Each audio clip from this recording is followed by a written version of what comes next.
Hi, everyone. Hello, Chief. Thank you for coming. Hello, Councilor Baez. Hello. Hi, guys. Hi. How are you? Doing well.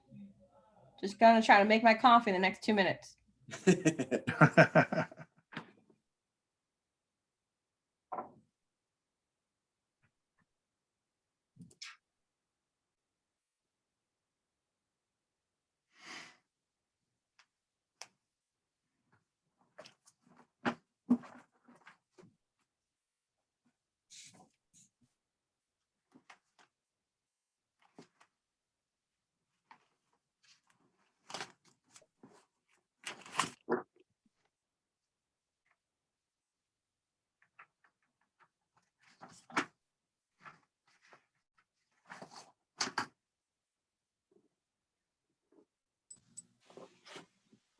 Hello, Valerie. Hello, Sue. Hi.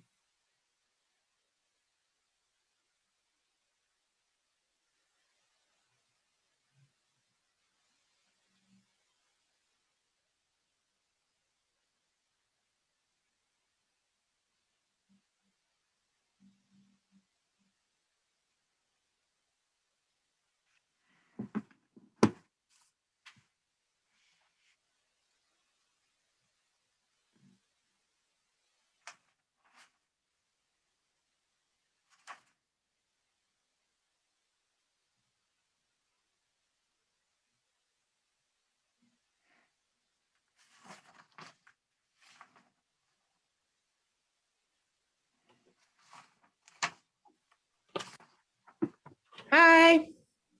Hey, Valerie, how you doing? Great. Hi, Valerie. Hey, Chief. Hi, Sue. Hi. I got this necklace for Mother's Day, this cardinal. Can you see it? Oh, that's wonderful. I have a special thing about cardinals, and Evie got that for me. So That's sweet. nice. We had cardinals in our yard the other day, like a really big one, and I am not a bird lover, and people know that. I'm going to start buying you some bird things. Headline in the New Haven Independent. Attorney Gruen of Hamden, anti-bird. Fish and fowl are not my thing. Both. Oh, goodness gracious. That's terrible.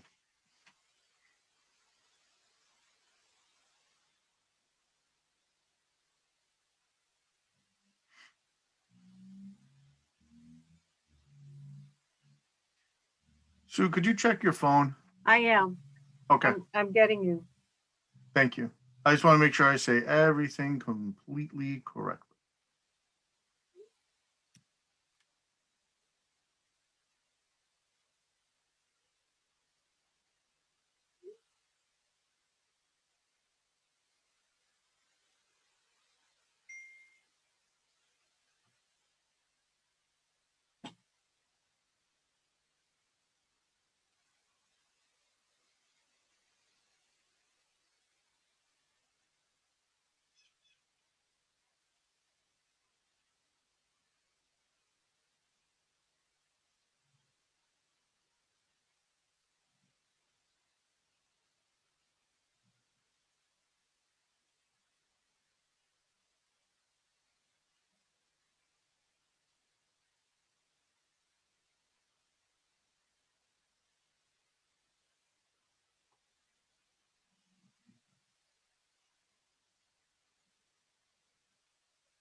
So, Ms. Renta, I just want to double check our process, and I'll go over this again.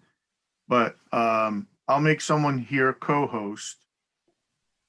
I'll leave this meeting. You will have opened up the other meeting, which means you're gonna have to leave this meeting, right? No, Okay, say it again then, so I know for sure. sent you my sign in and password earlier for you to Yep. go and sign in yourself and open up the Right, executive. I'm signing in that one. Okay. Yes, I shouldn't even have to leave here. Let's just hope it all works out. It should. It should work out fine. Miss Renta, just a point of clarification. So is there a separate link? Is the executive session link the link we got yesterday? No, the executive session link is separate. And let's see, I sent that at, oh my goodness, hold on. Ladies and gentlemen, in just a few It's at short moments, we will 3:12. proceed to our next station stop. At Yeah, 3:12, 3:15, thank I got it. If we're Do you see it? at the Okay, station great. stop, please take this time to gather all personal items. What is from the that? airport departure. One in Wilmington, Delaware. Who's coming up next? Kim, could you send me that other link? I never got that other link. You weren't part of the executive session, chief. I'm sorry. Oh, okay. Am I in the executive session now? No, Not Betty, yet. you'll be on. Hey, we'll give it a couple more minutes for people to arrive, and then we'll go into the executive session. And there's a separate link for that, right? Open You up said? this meeting. Yeah. This meeting. Okay, perfect. Yeah, there Why was a didn't I- separate, yeah, there was a separate link. It was sent at 3:12 PM. Okay. Oh, I'm sure there was, Kim. I just missed it. Yeah, let me know if you can find it. I can always resend it. Okay. Let me find it first, though. Here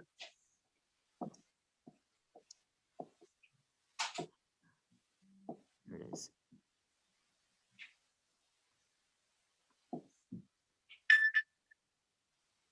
There it is.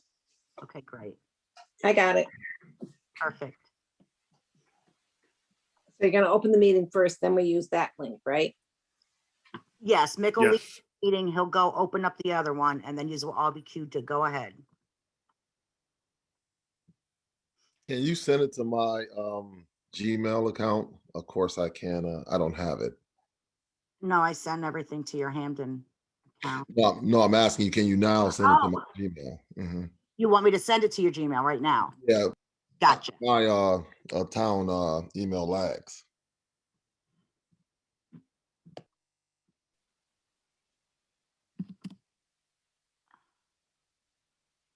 I got your Gmail right there.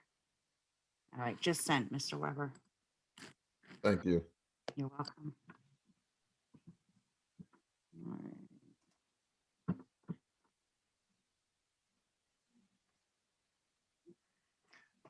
Kim, did we receive any specific public input for tonight's item, or will we just be taking a verbal public input?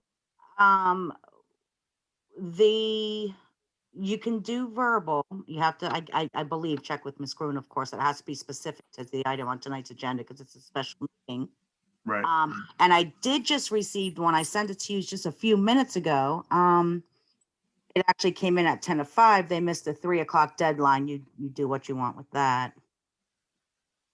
And I think it was specific. Let me open it up.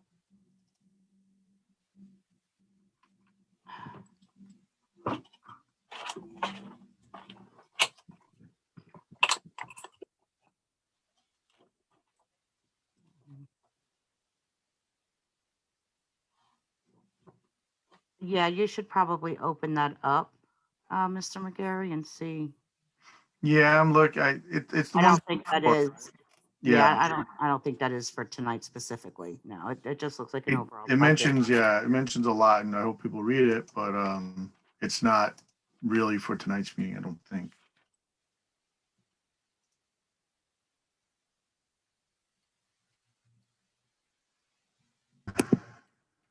What was it? That's your call. Yeah, I don't know.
Okay, so Ms. Gruen, Mr. Grello and Mr. Menick are in the executive session at present? Yep. Excellent, okay. Well, in that case, we won't wait for them anymore.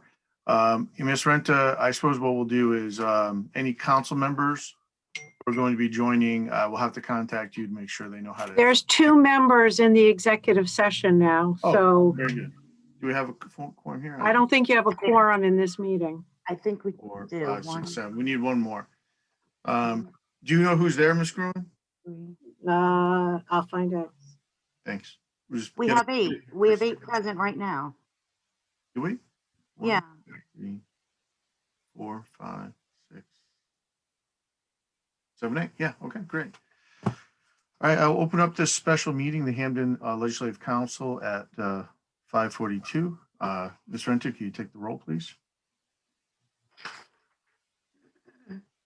Ms. Baez, Here. Ms. Bonadies, She's in the executive session with Mr. Caesar. can I mark them present here?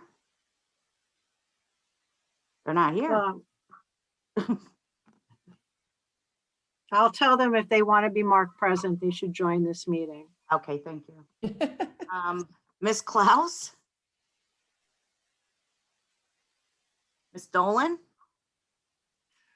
Ms. Dolan won't be attending. She has some personal, they've had a loss in the family. Oh, okay. Oh, and silly me. Councilman Farmer? Present.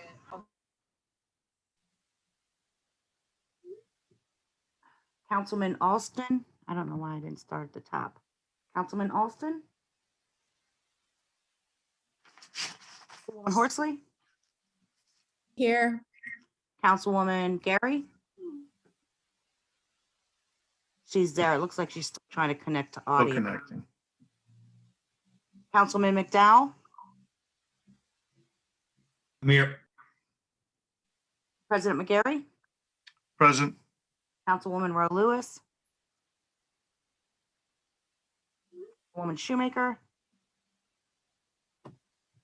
Councilman Weber? Present. Councilwoman Wetmore? Present. 8 present. 7 absent. That, Right. I had to just send them the link. They didn't have the link for this meeting, so they may be joining. Okay, well, by the time they join, we'll probably have migrated over there, but, well, actually, we do have, we'll have our pledge of allegiance and a moment of silence. Mr. McDowell, would you lead us in the pledge of allegiance?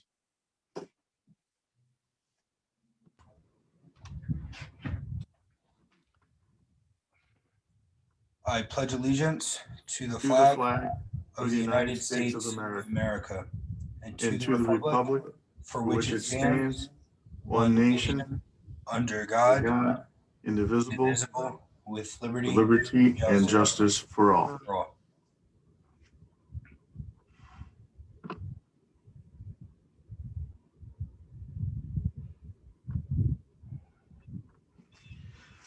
Thank you. Okay, Ms. Bonadies Council has joined. President, that Councilor Bonds and Gary are present. Councilor Farmer, was trying to make out what you said, but I think you were saying that Councilor Bonadies is here and, And Councilor Gary. yes, thank you. Mhm. Well, next on our agenda is public input. The only item on our agenda this evening is an executive session to discuss attorney-client privilege communication regarding the memorandum of understanding between the town and the USPEU COPS Local 062. Is there any member from the public who would like to speak about the item on our agenda? Thank you. I'm going to hit the allow to talk, and then you will have 3 minutes. You'll have to unmute yourselves. So first, Mr. George Levinson. Mr. Levinson, you have the floor. Okay, first of all, I'm very disappointed that half the council's not in the meeting. This is, from my perspective, probably the most important question the town has ever seen. This is a situation where the administration is trying to ram through this concessions agreement based on inaccurate data, $300,000 off, I understand. And on top of that, they want to let the union have 7 additional cops and a no layoff clause. This is the most destructive situation that I have ever seen in the town of Hamden. It's worse than pension bonding. It's worse than the vote we had on the police station. This is a matter of giving the town away to the police union. I don't know if people can really understand this. The only way you save money for the future of this town is to have fewer employees. And the most significant employees are the police because they make the most money, because they retire young, and they collect the biggest pensions. And I think if you analyze it, probably an officer over his career is worth $6 to $8 million to the town, or maybe more. You'd have to estimate healthcare and pension and when they retire and all that stuff. The fact is, this is the worst ever. This council is totally delinquent if they don't negate this agreement, which is done under phony circumstances, and they've got to take those jobs away. They're not protecting the town better when they get 9 more cops. What they're doing is they have 9 more people sitting around doing nothing. You've got 7 officers on patrol all the time, and that is what they've always had, and it's what they always will have.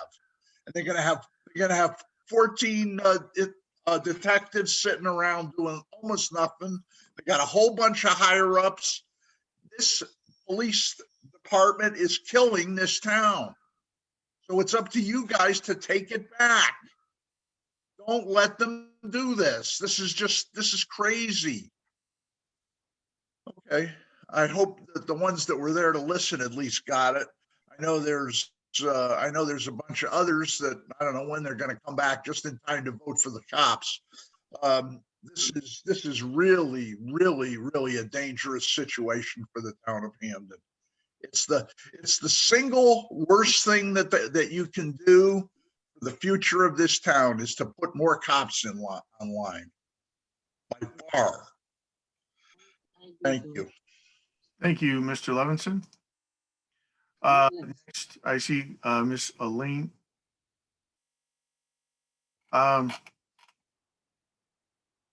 Miss Dove, your hand was up. I'm going to hit allow to talk. Okay. Next, Miss Elaine Dove. Thank you. I'm getting a little nervous. Am I still? We can hear you. Yes. Oh, good. All right. I'm just nervous because it's hard to tell when you hit the hand up button whether you're really still up or not. As many of you know, I've written to you a lot about the budget, and I would appreciate it if you would at least listen to me when I'm talking. I think that this MOU is a very bad plan for Hamden. And the reason I think it's a bad plan is it pushes the savings that we get this year out into the future, which is what Hamden has done all along. We are doing this over and over again. And it's really sad when you see that we have an expense like this that's going to come due in a couple of years. I mean, maybe you guys think, well, I won't be on the legislative council, so who cares? But it means that the rest of us residents who do care are going to be paying the bill. And that upsets me if you don't seriously look at that. I think there are probably a bunch of loopholes in here in this contract, this MOU contract. I don't know what you want to call it, memorandum of understanding, but which is sort of a contract. I don't like the fact that it extends the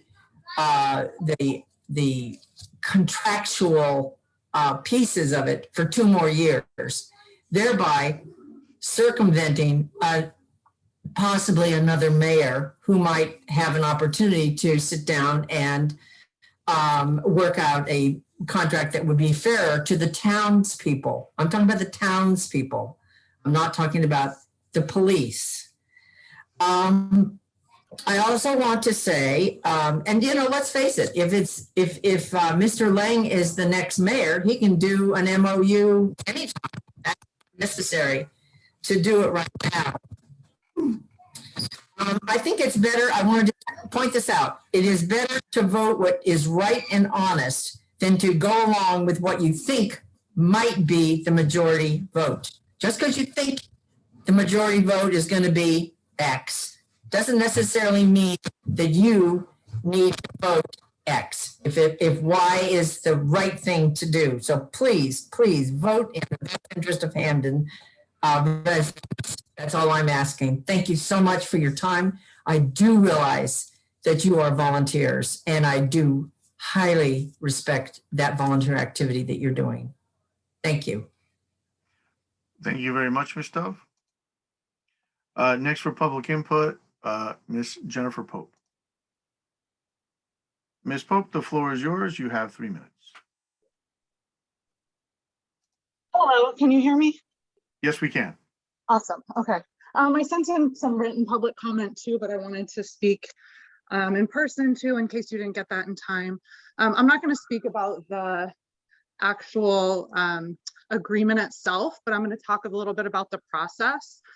I'm worried about the continued way that the mayor's office and the finance department are working with the council.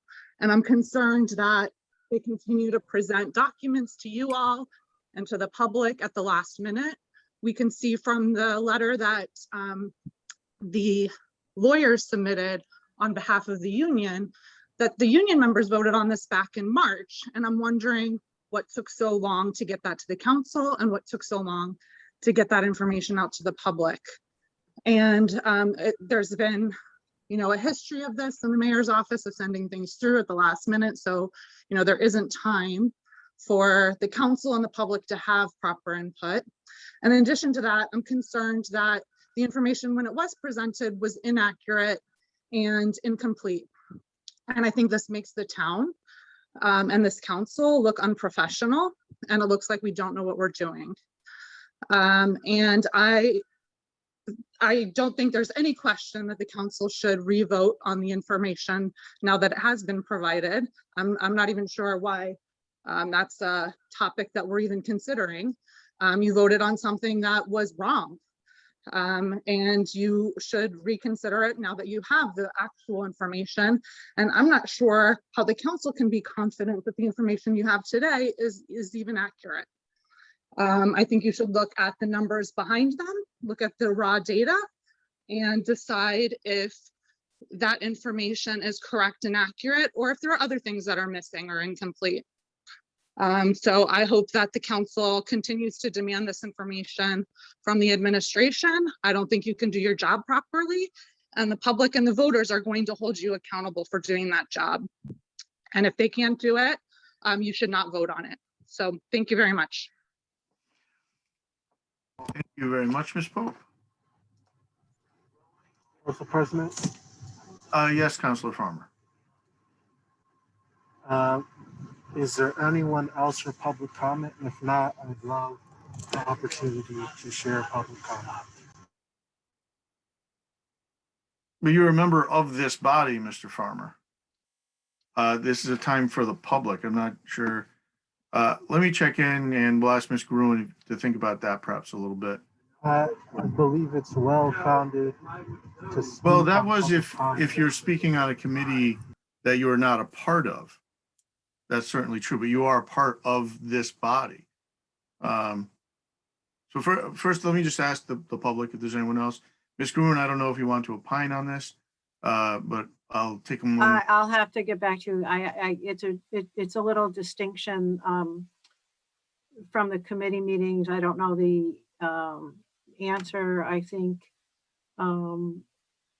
it's something that'll have to get clarified in your rules if Mr. Farmer wants to, step aside from his council position and, state, just like any other member of the public, state his name and address. I don't think that he's prevented from doing so. Okay. Is there any other member of the public who would like to speak to the council? Is there any other member of the public who would like to speak to the council? Is there another member of the public that would like to speak to the council? Seeing none, Mr. Farmer, I guess.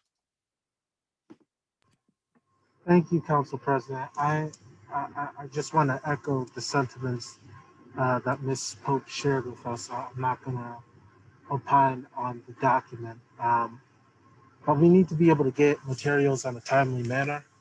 We have not, and it is hindering the work of the council. I also just want to point out that we were supposed to get the capital budget at the same time as the budget. So I'm just hoping this can get sorted out as we move forward, because it's causing much contention in the community. And our job is to bring the community together through you, Council President. Thank you, Mr. Farmer. Is there any other member of the public who would like to speak to the council tonight? Is there another member of the public that would like to speak to the council tonight? Is there another member of the public who would like to speak to the council tonight? Okay, seeing none, I'm closing the public input session. And at this time, I would like to entertain a motion to go into executive session to discuss attorney-client privilege communication regarding the memorandum of understanding between the town and the USPEU COPS Local 062 with our Labor Council Attorney Nick Grello, Town Attorney Sue Gruen, Counsel to the Council Attorney Stephen Mednick. May I have a motion? So moved. Second. Moved by Mr. Farmer, seconded by Ms. Bonadies. All in favor of going into executive session, please indicate by saying or showing aye. Aye. Aye. Opposed? Abstentions? We are in executive session. Please use the link sent by Ms. Renta. Ms. Renta, I'll make you host and then I'll log in on the other ID. So we leave here and go to the other site. Yes. Thank you.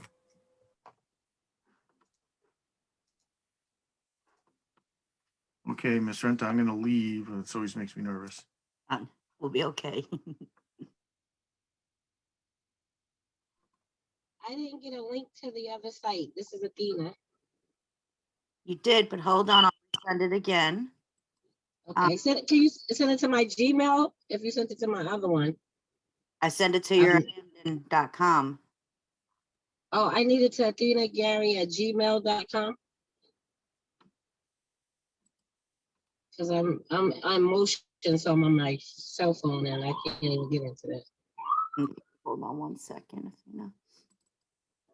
Thank you. You're welcome.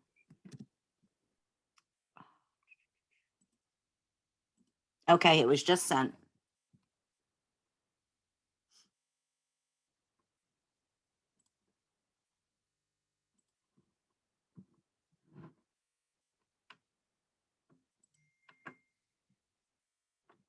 Adam, I'm gonna make you a co-host just in case if I was to lose connection or something like that, the meeting would.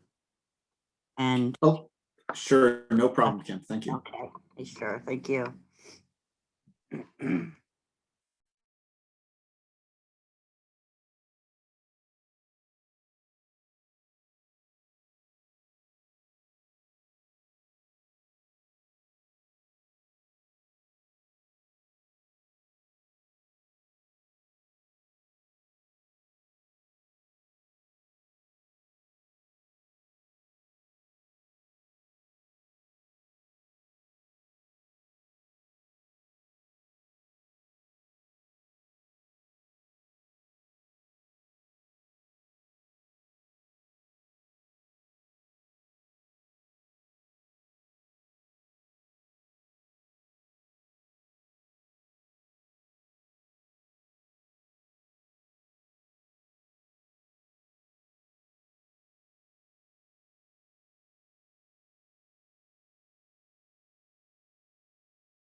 Okay, we'll just take a minute for everyone else to rejoin. We will have to take a vote to come out of executive session.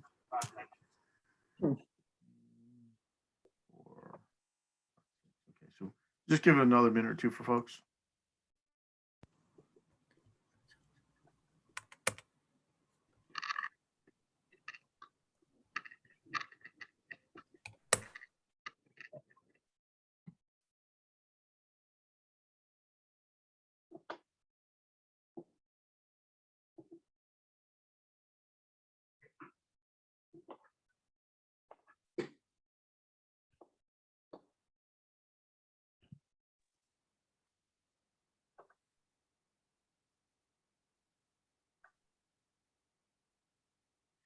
Okay, it looks like most people have migrated back over from the executive session. I'd like to entertain a motion to exit executive session. So moved. Moved by Mr. McDowell. Is there a second? Second. Second to Ms. Shoemaker. All in favor of ending our executive session, please indicate by saying or showing aye. Aye. Aye. Opposed? Abstentions? Well, we are out of executive session. That is actually all that was on our agenda for this meeting, was this executive session. Just like to say, for the edification of the public, we will be having a communication from our legal team soon regarding the situation with the MOU. And we can expect that hopefully very soon. And having said that, we're just going to move into our budget deliberation. So I will call for a motion to adjourn this special meeting at 7:07. May have a motion? Moved by Ms. Bonadies, a second? Second. Seconded, I heard Ms. Rowe Lewis there. All in favor of adjourning the special meeting of the Legislative Council, please indicate by saying or showing aye. Aye. Opposed? Abstentions? The special meeting is adjourned. I will now take our budget deliberations out of recess. We'll call it 7:08. Tonight we have the police department on, and Mr. Weber will be leading us through our discussion of the police department. So Mr. Weber, the floor is yours. All right. Thank you, Council President. I am going to go off camera as I need to turn on my super high bright lights so I can see the small line items. So I don't want to blind everyone. So I'm gonna go off camera. Okay. All right. So we're gonna open our, thank you for opening the police department budget deliberation. I'm gonna entertain a motion to approve the mayor's revenue budget. So moved. Second. Shoemaker, Yes, please. all right, any discussion?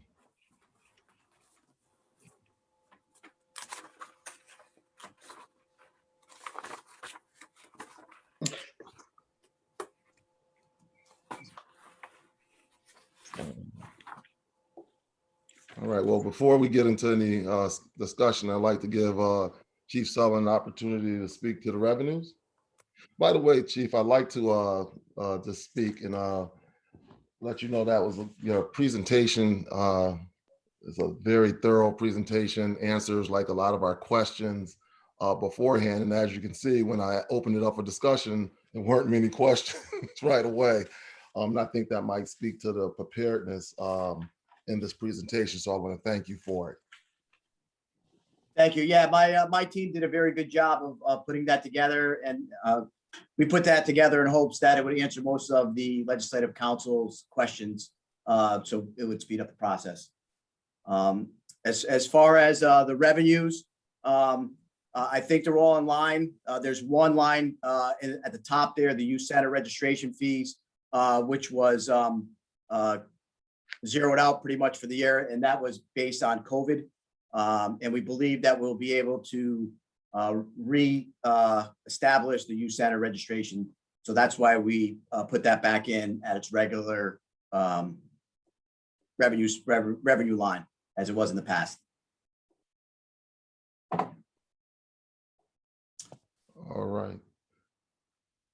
Any discussion?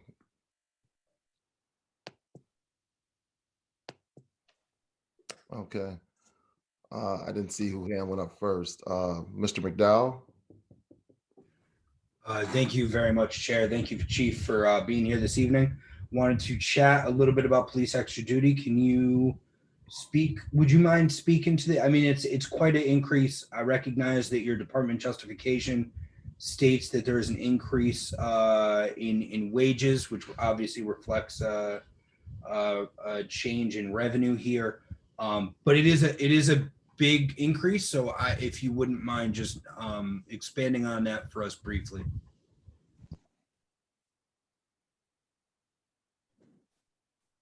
The increase, again, that's probably COVID related. There is an increase due to the contractual raise. That's part of it. But a lot of events that weren't happening will be happening, we believe, this year. So that's why we put that number in there. Have we already seen requests for those sort of extra duty jobs this summer? It's one thing to assume that those jobs are coming back. It's another thing to have, had conversations with organizations or have documents or requests from organizations. Could you describe where we are at in that process? Through meetings with the town and the community relations and the concert series, they believe that they will have some form of concert series. So that we do believe there's going to be a lot of events that were not happening last year due to COVID that will be reinstated this year. So we are budgeting based upon that. Okay. And I see that there is $100,000 difference between your request and the mayor's request. I don't know if that's more of a question for you or for Director Jackson, but if you could speak to how you calculated the 2.5, and Director Jackson, I guess the administration's justification for lowering that a little bit.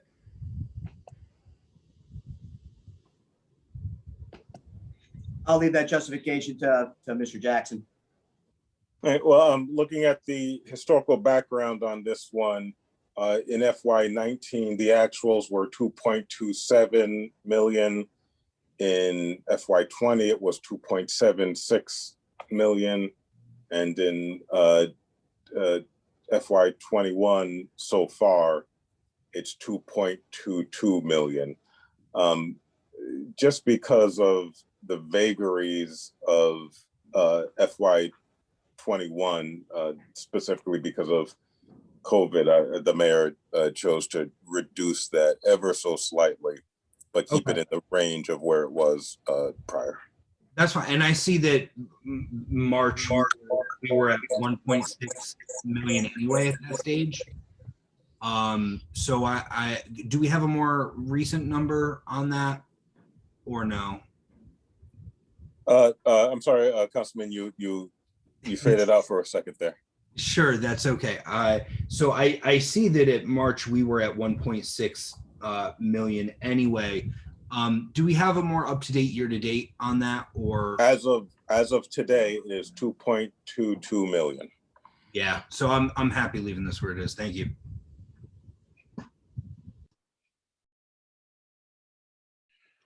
Thank you, Councilor McDowell. Councilor Bonadies. Thank you, Chairman Weber. My question, Chief, is about the weapons permits. I see year to date in March, 42,000, and your department request is for 20,000.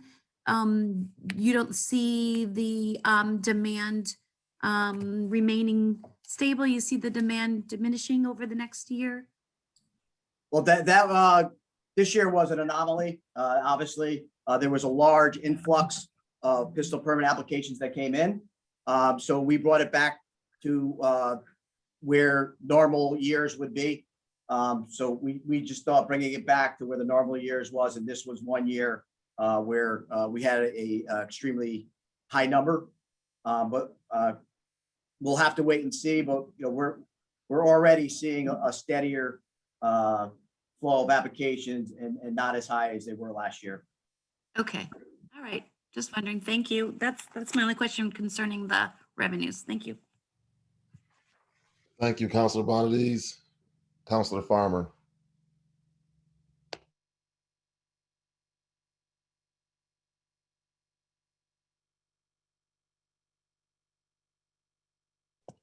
Mr. Farmer, I'm not sure if you're on mute.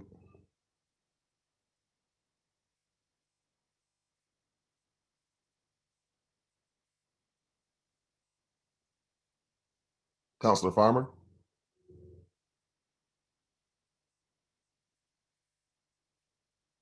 Okay, Councilor Farmer, we'll come back to you. Councilor Shoemaker. Thank you, Mr. Chair. Through you, I would like to request that the chief or the finance director address the vehicle extra duty line. That would be 10324-2411.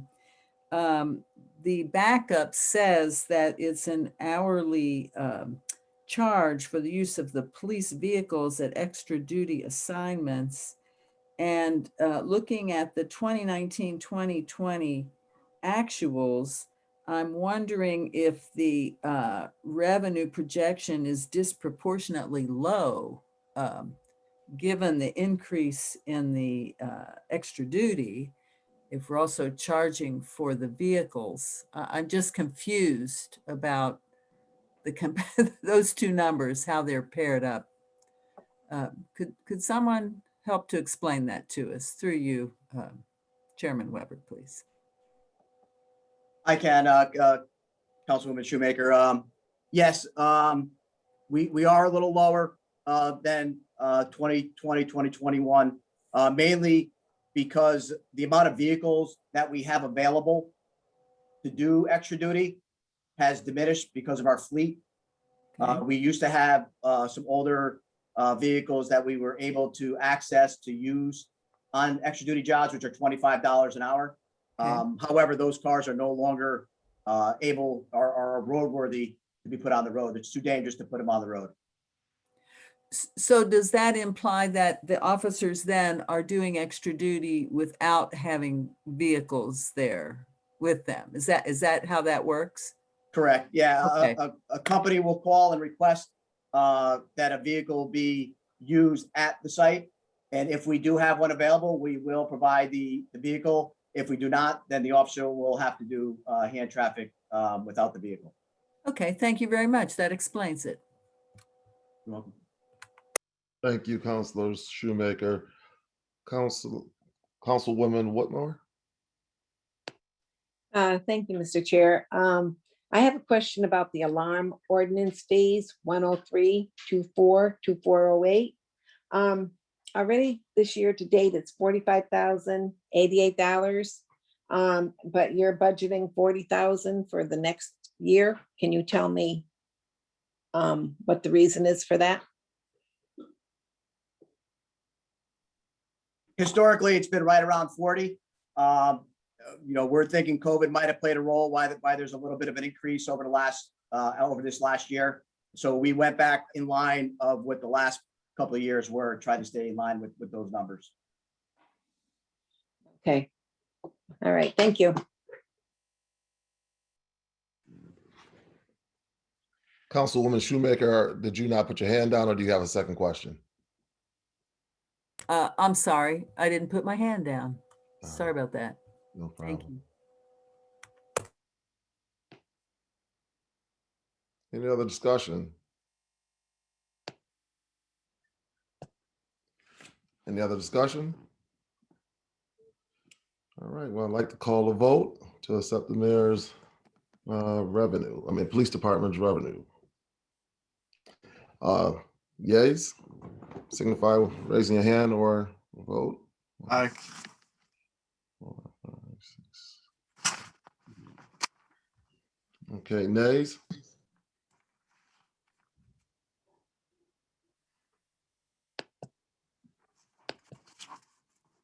Abstentions? All right, it carries. I just want to make sure that you heard that that was an aye from. Okay, yep, got you. All righty. Moving on, we'll move on to accept the mayor's a recommendation for positions through the police department. So moved. So moved. Okay. Sounds like Mr. Caesar. Second. Is that Mr. McGarry? That's me.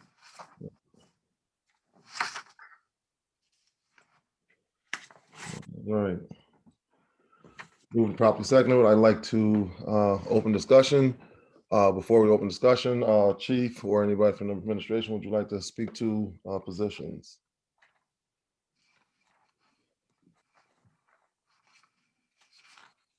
We are at 100 officers right now, depending upon the outcome of the concession package, we'd be 102. And then we're looking to add 5 patrol officers to the budget this year. Those positions would allow us to provide increased services and programs. One of the programs that we're looking to establish is a PAL program, which we believe will be something very good for the youth of our town. And through the accountability bill, we would establish a CALEA officer.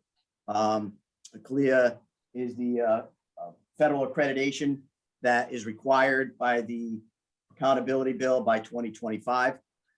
It is a full-time job. So that's where that position would go.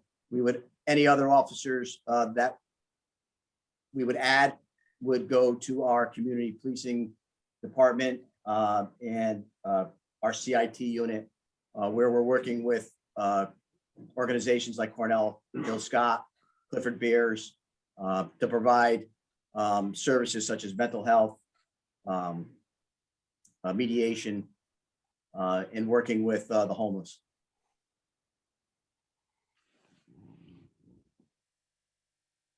All right. Okay, once again, I didn't catch it, but Ms. Bonadies? I do believe President McGarry's hand was up before me. I have to be honest. All right, through deference, President McGarry. Thank you, Councilor Bonadies. I know we're going to have a long and wide-ranging discussion over the amount of officers and the added in positions. And I think that this will be a good discussion.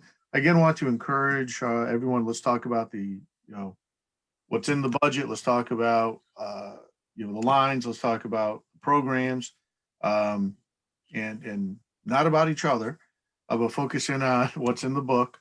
And also, I would like to, again, with the understanding, I'm going to make a motion to add 1 lieutenant position, because my understanding, and I'll double check with anybody who's here who can say, to be compliant with the MOU, it's my understanding we need to add 1 more lieutenant position. There is a vacant lieutenant position that is already in the mayor's budget, but we need to add an additional. Someone please correct me if I'm wrong. I think that's wrong. We were originally looking over this budget and it said he had 4, but then we looked at it, said he had 6. And I'm pretty sure it was not supposed to be 6 already.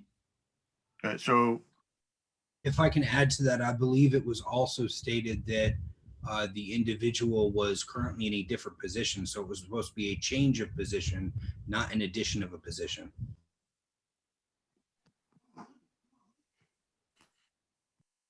So, Council President, we currently have 5 lieutenant positions.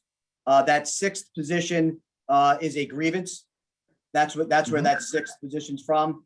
And then I believe with the MOU, you would have to add a lieutenant to make that the 7th one. that's my understanding of the situation. That to be in compliance with the MOU, we would have to add another police lieutenant position. because we have a vacant one in there that was the grieved one. And we can discuss whether or not that should have been included, but it is there now.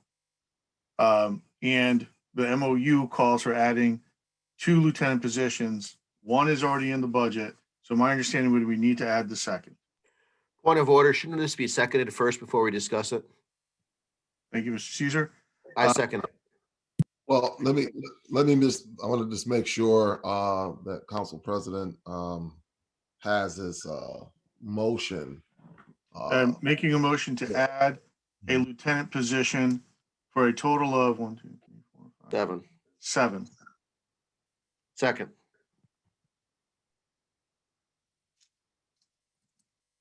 Okay. Moved and properly second. Discussion.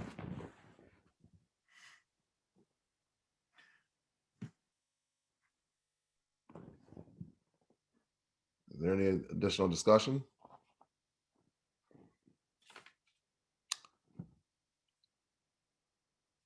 All right. Okay. Mrs. Horsley, Sorry. Councilwoman Horsley has her hand up I see it. for Thank you. discussion on this. Councilwoman Horsley. Thank you, Chair. I guess I'm confused because it was my understanding that the MOU only outlined 100 positions plus 2. And so why is this a specific lieutenant position that we must add based on the MOU? Through you, Chair. Chief, would you like to speak to that? I was not part of the negotiations with the concession, but my understanding is those two added positions were 2 lieutenant positions, from my understanding, talking to the lawyers.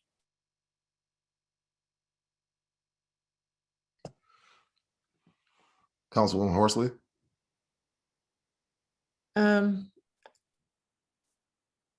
Does anyone have the MOU that we can pull up? Maybe President McGarry could answer through you, Chair. All right. President McGarry, would you like to speak on it? Thank you. Yeah, I don't have it to share screen with, but on page 3, section 7, subsection C, effective July 1st, 2021, the town will fill 1 additional unfunded lieutenant position, which is the one that's in there that was the grieved position, and then comma, resulting in 2 additional lieutenant positions. Also subsection D, during the term of this memorandum of understanding, the town will budget for and take necessary steps to fill a minimum of 102 bargaining unit positions. And as was clarified, that does include the chief and the deputy chief, including the 2 currently unfunded lieutenant positions. There is not a second unfunded lieutenant position. So I believe to be compliant, we must add the lieutenant position. Okay, that clarifies my question. Thank you so much, President McGarry. And thank you, Chair. I'm done with my questions. Thank you. Councilwoman Bonadies. My hand is up for a different question, not regarding this motion. But I will be supporting the motion based on the outcome of the MOU. Okay. Any other discussion on the amendment? Any other discussion? All right, well, we'll take a vote on the amendment as stated by President McGarry. If anyone needs clarification, I'll ask him to state it one more time. If not, we'll take a vote. All right. All right, we have yays signified by raising your hand or saying yay. Aye.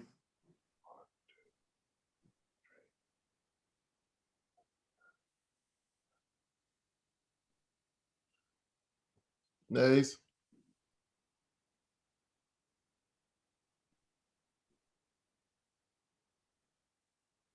Abstentions. I abstain. I lost connection.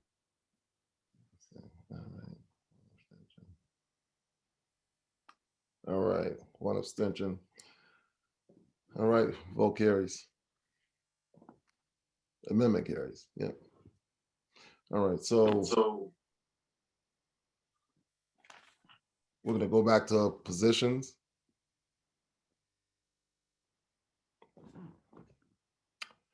Councilwoman Bonadies. Thank you very much, Chair. Um, Chief Sullivan, I just want to thank you so much for the amount of time and hours you spend with us after putting in long days at your desk. If you don't have the answer to this, it's okay. I just would like to know how many people, including the sworn staff, that you oversee. So that includes the communications department, the crossing guards, and how many bargaining units are also within your department? Just like to get a sense of all that you do have to oversee and manage. That number is approximately 150 to 160. My duties include obviously the police department. I'm in charge of central communications, animal control, the traffic department.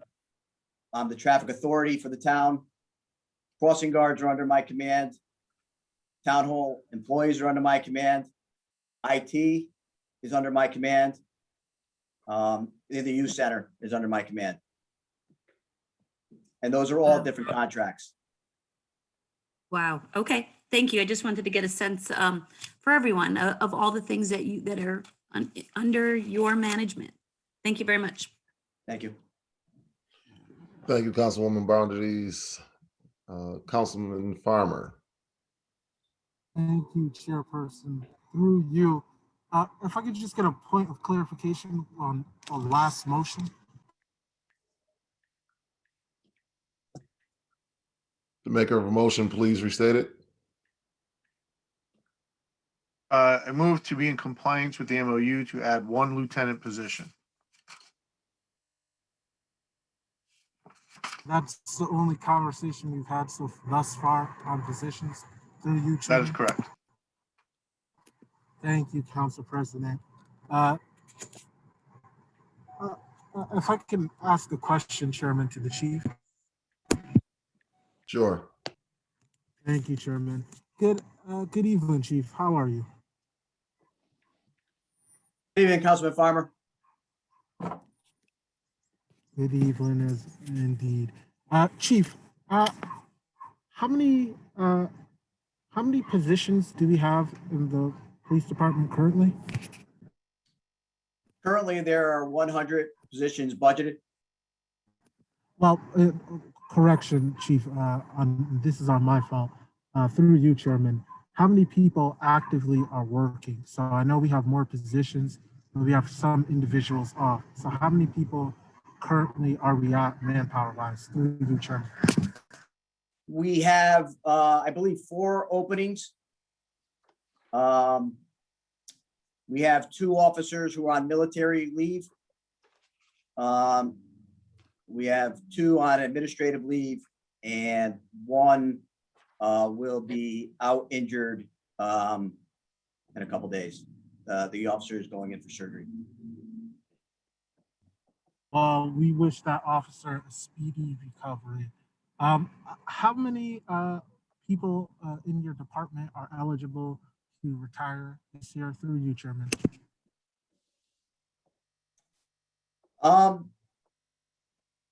That's a difficult question. Through our Hamden pension, I believe there's approximately 35 to 40. With the MERS, I believe all they need is 5 years actually to retire, but that wouldn't be a full retirement. I don't know what that number is, but there is about 35 to 40 that are eligible for the Hamden Pension Fund. Vested retirement. So how many That would individuals? That would be about 35 to 40. Just in the police department or the other departments that under your purview? Through you, Chairman. I would have to go through that. I'm sure there's crossing guards that are eligible. There's definitely youth center. I don't know exactly that number from the other departments, but I could get that number for you. Thank you, Chief. I, I, I would like to make a motion to, well, I'd like to make a motion to eliminate the patrol positions that the mayor added on.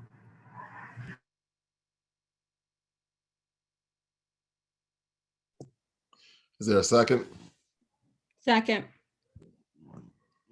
I'm sorry, who was Baez. Bias? Thank you, Ms. Bias.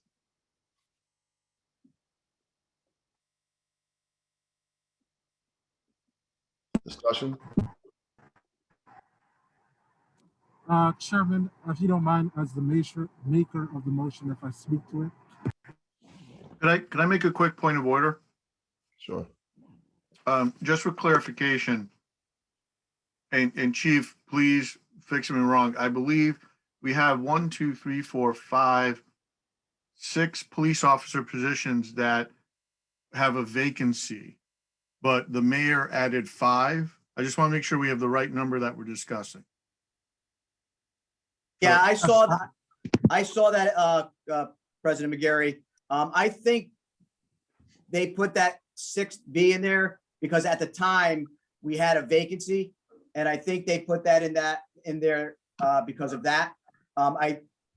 If you count up those numbers, I believe there's 65 patrol officers, and we are budgeted for 60 right now. So the 5 Vs at the end would be the actual 5 extras that were requested to be budgeted. That this year. are additional in the mayor's Correct. budget. So I just wanted to check with Councilor Farmer that he was thinking 5, just that we're all on the same page on the number. Yeah, I'm all on the same page, and through you, thank you, Council President, through you, Chairman. I hope that before we vote tonight, that we get double, triple, quadruple clarification from council so that we do not end up in the debacle of the last time. Worst case scenario, we'll just make sure to be crystal clear before we move on. My intention is the 5 patrol positions that the mayor added. Did I answer your point of clarification, Council President?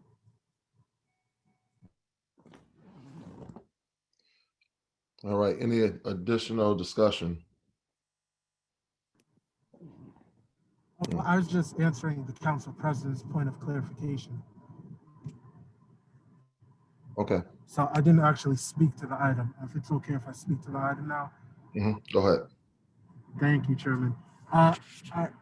Sticking to the MOU, I think that where we are fiscally, we do not have enough money right now.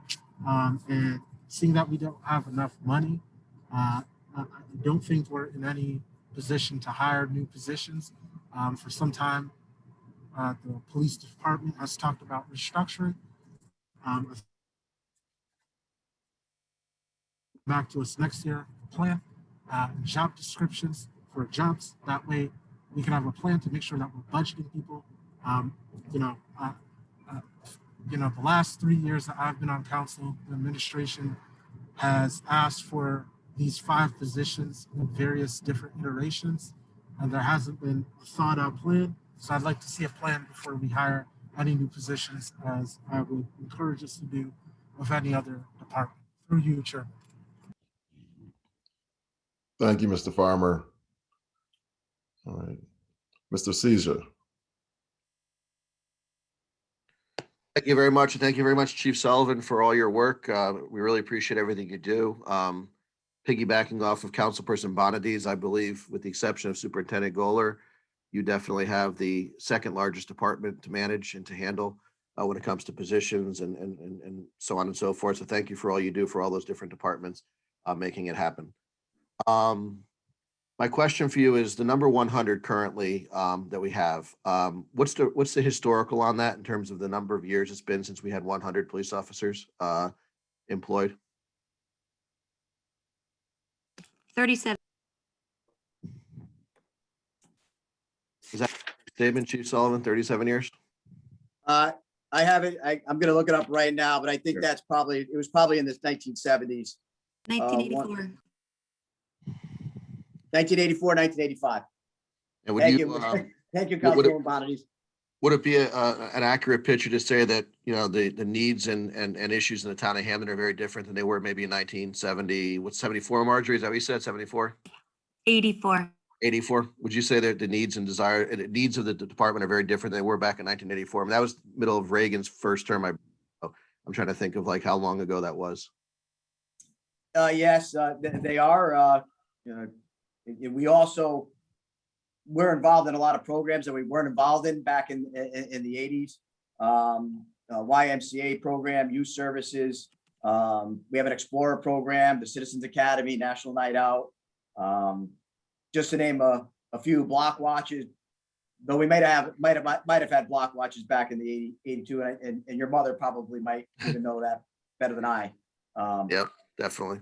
So yeah, we do have a lot more services. We're looking to become a PAL, which would probably require some additional manpower. But You know, and I just hear council people frequently reference the fact that we're a city now. We're obviously different than we are when it comes to being a town. Back in 1984, I'm sure it was very different than we are currently. So our needs have changed, and our, you know, things we're dealing with currently are very different than back then. I mean, I was 9 years old back then, just to date myself a little bit in terms of the year.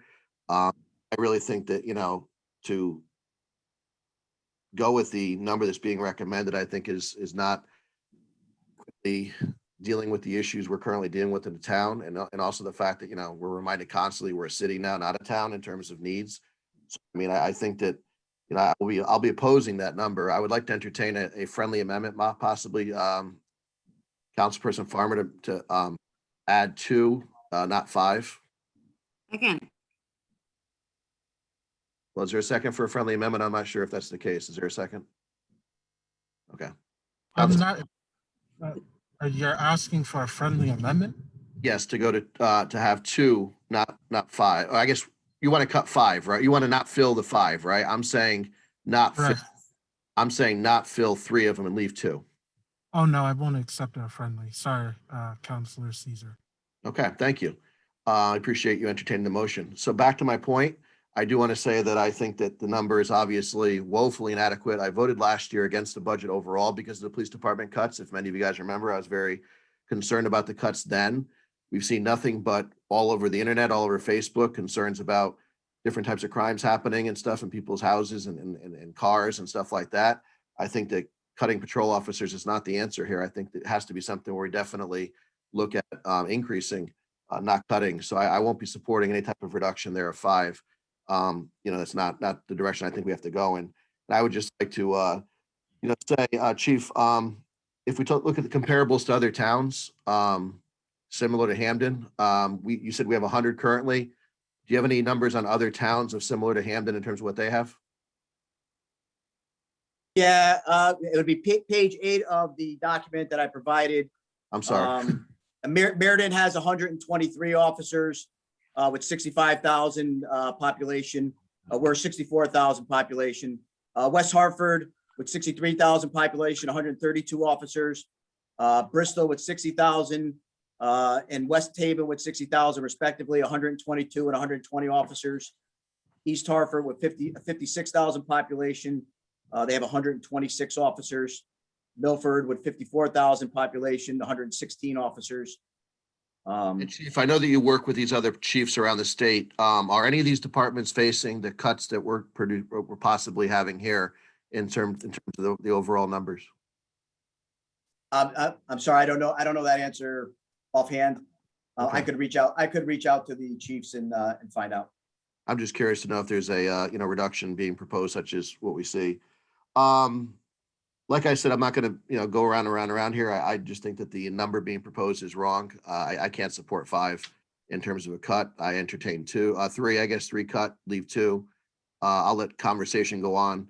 But like I said, we have to, you know, we can't talk out of both sides of our mouth here and say one thing about, you know, us being a city and changing Hamden and all of that, and then go on the other side and say that we're not going to make the investments in making sure our people are safe, and have those types of programs in place and you the different types of safeguards here in terms of that. Like I said, I hope we don't entertain this motion of 5. I think it's not the right way to go. Thank you. Thank you, Mr. Caesar. Out of deference, Council President McGarry. Thank you, Councilor Farmer, Councilor Weber. I have a question about Councilor Farmer's. So Councilor Farmer moved to remove 5. Did Councilor Caesar was a motion seconded? I made a friendly amendment that he did not Right. accept. But there's not an amendment on the floor to amend it to, okay, No. thank you. I was gonna let conversation continue, so I'm gonna let this vote happen, and I'll come back with another amendment later. Thank you. All right, thank you, because that, I just wanted to clarify and make sure, and actually the question I would have to the chief or to the chief through the chair would be, how would those 2 positions be utilized? A lot of the plans that the police department has seems to center around providing a lot more services to the community, which I'm very interested in. So I'm not sure. I do believe that maybe there is a little room for, 5 does seem like a lot of new positions, and we are in financial constraints. So 5 seems like it's just a lot. And I would like to see the police department engaging with the community much more. And it sounds like the chief has some good plans there. So I would be very curious as to what, if we did remove 3 and left 2, what could be accomplished with those 2 additional positions in terms of providing more services to the community. So I guess I'll ask that question if we come to your motion. I'll be asking the chief to speak to that. Thank you. Thank you, Council President. Councilwoman Bonadies. Thank you, Chair.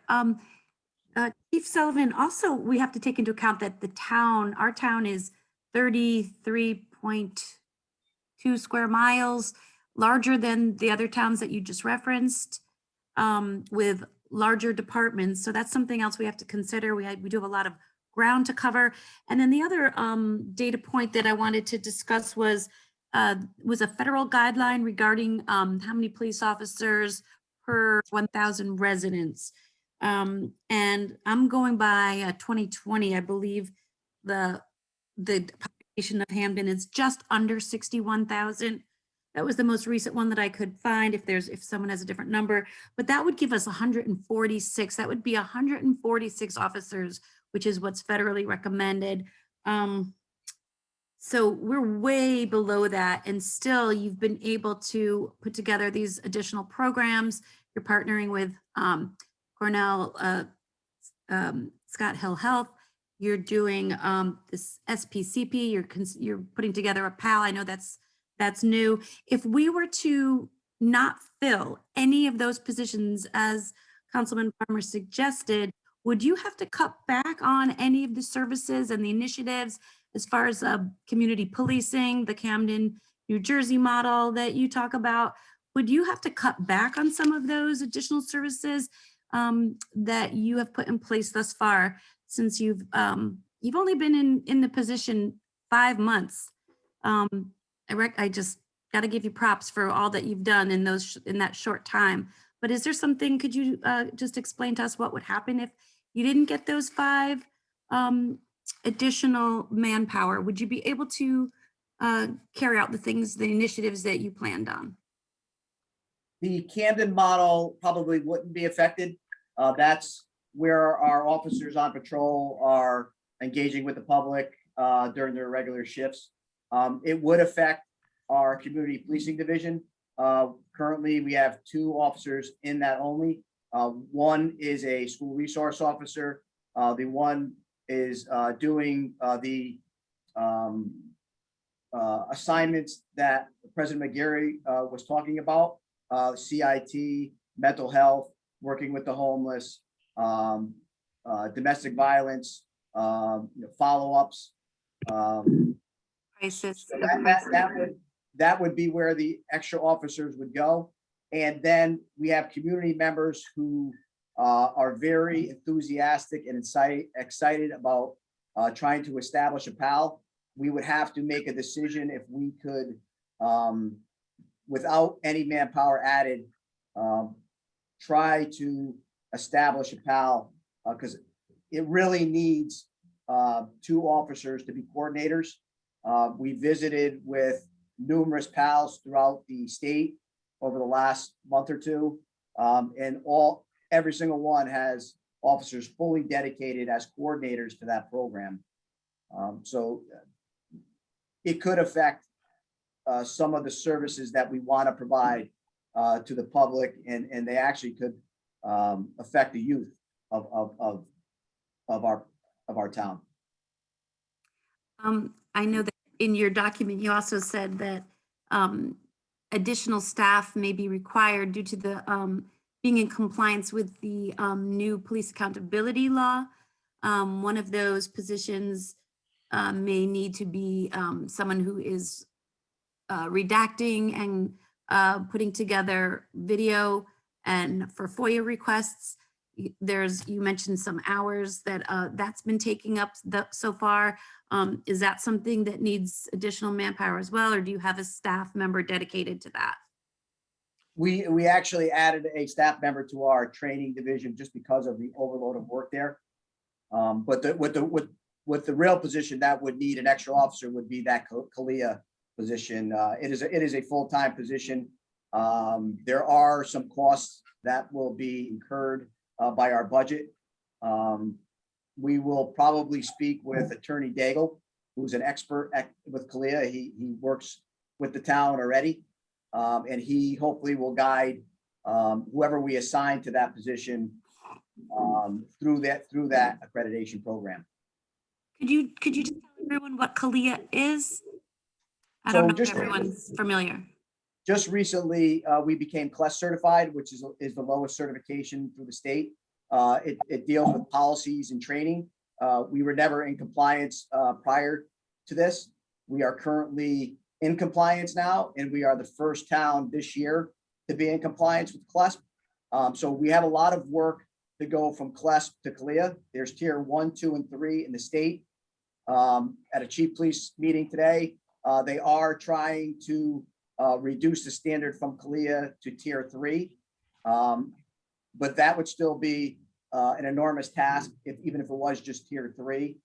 It's just a shade easier than getting CALIA certification. So it would still need a full-time officer to get to that certification, along with Attorney Daigle. And is that a mandate that we must reach that 3rd tier? That is mandated under the accountability bill, and I believe we have to be in compliance by July 1 of 2025. It will take years to get to that point. Okay, thank you so much for the information. Thank you, Ms. Bonadies. Councilwoman Wetmore. Thank you very much, Mr. Chair. I agree with what my prior council people have said. I do believe that we need more police officers. I would love to give you 10, never mind 5, but our taxpayers cannot afford that. So with the 2 new lieutenant positions, I'm willing to go with 2. I realize you're doing a terrific job, and I appreciate everything you do. I do have one question to ask, though, and that is, I'm very concerned about the Farmington Canal. We have policemen bike patrol on that? Absolutely. Now that the weather has broken, we have put the bicycles out the last few weekends, and we plan on putting them out. We really tried to be fiscally responsible with our overtime money this year. So we do have monies to put some extra patrols out there. If I had more officers in our community police unit, I could put them out on regular time. That's one of the other advantages of adding a couple officers to that unit. But yes, we will have officers out on the canal, and we'll put them in the plaza as well, and we'd like to get them in the neighborhoods as well. So we are doing that now. How many do you have at the present time doing that? I believe there's about 10 or 15 certified officers that ride the bicycles. And we usually put them out in tandems of 2. Okay. I really appreciate that. I think the canal is used by a tremendous amount of people, from children to parents to senior citizens, me being one. So I really feel protected if I saw a police officer riding around on a bicycle. So thank you very much. Absolutely. Thank you. Thank you, Ms. Wetmore. Mr. McDowell. Thank you, Chair. Chief, how are there any positions currently vacant that were funded in the 2021 budget? Yes, I believe there's 4 vacancies. We do have an officer who's retiring this Monday. I do have 2 other officers who have contacted me and are ready to leave within the next few months, I believe by June. Okay, so 4 current vacancies, and you have those additional vacancies coming up, which, by the way, increases our liability for accrued benefits, but that's a different topic. How long have those positions been vacant?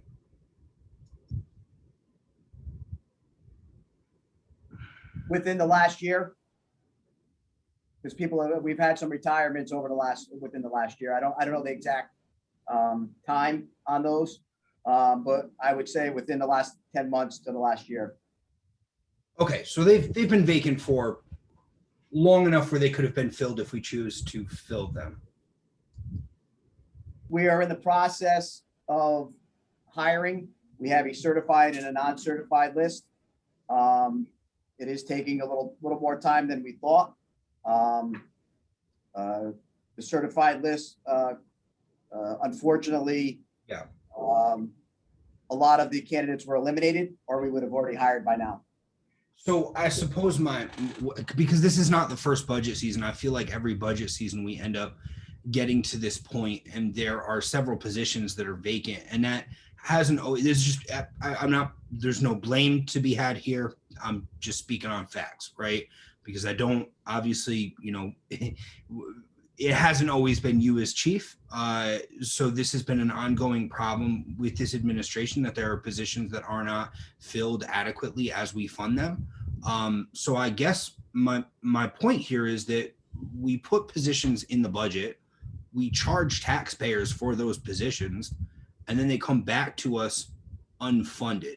And so there are 4 positions currently unfunded. So we're going to be having to hire 4 people in a market where you're telling me that candidates are being disqualified much faster than they can be found, right? Now we're talking about adding another 5 positions that you would then have to fill, in addition to the 3 that are going to be vacant relatively soon. So adding to your plate, we have to find 4 qualified officers and fit those officers into position.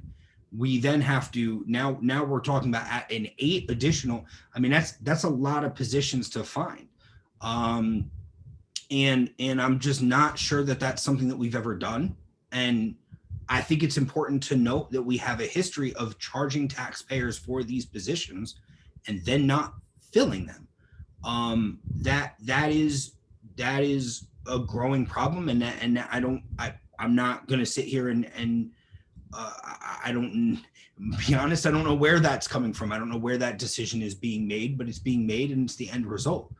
I also, on this topic, we can talk about 30-year lows, but at the end of the day, the police department over the past 10 years has received a 46% increase in funding from the council.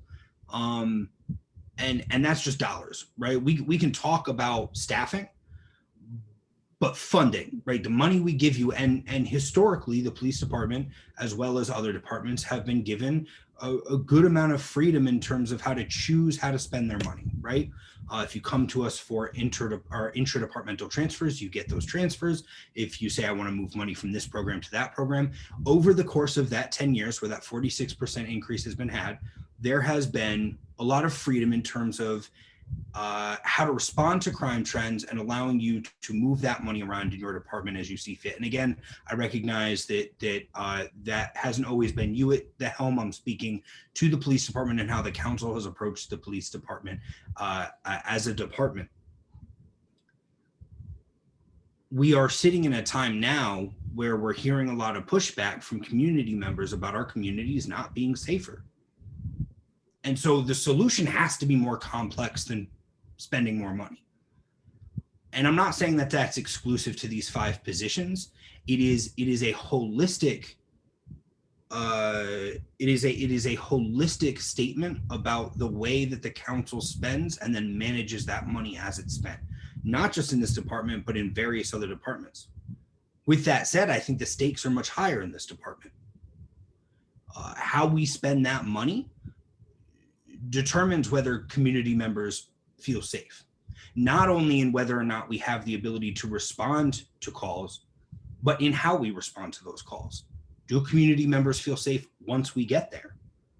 So I suppose what I would like to hear from you, Chief, if you can, is every dollar needs to have a return on investment, specifically with the police department. And I've had the same conversation with Chief Merweed. Every dollar that we invest into the department has to result in safer communities. So given that 46% increase over the past 10 years has not delivered on safer communities, in what ways will we be thinking differently and looking differently at the way we spend those funds to deliver those safe communities? I'll answer I'm sorry, I don't mean to cut you off. I just specifically, right, to wrap it up, these 5 positions, how does that fit into it, and how does it make communities safer? I'll start with the 4 vacant positions. I don't think that's a lot for our department. When I was hired back in 1995, there was 13 openings. Retirements come. The testing process takes some time. Getting spots in the academy takes some time. We obviously want to get them hired as quick as we can. As of Monday, we'll be 1 short of our minimum mannings in patrol. So I'll have to transfer someone from one of the specialized units back to patrol. I just had to transfer the sergeant from traffic back to patrol because we were short a sergeant. The 5 positions will be used as I said. They would cover any minimum mannings that we would in patrol that we would need to cover, and then the extra officers would be put into divisions and units that we would hope to have partnerships with our community so they do feel safer. And that's what our community policing model is based on, that we're looking to partner with the community. We want to have a good relationship with our community. We're trying to do that through our SPCP program, where in our Hamden model initiative, neighborhood initiative, where our officers are out in the public, on foot patrols and on bicycles, engaging with the community, going into businesses, speaking with the business owner so they know who the officers are, the officer knows who the community is. And that's our main goal, and to interact with the youth so they feel comfortable with police officers. And that's the whole concept of trying to establish a PAL.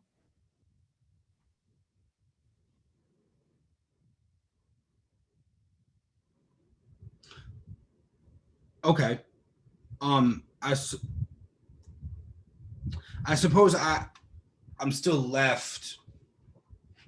Over the past 10 years, we have put 46% more money into the police department. And I'm not,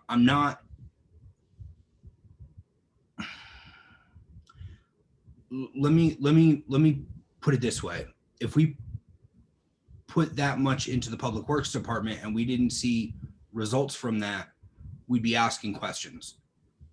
I in the most respectful way possible, the way that I am of every other department, I want to ask you what we have received for that 46%, and what we can expect to receive for other. I just, that 40, for me, that looking at the data, looking at the statistics, I see the problem very differently, right? I think a lot of people see crime is up, throw money at police. But that's what we've done. So to me, that means that we have to take a deeper dive into how we're spending that money and why it's not working. Well, I think you hit it on the head. I wasn't the chief then. A lot of those increases too, probably over the years are through contractual salaries. So that's got to play a big part in that 46%. And I don't know if that's accurate, but I think say that that's the number. That's a number. I think that I'm contacted by the community quite a bit, and I hear a lot of good things about our department from the community. I think a majority of our community feels that the men and women of this department are, and especially in these times, are doing a very good job in very difficult situations. Obviously, we all know that there's a lot of trends that are negative against police right now. We're not going to let that affect us. Our department has stayed positive. I believe the morale here is very good. We have acquired some new equipment recently. I'm glad that this body approved 5 vehicles in this year's budget through a lease program, and we're looking to add 5 more to that number in this upcoming budget. But all in all, I think the community feels that we are doing a good job. We are engaging with the community more than I think we have in the past. Over the past year, the programs that we have initiated have been well received. So I think our department's on the right track. I think we're progressive. I feel that we're moving in the right direction for what the town of Hamden wants and expects from its police department. I'm glad you feel that way, and I appreciate that is sentiment. I just, to be clear, I'm not alleging that anything intentionally nefarious is happening. My argument is that the council has invested a 46% increase in the police department over the past 10 years. And I'm not sure that we've seen the progress that one would expect from a 46% increase in funding from any department. So, and again, that's not personal. You haven't been chief. You've come in. I think you've implemented some good programs, right? So I'll give you that. Please don't think I'm trying to take that away from you. But at the same time, we also have to ask ourselves, if we're talking about investing millions more dollars long-term, adding millions to our liabilities long-term, jumping that 46% up significantly. Well, I think in this year's budget, we're not looking for millions to increase. I think it's a modest increase from year over year. And if you go to last year where we actually went backwards in the budget, I think we might be right in line where we were, just bringing us back to where we were a year ago as far as monies wise and what the town's investing in us. But over the years, I just rattled off, I believe, some of the programs that we have in place now that we didn't have back 10, 20 years ago. We work very closely with our Youth Service Bureau. We work with the YMCA after school program. We work with the Hamden Middle School basketball program. We have a Citizens Academy. So there's a lot of programs that are in place now that weren't in place then. And I'm not saying that they cost millions, but that they are added services that we provide to the town. Again, this is not an attack on it's not a personal attack on initiatives that are being taken. I can appreciate that, right? But at the same time, and just to clear up the numbers, right? One position over the course of a 20-year career, one position that starts off as a police officer is at the very minimum $2 million in long-term liabilities. right? So 5 positions would be at the very minimum $10 million in long-term liabilities. That's only over the course of 20-year service. That doesn't include pensions, pension payouts later on, right? It doesn't include which you know, it doesn't include excuse me, it doesn't account for any promotions that might take place, which would then increase that. It also does not account for any overtime, which would also add to not only salary, but also to pension obligations long-term. So again, just the basic salary medical, 20 years of service is $2 million at the very least. And again, I'm not even counting for collective bargaining unit regular increases, right? So 5 positions, we're talking about $10 million on the very, very, very, very low end. We know that some of these individuals are going to be promoted. We know that they're going to receive pay increases through the collective bargaining unit, right? Those are just things that happen, which increases that $2 million plus then pensions, because it's a defined benefit payout rather than contribution, right? So lots of factors there, lots of things to consider. If we're investing this money, we need to be able to see return on investment on it. And again, I want to lay out that line of logic and what I'm looking for, because there's a lot of who likes cops versus who hates cops. And that's not the conversation I'm having. I love my community. I love our communities. And if we're asking those communities to pitch in 46% increase, and then even more this year, they need to be able to expect a return on an investment. And so I think it's important to reframe the conversation in that way. And that's the attempt I'm having. So regardless of whether we agree with my exact numbers, regardless of whether I want to reframe the conversation to talk about what we are receiving for what we're asking taxpayers to pitch in, because that is critically important. Yeah, and I'm not disputing your numbers, but for those reasons, those numbers that you were talking about, we do our due diligence and we take very serious the hiring process. That's why we take serious recruitment, and we take our time and we do our backgrounds. And unfortunately, we weren't able to fill these 4 positions that were there because we take it very serious and we understand the significance of the investment of hiring an employee for a 20-year period and what it will cost.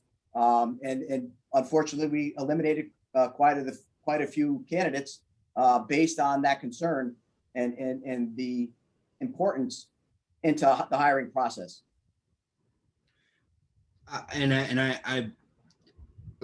McDowell, I just want to let you know that you're approaching 10 minutes. Yeah, I was just going to say, I appreciate you being here to have this conversation. I appreciate that we can have this conversation. We'll have many more, but there are other hands up and I've taken a lot of time. So thank you. And thank you, Mr. Chair, for the reminder.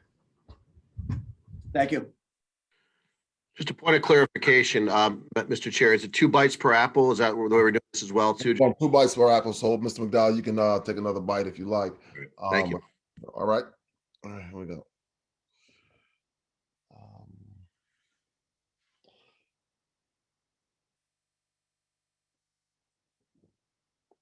Mr. Farmer. Thank you, Chairman. Seeing that I'm limited on time, Chief, I ask you to keep your comments brief so that I may ask all my questions and get clarification on everything. Thank you, Councilor Caesar, for reminding us. That way we stay diligent on our time. Just a couple of points of clarification first.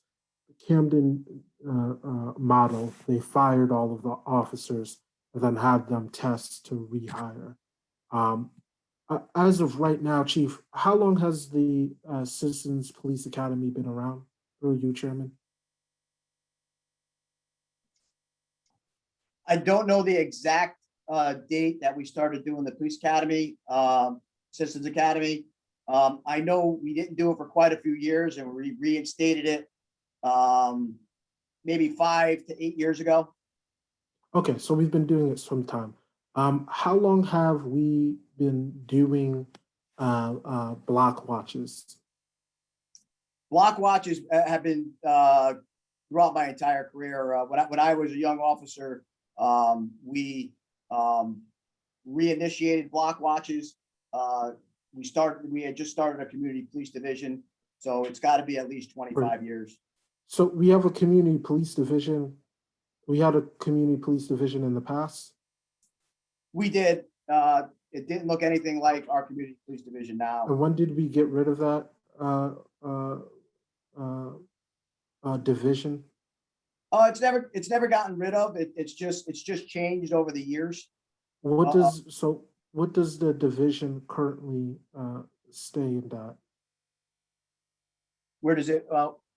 Where does it currently stand at? What divisions make up the community police division? So the entire department through our model is community orientated. Our community. Well, I would argue with you, like, yes, every single police officer should be a community police officer, but you are asking for additional police to have a specialized unit of community police. So how many police does that entail currently? So the community police division itself has a sergeant and 2 officers, one of which is a SRO. So it's a division of 3. Correct. Thank you. So, we've had multitude of conversations on what community policing could and should look like, right? As you get many praise, I get many complaints about how the police department works, and it's our jobs together to figure out how that works. I believe Councilor Bonadies said that you've been on the job for 5 years, or 5 months that you've been chief. Is that correct? I've officially been in the chief role 5 months, but in the acting role for it's 11 months now. 11 months, so just shy of a year. And we thank you for hopping in. I think in terms of, again, what I'm arguing is 1, that we don't have money, and 2, that if we are going to do this, there needs to be community buy-in. Almost every employee gets a reval every year, right? We haven't even had you as chief as a year to fully evaluate your effect as a chief, right? And you've only been officially chief for 5 months. So the spirit of this motion is that I would like to see a well thought out plan, metrics, data for us to look at. Because to Councilor McDowell's point, with a 46% increase, that is high, that is a higher investment rate than we have in our schools. And we know how pivotal education is also to deterring crime, right? So as the maker of the motion, my concern is public safety, right? The numbers that we see from the last 4 or 5 years, and I assume your numbers are accurate, there's not much fluctuation. There's fluctuation a little bit here in some numbers, fluctuation down in other numbers, but the numbers in terms of crime that we're seeing are basically the same. And this year we're asking for a 7% increase from last year. So I want to see a well-detailed plan. If we're, doing divisions, great, but what it sounds to me is that we want flexibility to shuffle around. And how the mayor packaged this is that he wants to hire community police. And if that is the intention, we need to be serious about it. I can't have people who are in the community one day and then that officer, the connections that they have aren't there because they've been shuffled around. So I really feel that the department needs to do a reorg. The last 3 chiefs have talked about doing a reorg and restructuring. It also gets into the arguments around comp time, which also will save us money. I think it would be more prudent for us to get a well-detailed plan. I also just want to point out that the last 2 police chiefs, we said we were going to do a process. We didn't follow that process. We just started this community policing initiative, and it hasn't really been able to weigh in to come up with suggestions to bring up to us. So I'm glad that you're thinking forward. I think if we're serious about getting community buy-in about community policing, that's what we need to do. The last question I'll ask to you, Chief, you are planning on hiring, new cops and sending them through the academy. Is that my understanding? We have both a certified and non-certified list. So we would, if we could, choose from both lists. The ones that come off the non-certified would have to go through the academy, yes. And as far as the crime, actually this year, we did some numbers for the first quarter of the year. We're glad to say that quite a few of the crime categories were a lot less. Some of them being stolen cars and thefts from cars, down 50 and 33% respectively. And we'd like to take credit from that by establishing our crime deterrent unit and our intelligence unit, which have been working hand in hand to help combat some of those crimes specifically. But I am confused, and at some point, I would love to see the data because I remember it was only a couple of months ago that we were arguing that car thefts were substantially up. So I would love to dig into that data at another time. I guess my last point being, before I pass it off to my distinguished colleagues, I think another deterrent, if we're talking about community policing, the police department is one of the departments where the majority of employees do not live in town, right? And if we want to have people who are truly community policing, I think we need to make a real concerted effort to have homegrown heroes, right? People who grew up in these communities, know the community members, and have that perspective.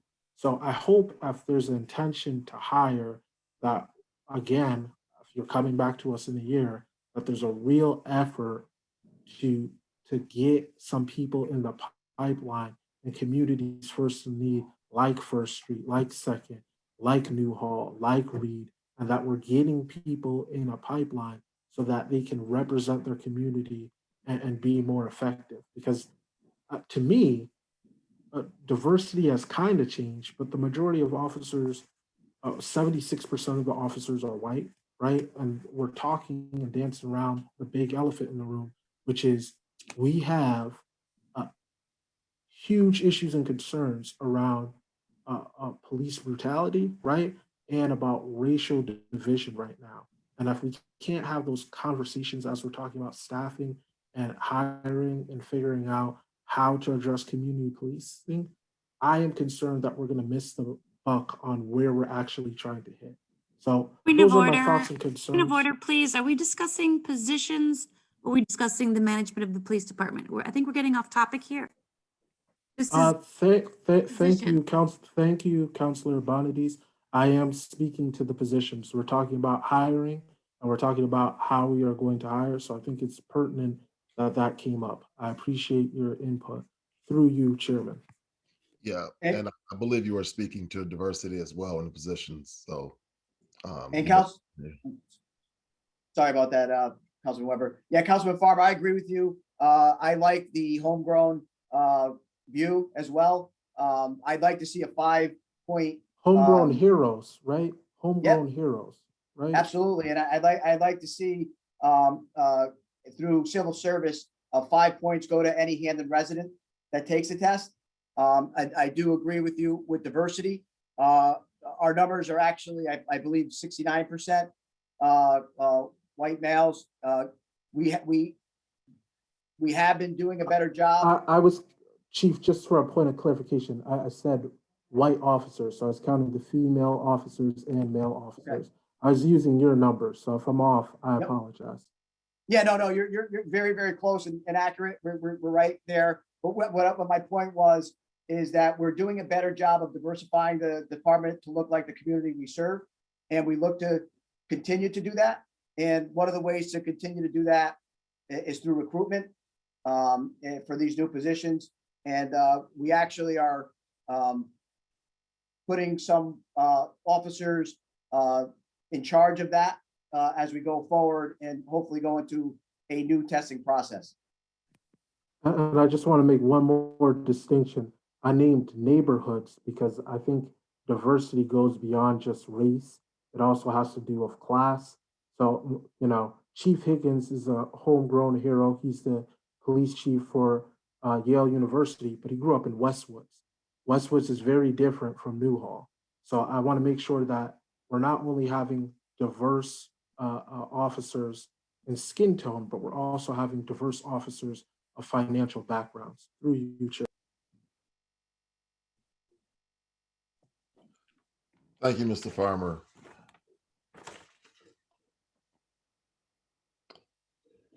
Councilwoman Horsley. Thank you, Chair. I have 3 questions for the chief. Chief Sullivan, thank you for being here tonight. I'm curious, is there a way that current officers could be trained to be CLIA officers? Why do we need an additional officer for that to suit the legislation that passed? It's a very entailed position. It will need help from lawyers to get that certification. Like CLESP, it deals with policies, and it's more extensive than that. It looks to retrograde certain parts of your police department as well. That may cost some monies as well, but it's definitely a full-time position. It definitely needs legal assistance. It's a very entailed accreditation to achieve, and there's very few inside the state that have it. And so that would pull someone off of the current positions to be able to get accredited. So that wouldn't work for an existing position. Is that the right understanding? Well, it's gonna take some person, one person of our personnel to do that. Whether we add a person to do it or we take someone from the existing, obviously it'll be someone who's existing here who would go into it. But they wouldn't be able to do their normal work if they trained for that accreditation? A majority of their day would be dedicated to that. They probably would be able to do some other assignments. That wouldn't be their only assignment. They would be given more assignments than that, but it would take a majority of their day. Got it. Okay. I was very excited when we approved the SPCP program with the Department of Justice, because I felt like that was a real tried and true in other communities program. And I know that you've been working with some community members in that program. How will you be able to continue the efforts in that program without these positions? Absolutely. Yeah, that does not, manpower wouldn't be affected by manpower. That's citizens and community members in our town who are working with myself and some members of our command staff. That would definitely not be affected by any manpower issues. Okay, that's good to know. And then my final question is about the impact of these positions on overtime. So we talk a lot about the overtime. Would these positions allow us to reduce some of the overtime in the budget, in the expense portion? It would, but there's a lot of events that we didn't do this year that we will be doing hopefully this upcoming year, now that we're coming out of the pandemic, hopefully. So yeah, it will help to decrease some overtime. But the overtime that we put in for, it would not reduce that. We budgeted in our mindset that we would have extra officers to conduct a lot of these projects and services that we provide to the community. So if I understand you correctly, if we don't fund these 5 positions, then we will need to add more money to the overtime for next year's budget. Is that? Either we would have some extra overtime costs, or we would have to reduce some services and programs. PAL is the first one that comes to mind. We haven't established it yet. We do have some very, very excited community members who want us to get going on that. And I'm meeting with them on Thursday, and I'm really waiting to see what happens here tonight to see if we can provide the manpower to establish that for our community. Great. And I just want to thank you again you've really kept your eye on the fiscal expenses for the the department and making sure that you've been able to cover some of the overtime with your own budget and the staffing that you've saved. And I just really appreciate that. So thank you so much for your answers, and I'm all done. Thank you, Chairman. Thank you. And it's not only overtime that we look to save money.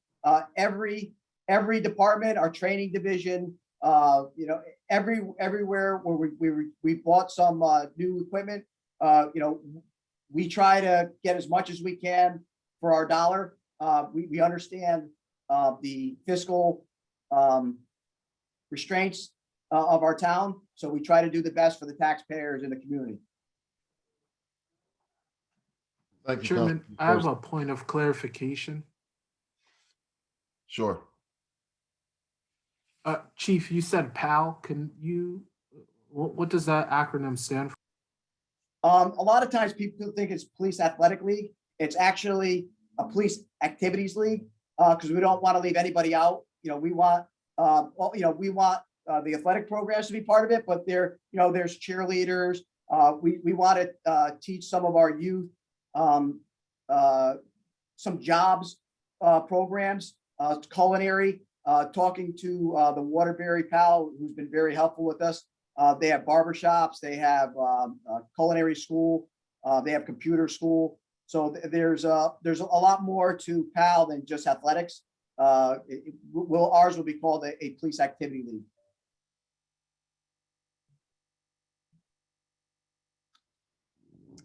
Thank you, Chief. Thank you, Councilman. Mr. Caesar.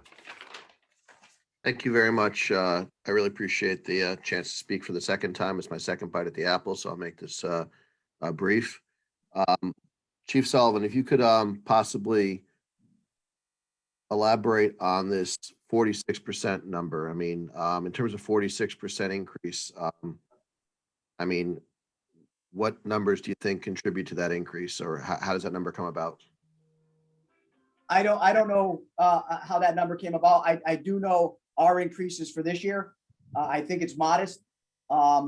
Those increases in the past, I wasn't the chief. I don't know how the budget took in those.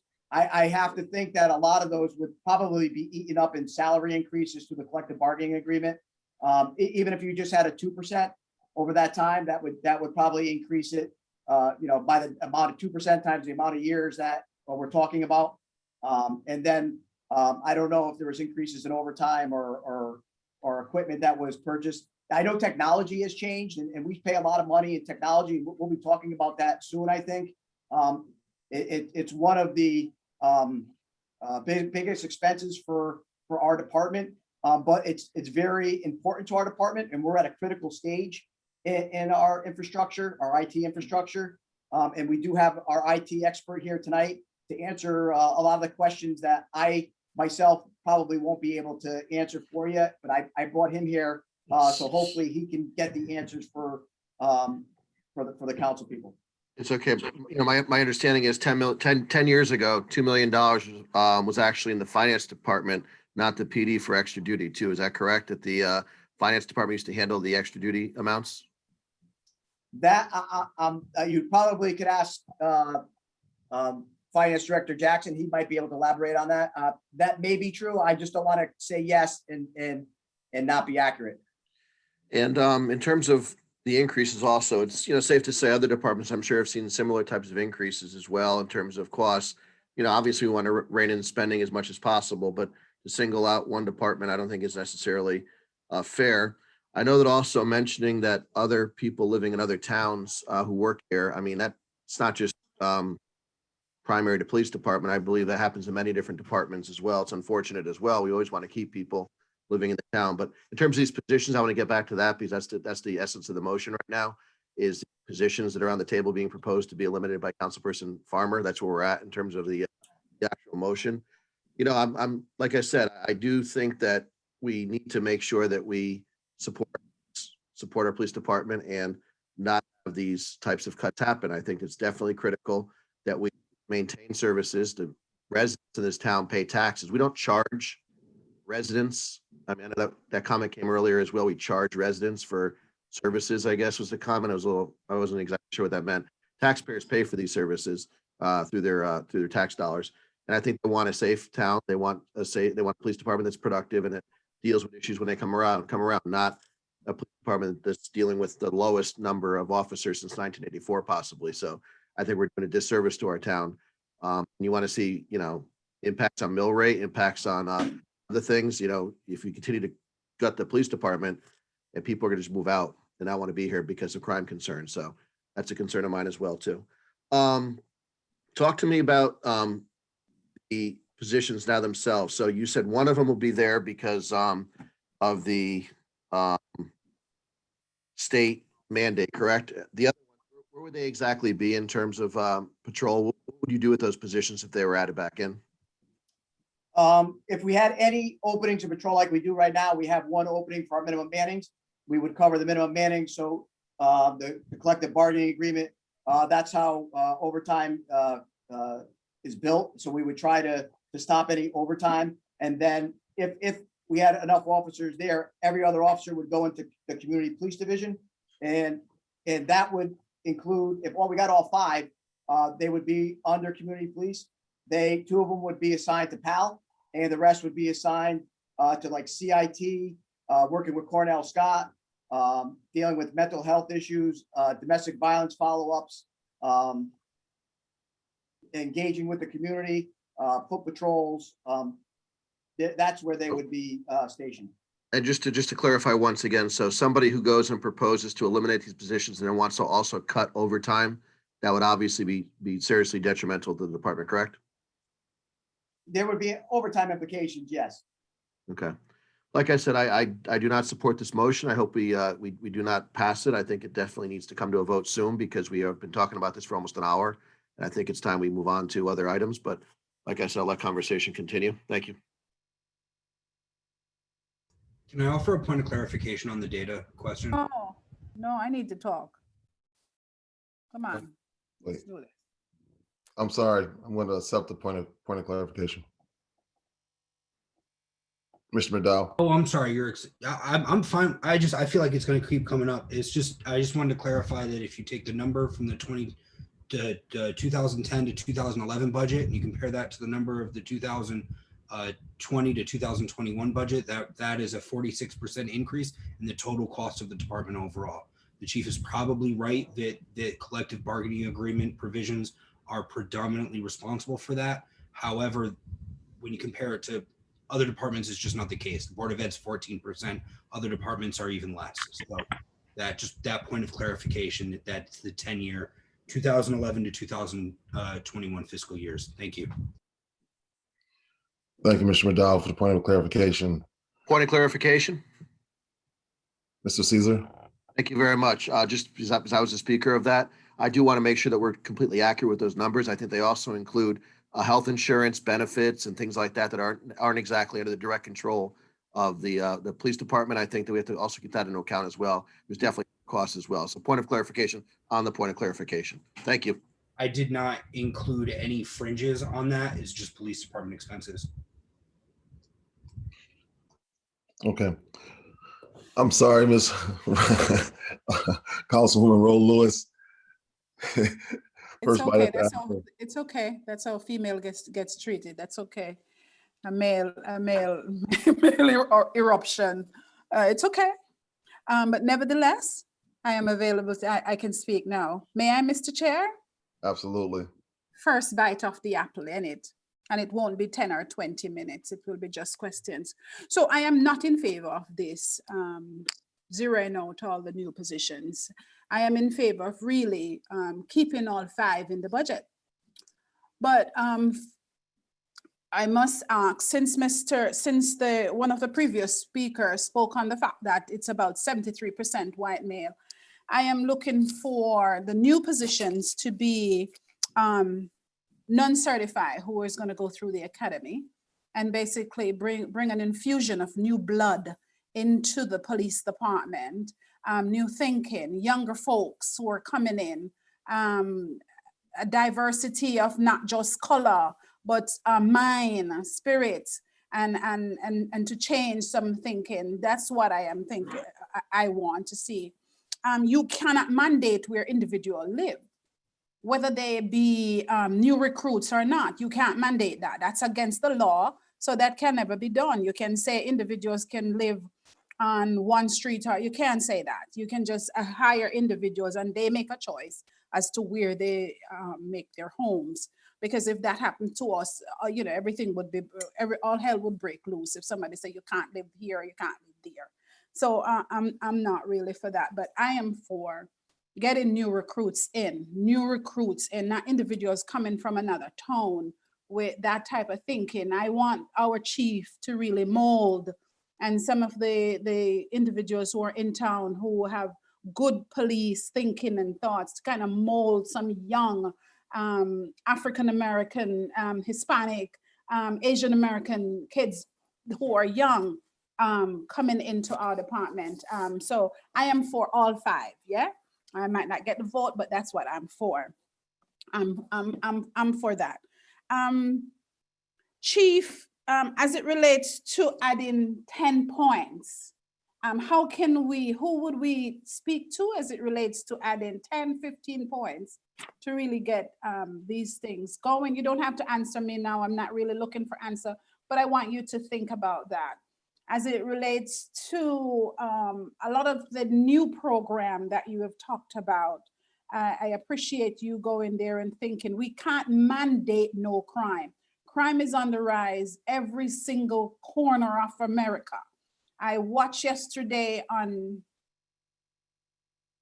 Facebook, where I'm Jamaican, and I saw a shootout in Jamaica, on the streets in Jamaica, where someone went out, robbed, and the police accosted them, and a big shootout happened in the street. So crime is not just in Hamden. And so we have to make sure our police are equipped and they have enough staffing to do so. That's what Burita would like to see. And so I am not going to say, when I've heard, and I thank the at-large Councilman McDowell for clarifying that is 2001 to 2011, 10 years, the 46% or 43% increase is basically about a 4.6% increase each year. It's nothing more than that. So when we hear that large of an increase, and individuals in the public think about it, oh my gosh, we're giving the chiefs who have been around, the Kennelys and the others who have been around, that much money of the time. No, it's not. It's just a 4.3% or so increase per year. That's all that's happening.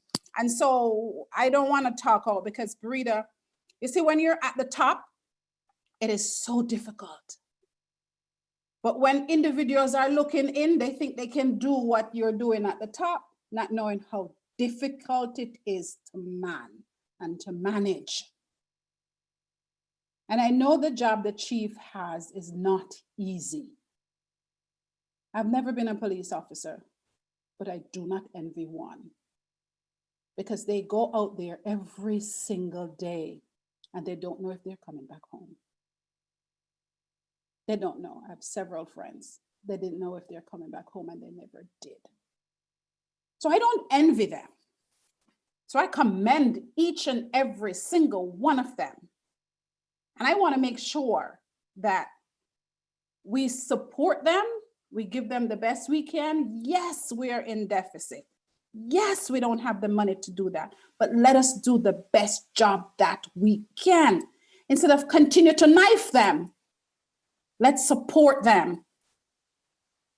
In Jamaica, in the dialect I will now speak, the higher the monkey climber, the more I'm exposed.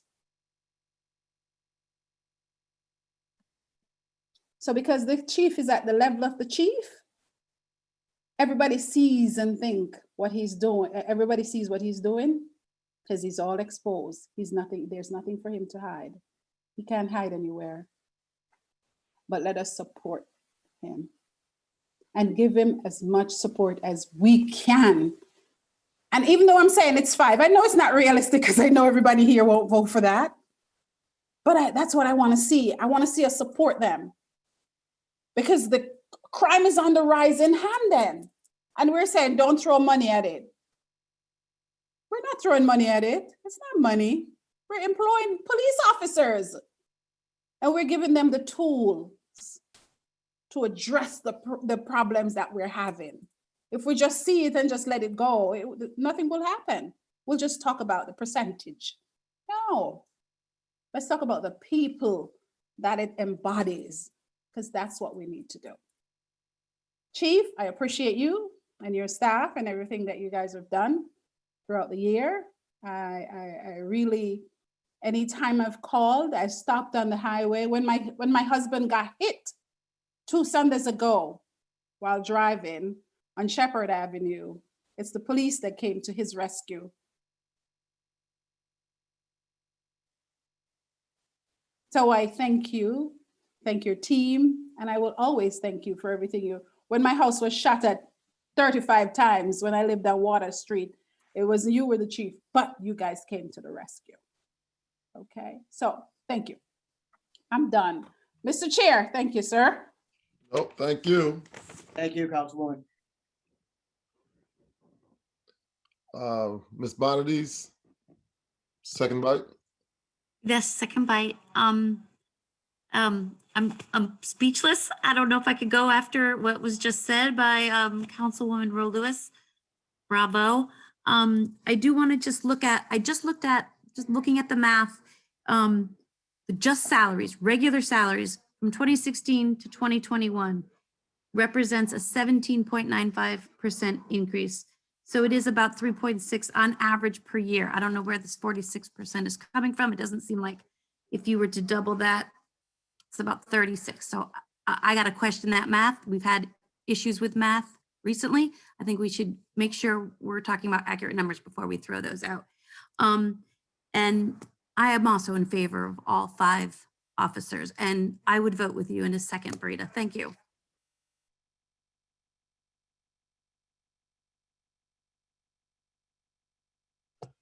Thank you, Ms. Bonadies. All right. Mr. Farmer?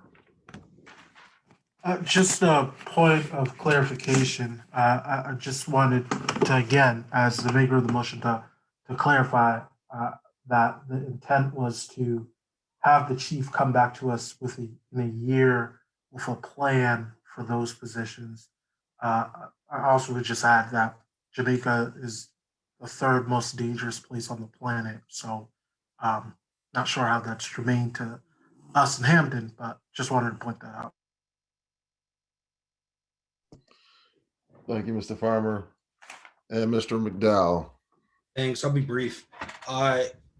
Issues with math came from the administration, not the council. They were actually corrected by a council member. So we haven't had troubles with math. If you take the total in the police department in 2010, if you take the total of the police department, 2010, 2011, and then if you take that total in 2020, 2021, it is total 46% increase. You can break it down yearly. You can do whatever you want. Whether you look at it as a yearly increase, whether you look at it as an aggregate of 10 years, which I think is important because a lot of residents are saying my taxes have gone up astronomically over the past year. They're not saying, oh, the past year that 1 mil, oh, the past year that half mil, the past year that 1.5 mil, right? They're saying I've lived here for 20 years and my taxes have gone up astronomically in the last decade. I think it's important to look at that. When you compare it to other departments, like I said, the Board of Education over the same time, despite having similar bargaining agreements, is 14%. So question my math all the time, but it's tight. It's tight math. I did it. I did it again. Perhaps if I did the math on the collective bargaining unit last week, we wouldn't have the issues we had. So I appreciate that we're questioning each other, but the math is what it is. And other departments simply haven't seen those same increases. Thank you.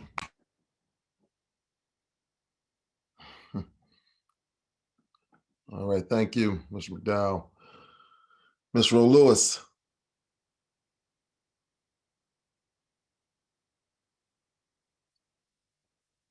Appreciate the second bite at the apple, not 3, the second. I normally do not respond when someone speak on something that I've talked about, but let me respond since Jamaica is my home. I can speak about Jamaica any given time I choose to.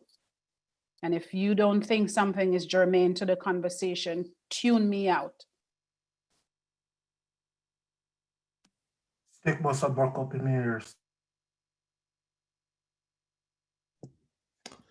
All right. Do we have any more discussion?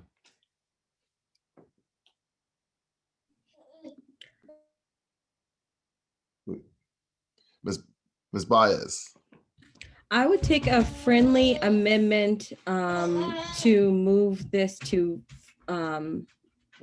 take 4 of the proposed police officers out of the budget. But I'm the seconder on that motion, that original motion. I'll second for discussion. I'll accept for discussion. You'll accept? Okay. As a point of order, if you're accepting, it changes the motion. There's no, like for discussion is, I know we had that issue last year. I just want to clarify on that for discussion doesn't, it is changing. I'll just accept, and worst case scenario, we can always make another motion. Thank you. So the motion is changed. Thank you. So the motion is now To take move to 4 of the eliminate proposed. 4 out of the 4 out of the 5 positions. So to eliminate 4. All right. Second. Yeah, we're changing the original motion. So it was Just changing it. Justin is a mover and I'm the seconder. Okay, so we're going discussion.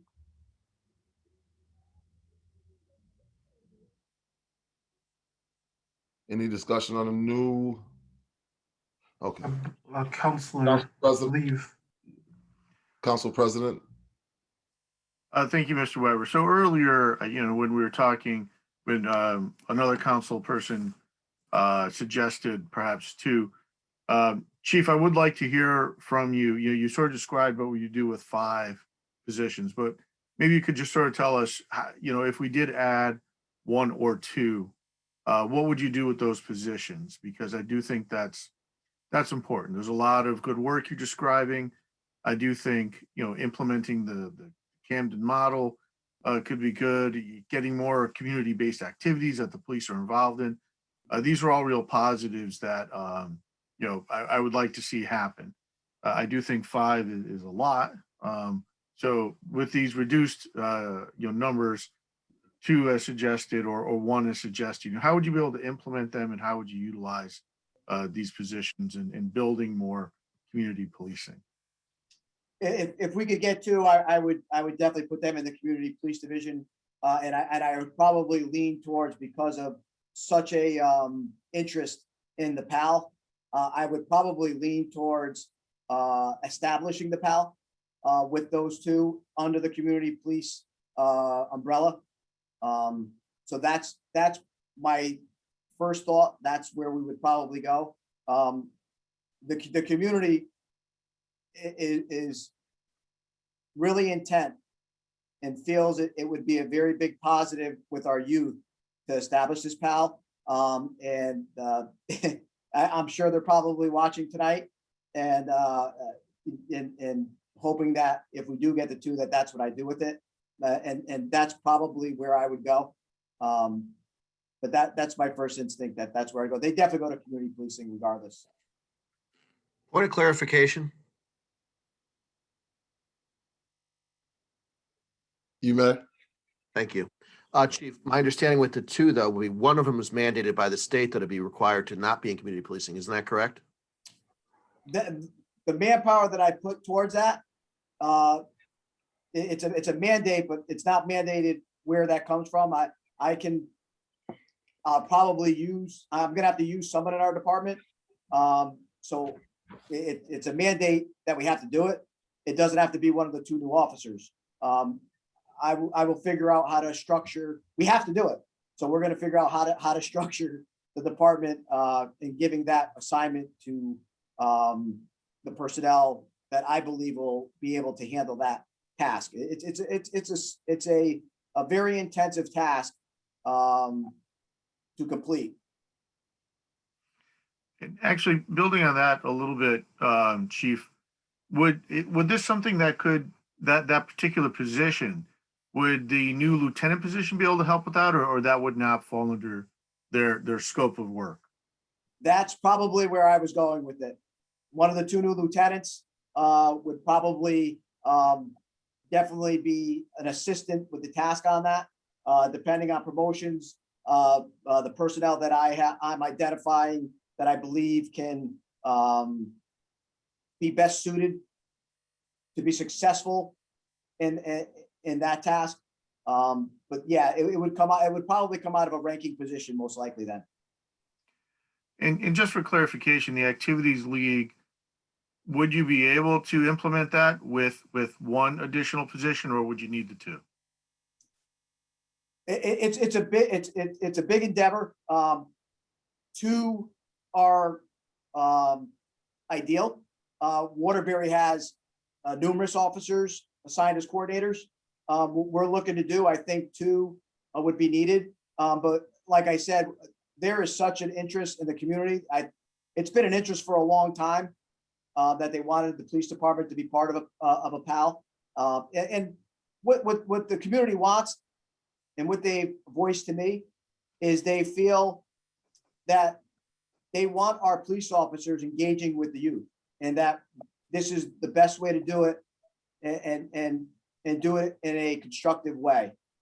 So the officers would actually be coaches for some of the leagues that we'll be getting involved with. Thanks, Chief. I really appreciate that. I've been listening to our conversation, and points being made about the expense and the importance of the police. Lots of good points on all sides. And I think, as I often do, I'm going to Goldilocks this for myself. 5 is too many, 1 is too few, 2 to me feels just about right. So I won't be supporting this amended motion, but if something does come to the floor for 2, I think I'd be supporting that. That seems to me to be a good compromise of all the variety of thoughts and ideas that we have here. Thank you. Thank you, Mr. President. Councilwoman Shoemaker. Thank you, Mr. Chair. Through you, I just want to address my colleagues. I appreciate the friendly to add 1, but I as well am more comfortable with adding 2. I mean, when I hear the state requirement, the interest in the PAL, the interest in making sure we have community police officers and bike patrols on the Farmington Canal Greenway Trail, I'd be more comfortable with adding 2. So I as well will not be supporting the friendly to add 1, but I would like to add 2. So that's where I'm at. Thank you. Thank you, Councilwoman.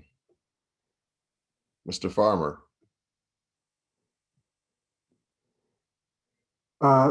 Chairman, thank you. Again, I think we are focused on supporting police or not supporting police rather than speaking on public safety, right? Public safety, our communities cannot be safe if people are not fiscally and economically sound, right? We are in a fiscal crisis, right? And we know that is some determinants that affects crime, right? Just to speak again to this item, right? For the last 3 years, every single year, the administration has found a way to wordsmith to say they want to hire 5 new police, whether it was 5 new police to do walking beats, or 5 new police to put into our schools, or 5 new police for community policing. It has been the same ask for the last 3 years, and it has been a no, right? The idea of the community wants police interacting with our kids. That is the exact reason why we did not approve 5 new police into our schools. So we're having two separate discussions. My concern is about public safety and not about policing. My concern is about how are we going to do what is right size for Hampden? We are in a fiscal crisis. We do not have the money, right? And we are not going to have the money. And we don't want to end up laying off people because we don't have money, nor do we want to be unsafe because we don't have money. And I think without a plan and getting people on board about what we're going to do for public safety, I think we're going to end up hiring police, having community members frustrated that they weren't implemented in that plan, and spend resources once again to try to repair that mistrust. The last I just want to touch on this item because it keeps coming up. The police chief has the ability to restructure as needed things. We currently have, from the count that the chief gave me, we have about 6 or 7 well, not to gender the positions, but we have 6 or 7 officers out, right? So we have the ability, right, to have the right size department, but we have a lot of people out right now. And the question needs to be, how are we going to do what we need to do with our fiscal mandate? I would like to see restructuring be able to handle it. It would also deal with the comp time that we constantly talk about.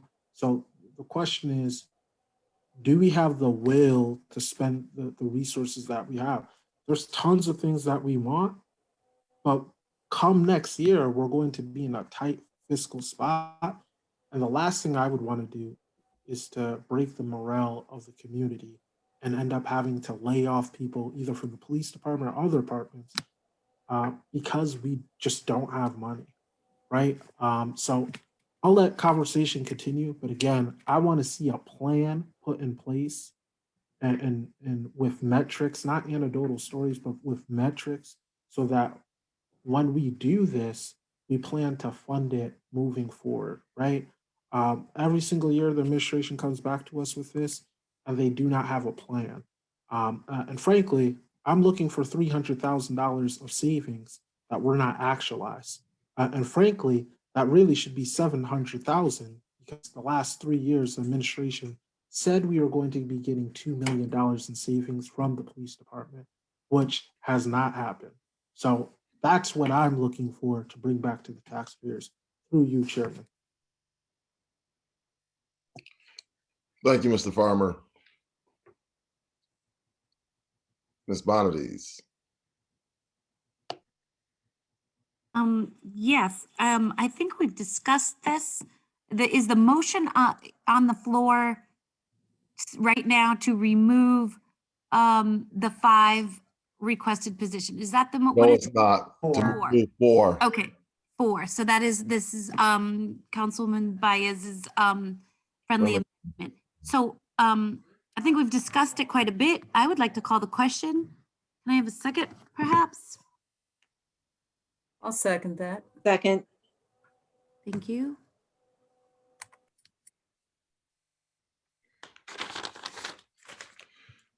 You called the question, and I believe that we have to take the vote at this point, but I would have appreciated the opportunity to speak. Can we have a roll call vote, Chairman? Through you. I'm sorry, I just want to get on the record that. Yeah, we have to take the vote now.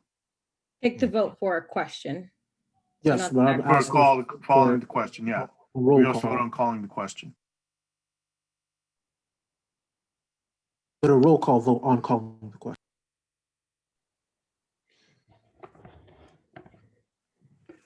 All right. Roll call vote on calling the question on the amendment to eliminate 4 of the positions. Friendly amendment to Mr. Farmer's amendment to eliminate all 5. All in favor? Oh, it's a roll call. Oh, I'm sorry. Councilwoman Baez, No to calling the question. Councilwoman Bonadies, Yes, call the question. Councilman Caesar, Yes, call the question. Councilwoman Klaus, Yes.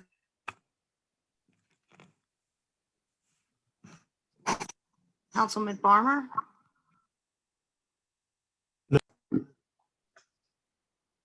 Councilwoman Gary, No. Councilwoman Horst, Yes. Councilman McDowell, No.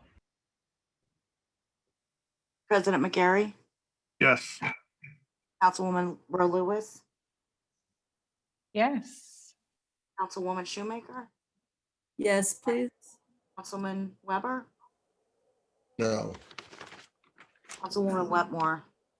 Yes, please. Passes with 5 opposed, 9 in favor. Can I have a roll call vote on the motion? Oh, yeah, that one I'm ready for. I was ready. You for know that was coming, Miss Renta. I did. All right, roll call vote on the amended motion to eliminate 4 of the proposed positions. Councilwoman Baez, Yes. Councilwoman Bonadies, No. Councilman Caesar, Absolutely not. Councilwoman Klaus, Yes.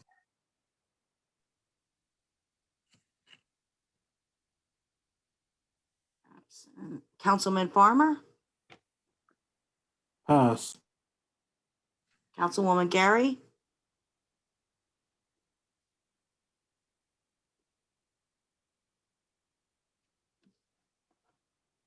Councilwoman Gary. Yes, can you tell me what we're voting on right now? This is to remove 4 patrol officers. Yes. Councilwoman Horsley, No. Councilman McDowell, Yes. President McGarry, Pass. Councilwoman Rowe Lewis, That's a no for me. Councilwoman Shoemaker, No. Councilman Weber, Yes. Councilwoman Wetmore, No. Councilman Farmer,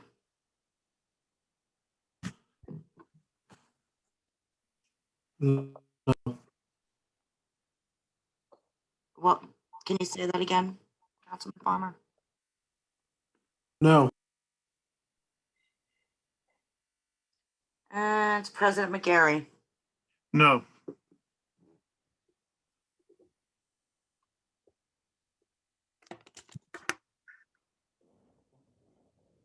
Five in favor. 8 opposed. All right, motion carries. It fails. Fails, Sorry, yeah. it fails. I just want to do a council president. It is now 9:06. How shall we proceed? We're just gonna have to keep on moving and hope we can move faster. I imagine tomorrow night's gonna be a relatively late night as well. But we just have to try to get this done. All right. All righty. Any other discussion on positions? Yeah. Hands are up. Oh. Are the hands up for discussion on positions? Yeah. All right. Yep. Okay, Mr. Caesar. Thank you. I'd like to make a motion to, let's see, the mayor had 5. I'd like to make a motion to cut it by 2, leaving 3, with the understanding that 2 of them would be for patrol and the other one would be for fulfilling the requirements of the mandate of the police accountability bill and all the other things that are required with that position that we talked about. So it's. Second. Okay. I'm sorry, who seconded it? Bonity. Thank you. I'll speak to the motion. That was to remove how many, Councilman Caesar? Sure, thank you. It's to remove 2 from the mayor's number of 5, leaving. Okay, thank you. So I'll speak to the motion if I can. Please do. Thank you very much. Like I said, my intent really is to make sure that we have 2 in patrol. I think it's necessary with the current, just the understanding that we want to make sure that we have support out there for what's currently there. I think we have to definitely make sure that we're working toward having a larger number of police officers, not less. I mean, we're looking at the lowest number since 1984. I really think that rebuilding that a little bit last year is necessary. So I'm going to be proposing the 2 for that. But I also think that the 1 that's needed for the state mandates and requirements is important too. I'd rather see that be allocated from a position like this versus somebody being reassigned those duties, I think. Like I said, I just think that we need to show support for the department and make sure that we make the attempt that's there. So that's why I'm making the motion for 3. Thank you. Thank you, Mr. Caesar. Ms. Gary.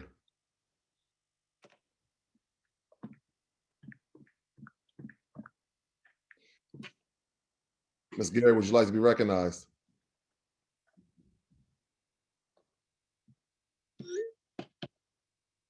Councilman Gary, would you like to be recognized?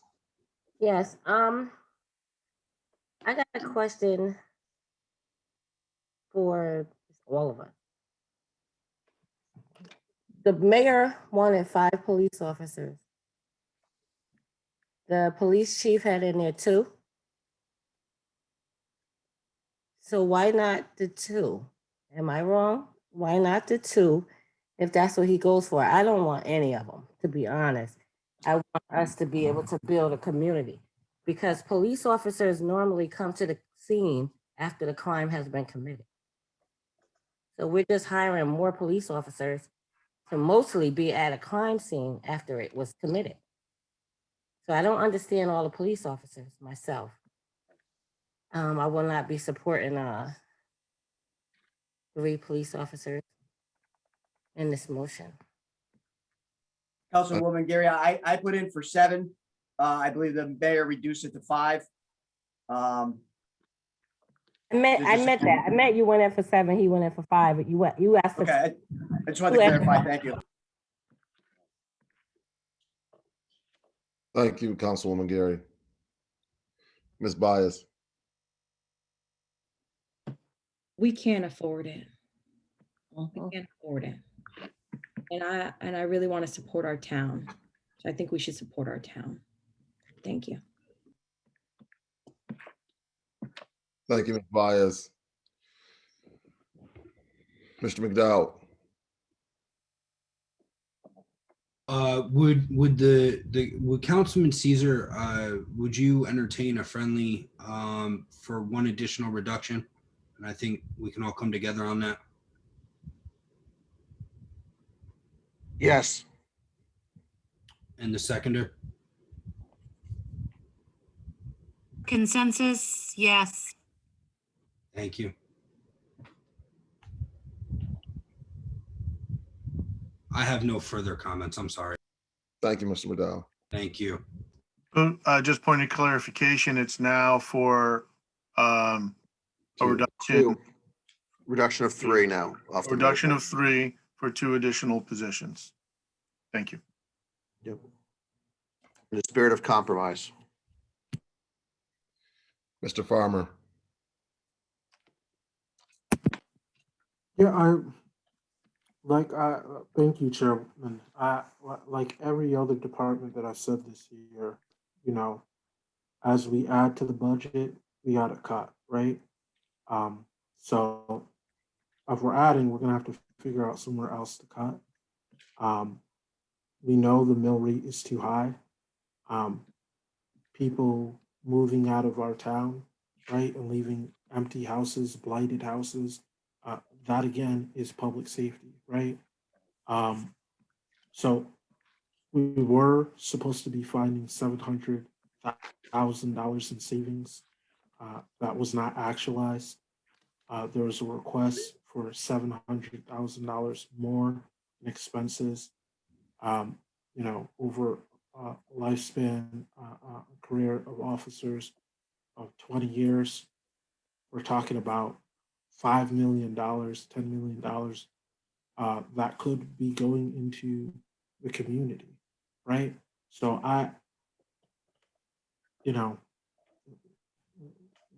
our summer program, we employ about 100 kids.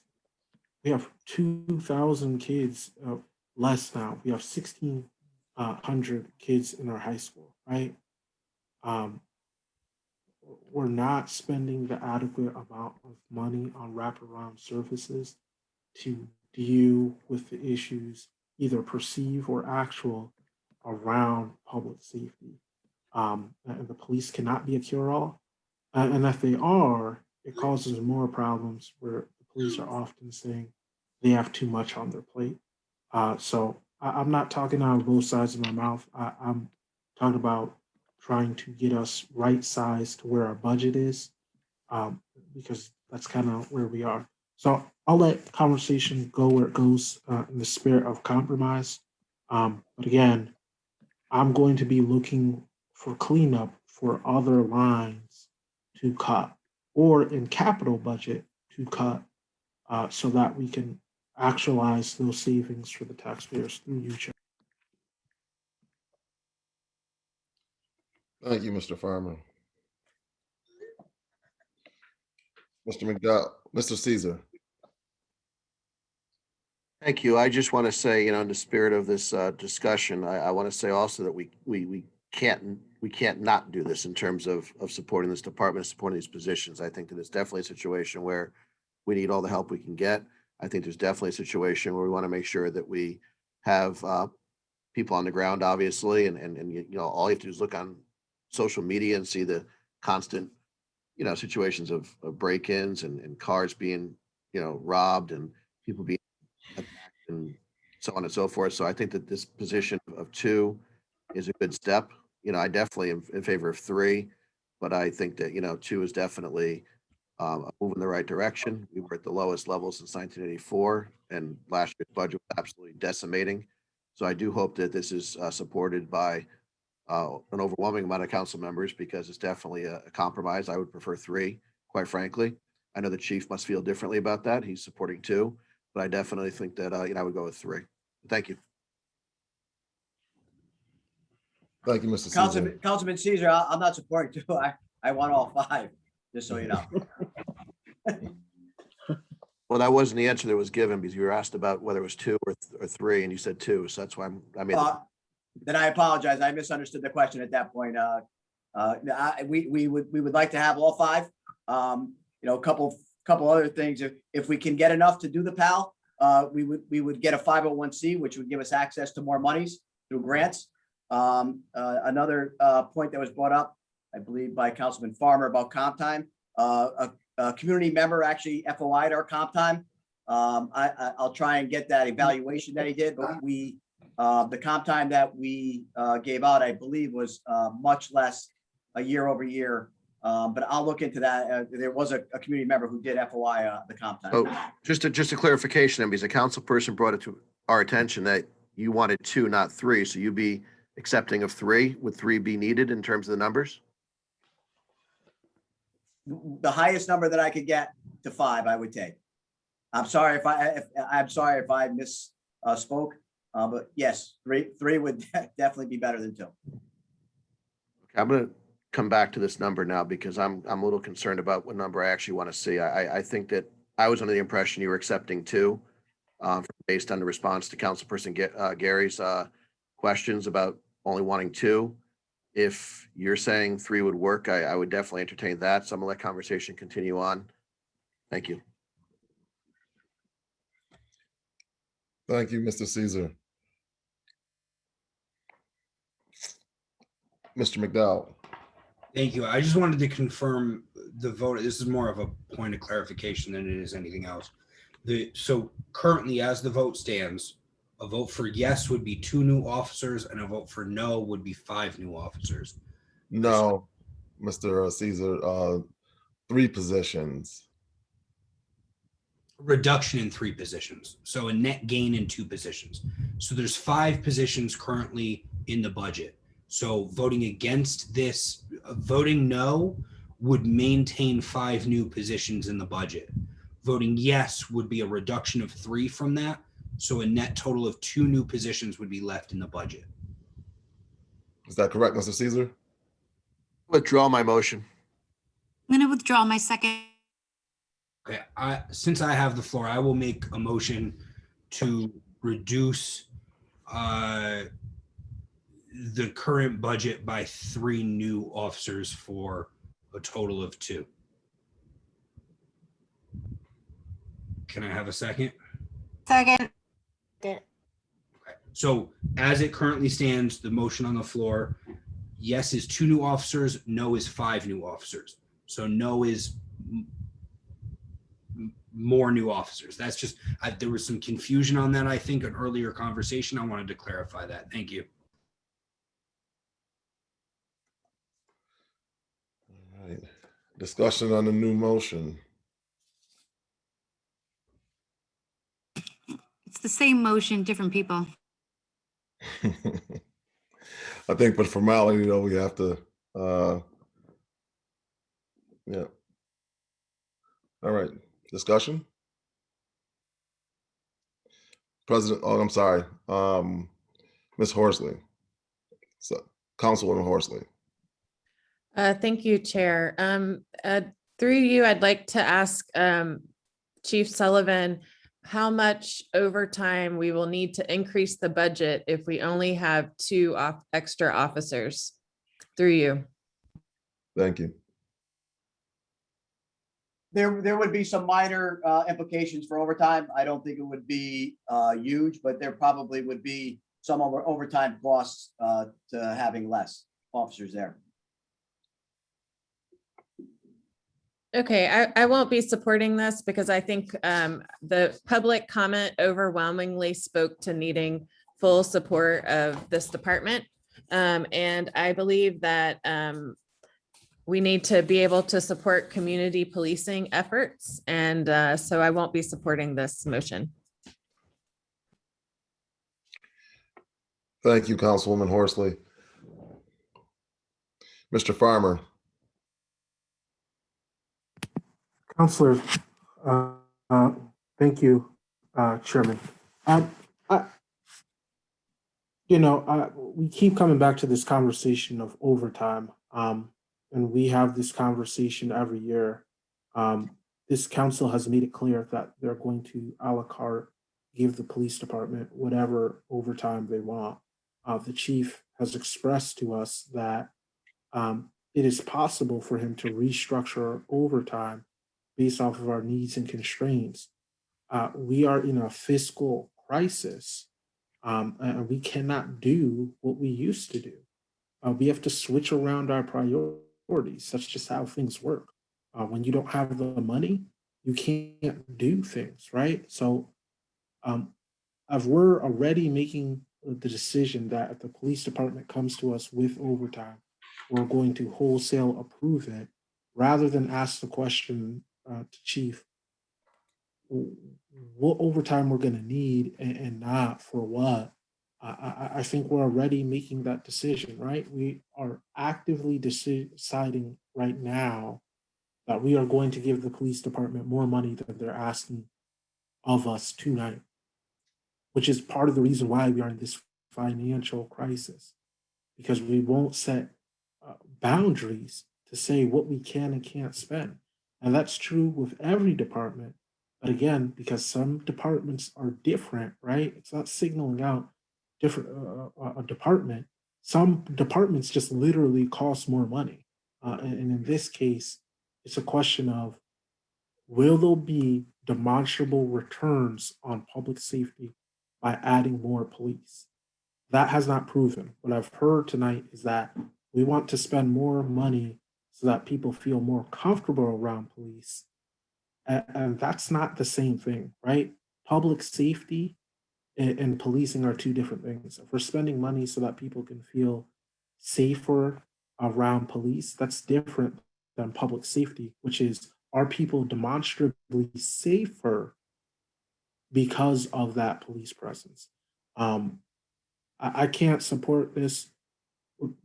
It's the same, it's the same motion, different people, but it's the same proposal, different year, right? This is the same proposal of walking beats.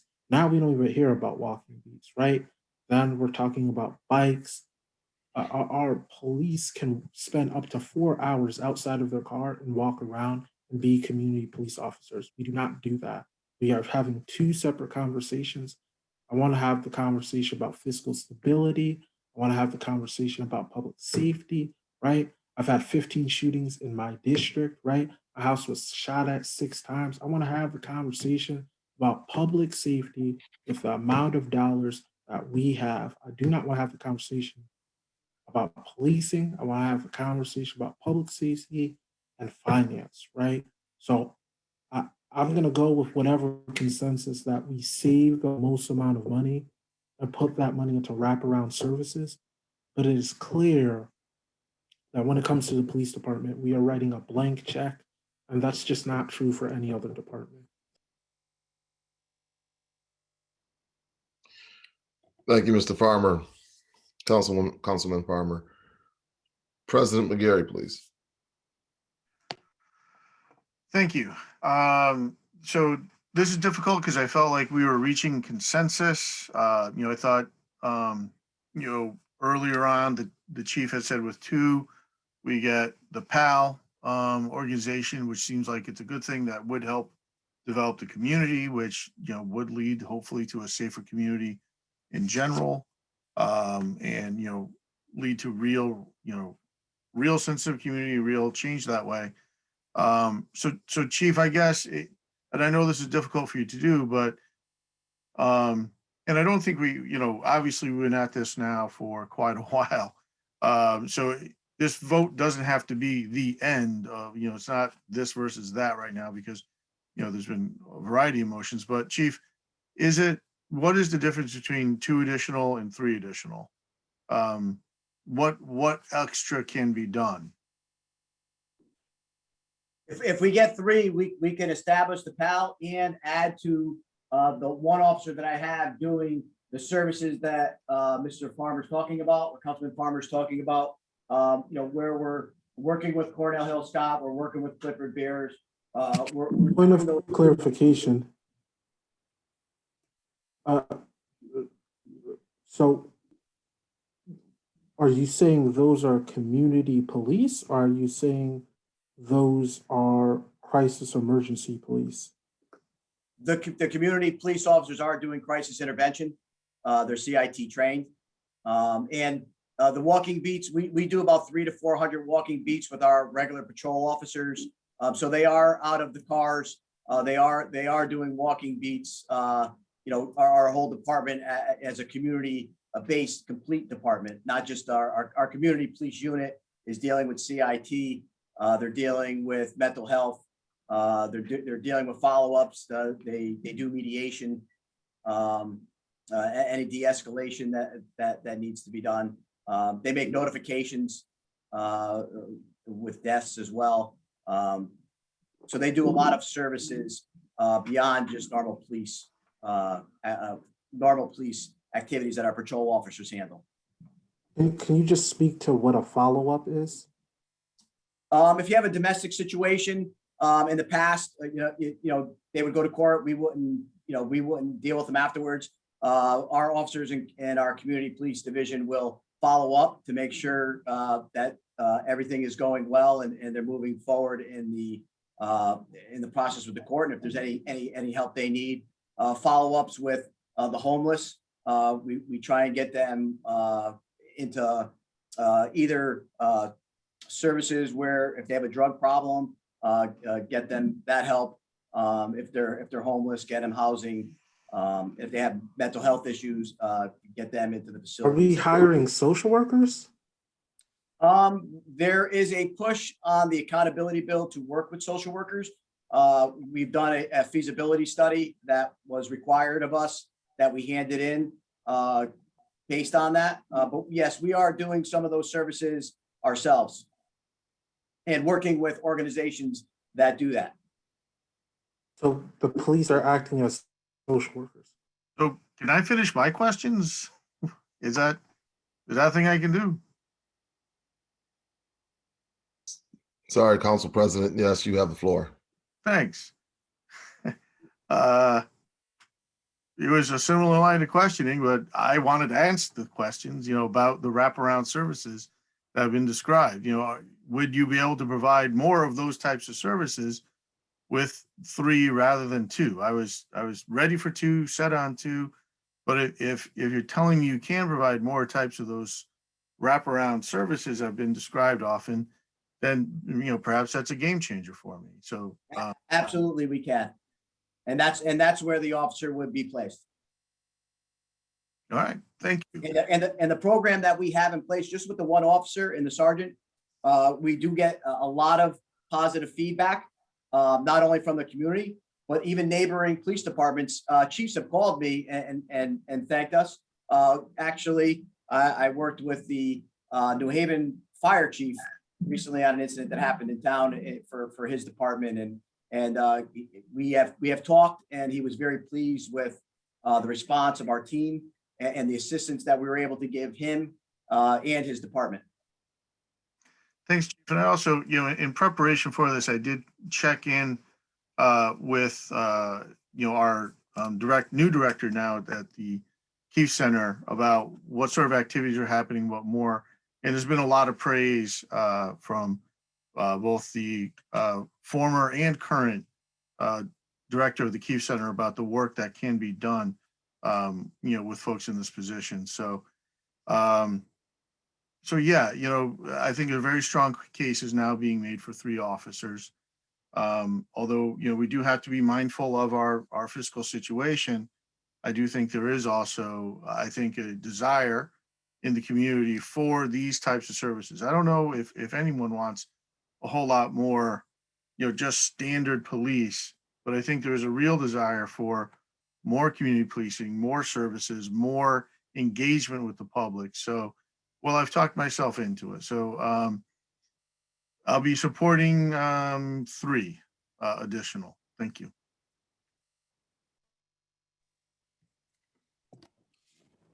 I'm going to take the privilege and put myself on the list.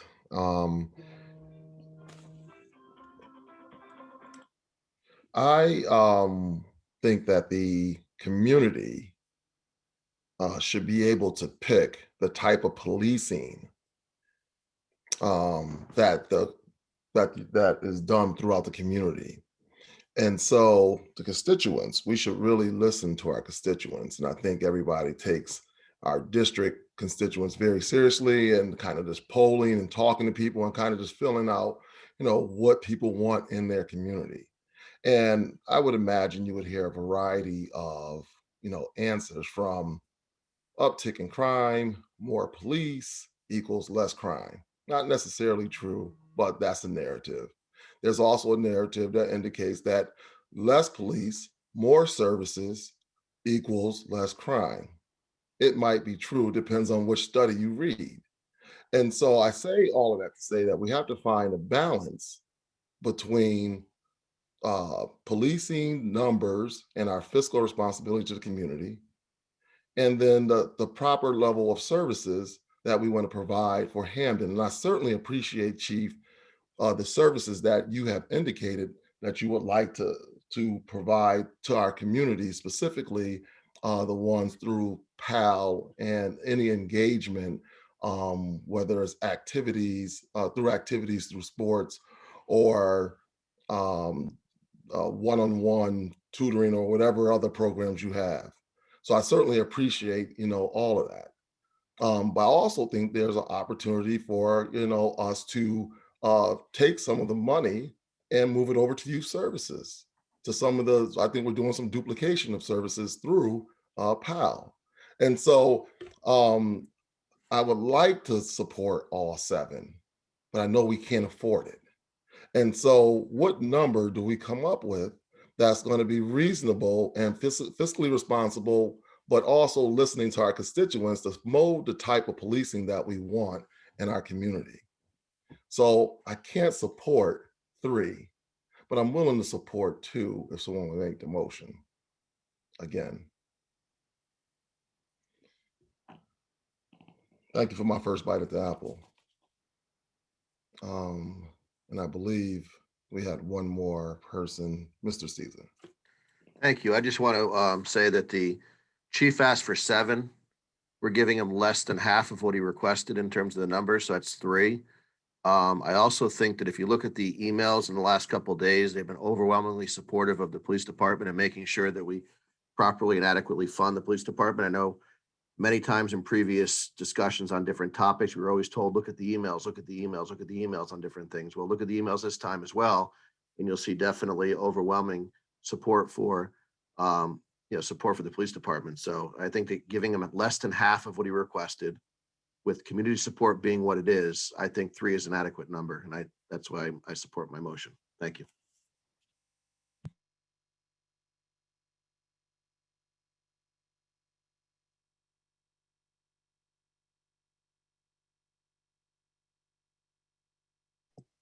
Thank you. Ms. Councilwoman Bonadies. Thank you, Chair, and I appreciate the comments that you made as well. I think what Chief Sullivan is trying to say is adding more police officers is not going to create an over-policing situation. He's flipping the script here. He's more police officers to engage in the community and provide services that the community is asking for. This isn't a situation where we're creating some kind of a police state. These officers are going into kind of like a community service role, and adding to social services that the town and our youth are really looking for. So I think with the addition of 3, we can really flip the script here and provide more services that this community really needs. And so I'm in favor of 3. We're at 3. That's the current motion on the floor. Let's get this figured out. Thank you. Thank you, Ms. Bonadies, Councilwoman Bonadies.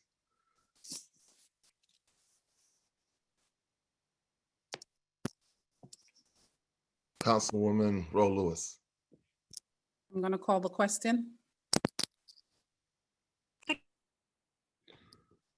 Question is. Roll call vote, please. Can I just get a point of what is the motion on the floor? Because I thought the motion on the floor was to reduce by 3. Now I'm hearing that it's to keep 3. What is the motion currently on the floor? My motion was to have 3, correct, Ms. Renta? I made a motion. Mr. McDowell's motion right now is to reduce 3 and keep 2.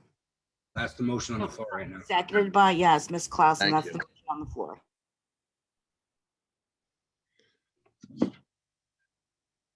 Mr. McDowell, would you restate a no is what and a yes is what? No is 5 new officers. Yes is 2 new officers. Point of clarification, though, if another motion is made after this motion fails, possibly, you could go back and still make it 3. It's not one or the other. You can go back and make another motion afterward, correct? Thank Are you. you asking me? We can make as many motions as we want. I was asking the chair of the committee, not you. I was asking the chair of the committee. My correct understanding of this is if this motion fails, you're correct. I can go make a motion afterwards saying I want 3. So it's You're 5, correct. 5 or 3. Thank you. Or 5 or 2. Okay, so we'll call the vote. Someone, I think Mr. Farmer asked for a roll call. Yep. Yes. Councilwoman Byers. No on calling the question? Yes. Councilwoman Bonadies.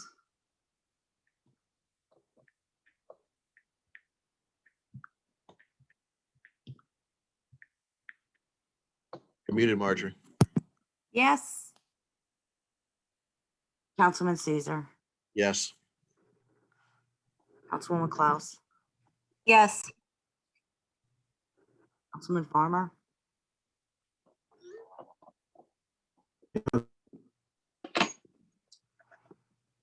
Councilwoman McGarry. Or Gary, I called her McGarry. Sorry. Councilwoman Gary. No. Councilwoman Horsley.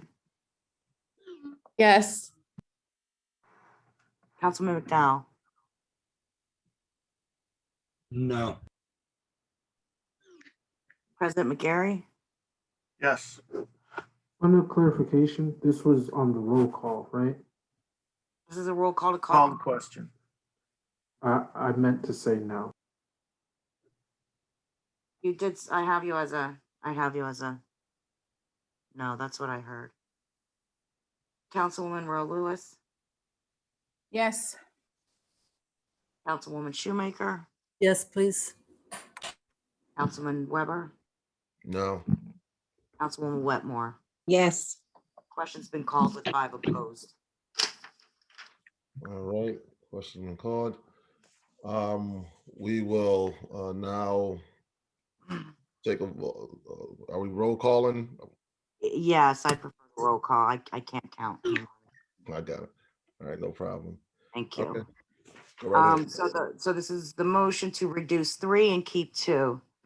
Councilwoman Baez, Yes. Councilwoman Bonadies, No. Councilman Caesar, No. Councilwoman Klaus, Yes. Councilman Farmer. Yeah. Was that a yes? That was a yes. Gotcha. Councilwoman Gary, Yes. Councilwoman Horsley, No. Councilman McDowell, Yes. President McGarry, No. Councilwoman Rowe Lewis, No. Councilwoman Shoemaker, No. Councilman Weber, Yes. Councilwoman Wetmore. No. 6 in favor, 7 opposed. Fails. Okay. All right. I'm gonna offer us a comfort break, 5 minutes. Sounds good? Sounds good. You, We are in Chair. recess. Thank you. We're in recess at 9:52. We'll reconvene at 9:42, reconvene at 9:47. Not a recess though, right? Council President, it's a break, correct? Well, it's yeah. Okay, just making sure we worded. We're still coming back. Yeah. Okay.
9:47. And we're back, and we're back out of recess.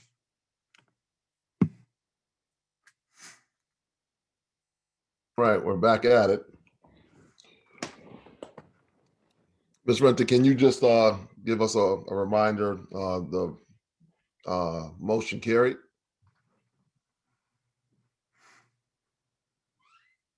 I'm sorry? The motion failed. You had 6 in favor and 7 opposed. Motion failed. Okay. All right, thank you. Okay. All right. So there were hands up for discussion. All right, Mr. Caesar. Thank you. I'd like to make a motion to reduce the mayor's number by 2, which would mean 3 positions. Second. Is that Ms. Bonadies? Councilwoman Bonadies on the second?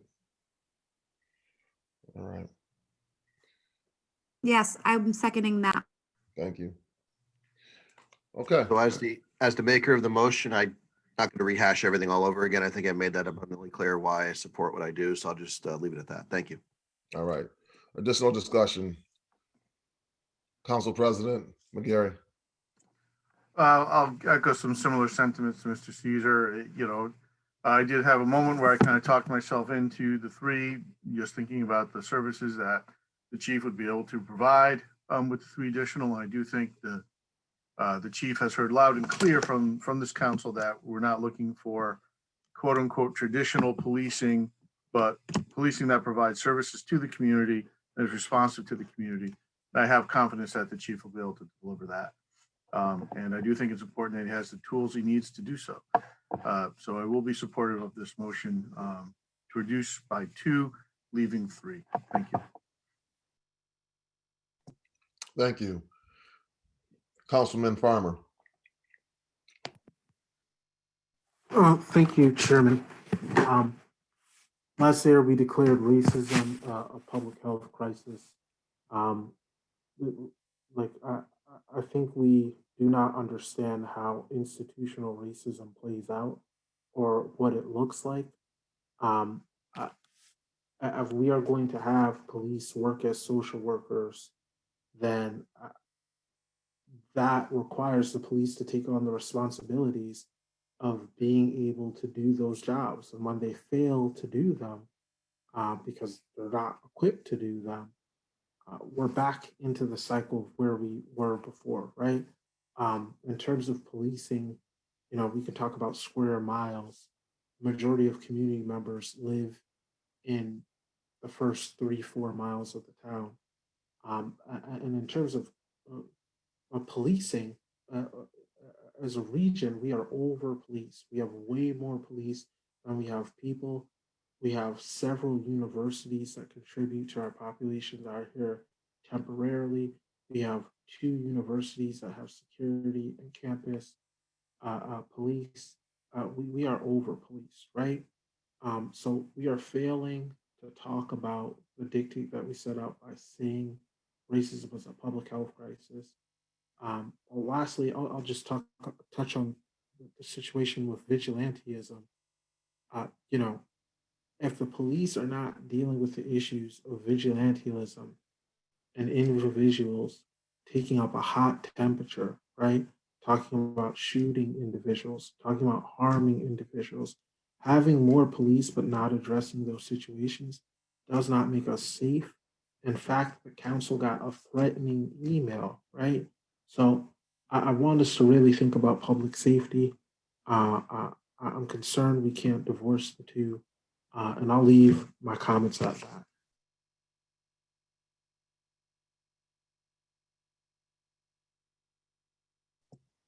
Thank you. Councilwoman Shoemaker. Thank you. I would like to call this question.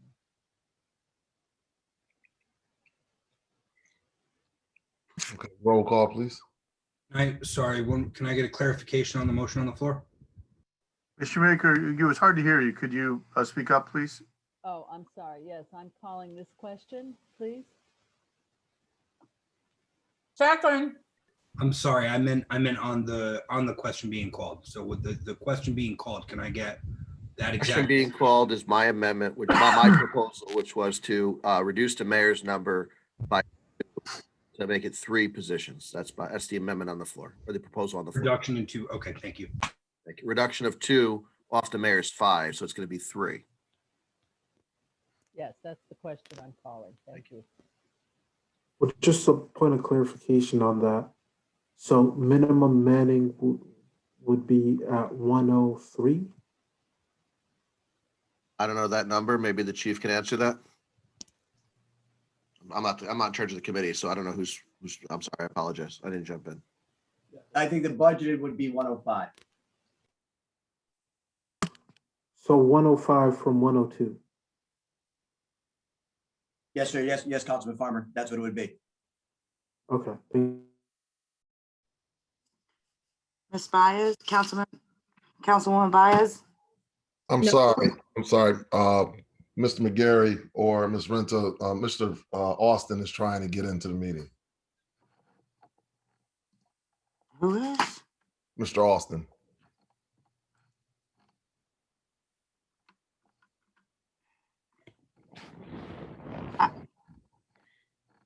Would he Ave a cappella? You think, Kim? Is that No, but Mr. Austin as in, who Mr. Austin? Mark Austin? Well, he doesn't, no, he's not even with us and he doesn't. Alston, A-L-S. Ron Austin. Austin. Oh, he must be, yeah, he must be the AA. Let's bring Yeah. it Okay. last I time. got him. All right, so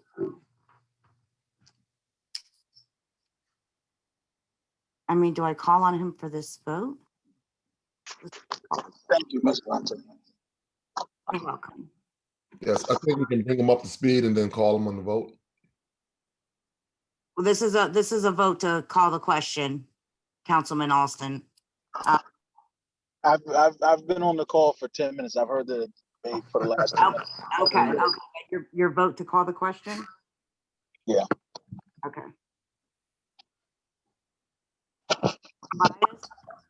No. Councilwoman Bonadies? Yes. Councilman Caesar? Yes. Councilwoman Klaus? Yes. Councilman Farmer? Nah. Councilwoman Gary? Councilwoman Horsley? Yes. Councilman McDowell? No. President McGarry? Yes. Councilwoman Rowe Lewis? Yes. Councilwoman Shoemaker? Yes. Councilman Weber? No. Councilwoman Wetmore? Yes. Question's been called with 5 opposed. Thank you. Welcome. Roll call. Okay, roll call vote on reducing 2 patrol officers and leaving 3. Councilman Alston? No. Councilwoman Baez? No. Councilwoman Bonadies? Yes. Councilman Caesar? Yes. Councilwoman Klaus? Pass. Councilman Farmer?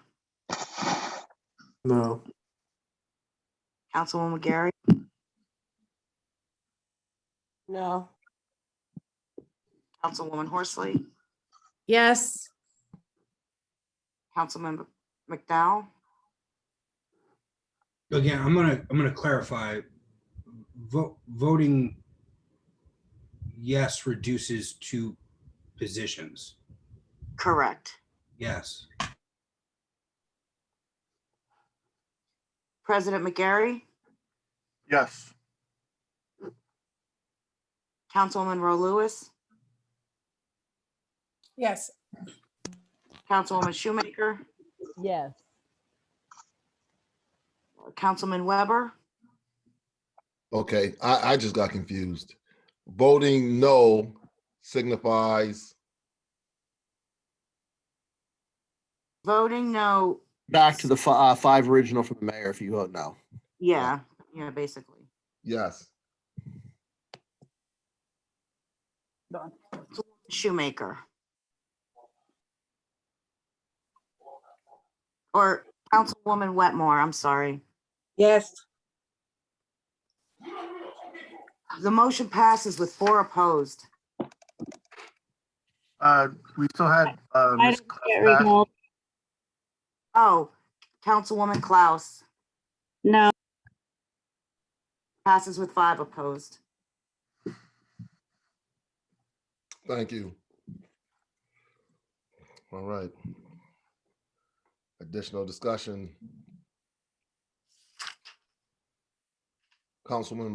Woman Bias. I'd like to make a motion to reduce the patrol positions to 2. Second.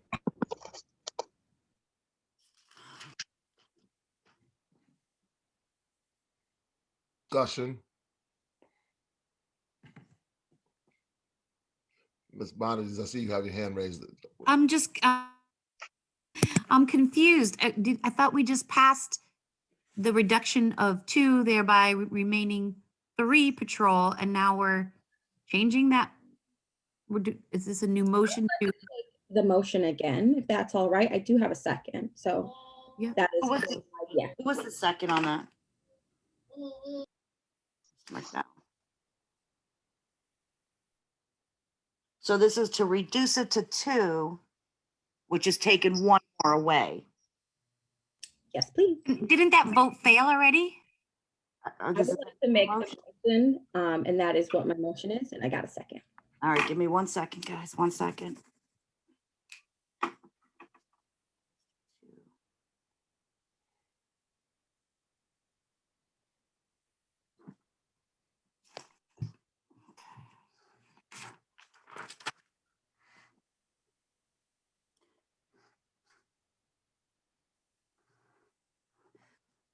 Mr. Councilman Alston. I have a question, and would the reduction, what's the number overall, would the new motion on the floor reduce it to? So my motion would reduce it from the 5 proposed new patrol officers in the mayor's budget down to 2. No, right now it's at 3 because the previous motion passed. So right now there's 3 in there. Your motion would remove 1 more and leaving 2 in place. Thank you. You're right. My question still overall is, would the reduction on the floor move it back down to the 102 that's in the memorandum of understanding? No. What would be the number with the reduction on the floor? 104. That would be 104, yes.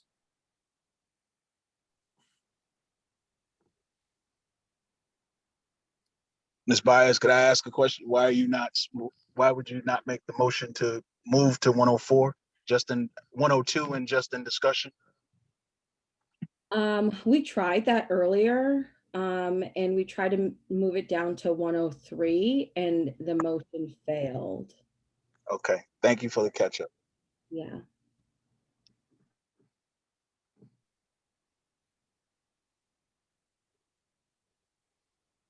Okay, are we ready to vote?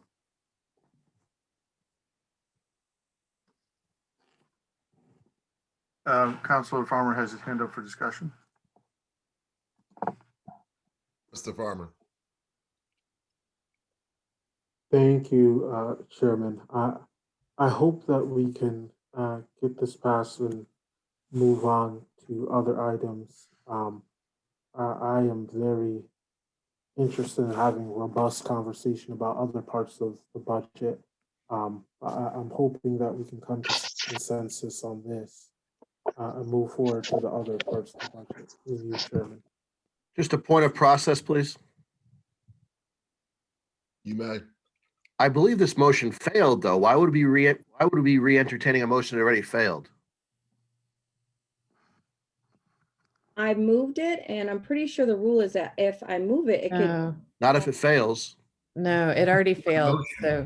this is a Point different, of order, this is a different motion. This is a motion to reduce one police officer. That motion has not been made at any point. The motion has been seconded. Thank you. if you like, you can call the question. Can we get a parliamentarian, please? Miss Gruen is probably asleep, but I'll try texting her. The motion on the floor right now is cutting it to 2 positions, not 3. We already entertained No, that. actually, I think though, Mr. Austin, I'll rule as the chair. It's a distinction that it is reducing, so it is now, the total officers now is what? 3. 4, and so now this is gonna take it down by 1.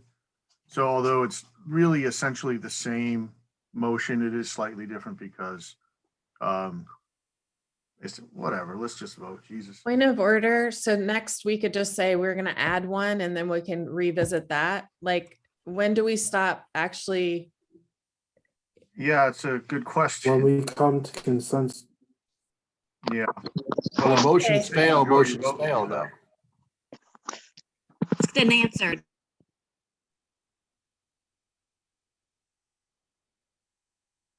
I'm checking to see if Ms. Gruen is still with us.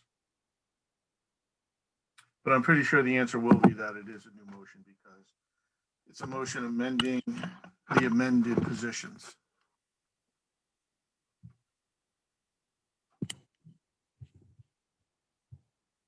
We may be splitting hairs, but it's definitely a new motion. So we'll wait for a response. Let's give her 2 minutes. President McGarry. 2, 20, 30, 2 more hours, whatever. Let's just stick it out. Get out another week. That we can't do. I'm willing to let some of this go, but when we start endangering our ability to pay for our bills, no. A point of clarification. Did the governor not extend the time to approve? Yeah, but he didn't give us millions of dollars in extra cash on hand to spend on our bills as of yet. So Mr. Jackson and I have had conversation about this. Our cash flow is not affected by by the governor's order. We have to pay our bills starting January 1st. So no, the answer to delaying is no. A TAN would incur extra interest costs. It makes us take But on. wouldn't you be able to make amendments on the budget, as you're gonna make amendments on the budget throughout the year? Not after they fail. Yeah, but the Do extension. it all year then. We did the whole entire budget. I can go back to We're things 2 gonna weeks have ago. to, yeah, we Ridiculous. just have to We could. move on here. I don't believe Ms. Gruen is going to be awake at this point in time. The total number of 104 already failed. That is true. We are kind of splitting hairs here. Distinction, but with a difference. All right. So we're gonna, well, first of all, is there any other discussion? Well, did we just get the call? Did someone just call a vote? There's been no call to question. All right. So we're still in discussion. So are there any other discussion? All right, let's take a vote. Ms. Myers, would you restate your motion, please? My motion is to reduce the amount of added police officers from 3 to 2. Point of clarification, is that 104 now? You have the math in front of you? Just asking clarification. Yes. Right. All in favor? distinguished by raising your hand or saying aye. Roll call vote, please. Thank you. Mhm. Councilman Austin? That was a yes. Yes, it is. Councilwoman Baez? Yes. Councilwoman Bonadies? This vote has already been taken and failed. I want to know why it's being asked again. Because another voter just appeared on the screen. This is an illegal vote. I don't think we should vote on this until we have absolute legal counsel on this. This has already been brought up for a vote. The vote failed. Done. You don't just Are you asking to table it? going over and over until you get it right. Ms. Ms. Bonadies, Are you asking Ms. to table it? Bonadies, it is, my rule as chair is that it is, although it's splitting hairs and it is making a difference out of nothing. And the vote has already, we've already voted on this, but parliamentarily, it is a slightly different vote because it is on reducing one thing. On the Setting the number at same 104. of positions. It's the same exact vote. It failed. It failed. We should not be voting on this again. You don't get to keep voting until you get. Over and over and over again. While you have a valid point, it is still, you know, it's the ruling, Do I'm not sorry, that's the vote. ruling of the chair. We should not be taking this vote. I want a legal parliamentary decision. Yeah, wake up the town attorney and get her on the air. Really, this is ridiculous. Now. Wake her up. Split the hairs. How Should be here, I actually. mean, for goodness Should sake. be here right now, actually, where she should be being the parliamentarian at these meetings. Austin.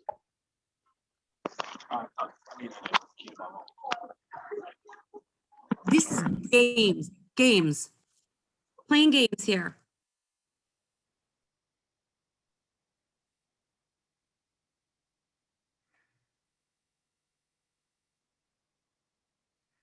Well, she's not answering the phone, so, you know, I don't know what to tell you, but, you know, You don't vote. I think the answer is, we do vote. And if we can challenge it at a later point. If you choose a challenge, you can challenge.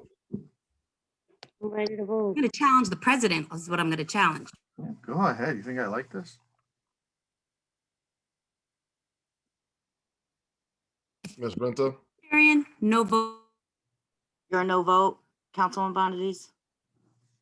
Oh, no, I want to be able to vote. I want to be on the prevailing side so that I can bring this back up again because this is a joke. Okay, Councilwoman Bonadies, what is your vote? A point of clarification. Is that a yes or no? It's a pass. Councilman Caesar? No. Councilwoman Klaus? Yes. Councilman Farmer? Yes. Councilwoman Gary? Yes.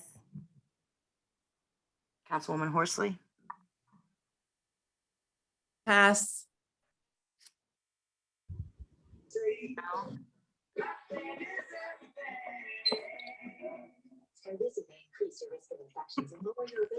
Councilwoman McDowell? Yes. Tell your doctor if you have an infection or symptoms such as fever, sweats, chills, muscle aches, or if you plan to or recently received a vaccine.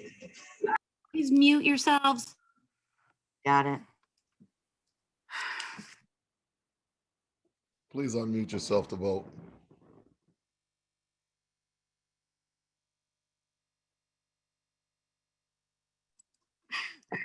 Gary?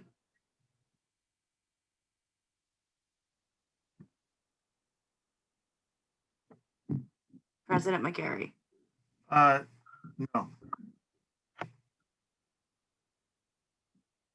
Councilwoman Rowe Lewis? No. Councilwoman Shoemaker? No.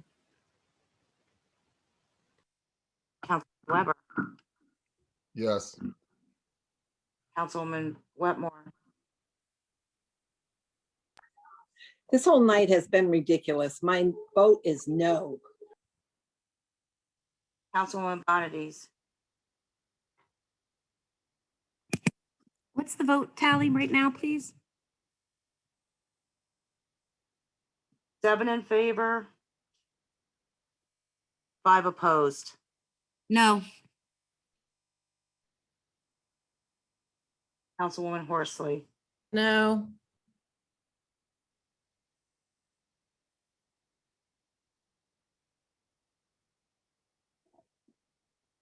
Seven in favor, 7 opposed. It fails.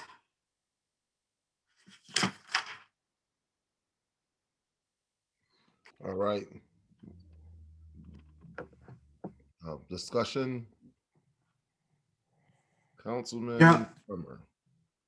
Thank you. I would like to make a motion to eliminate the deputy chief position. Second.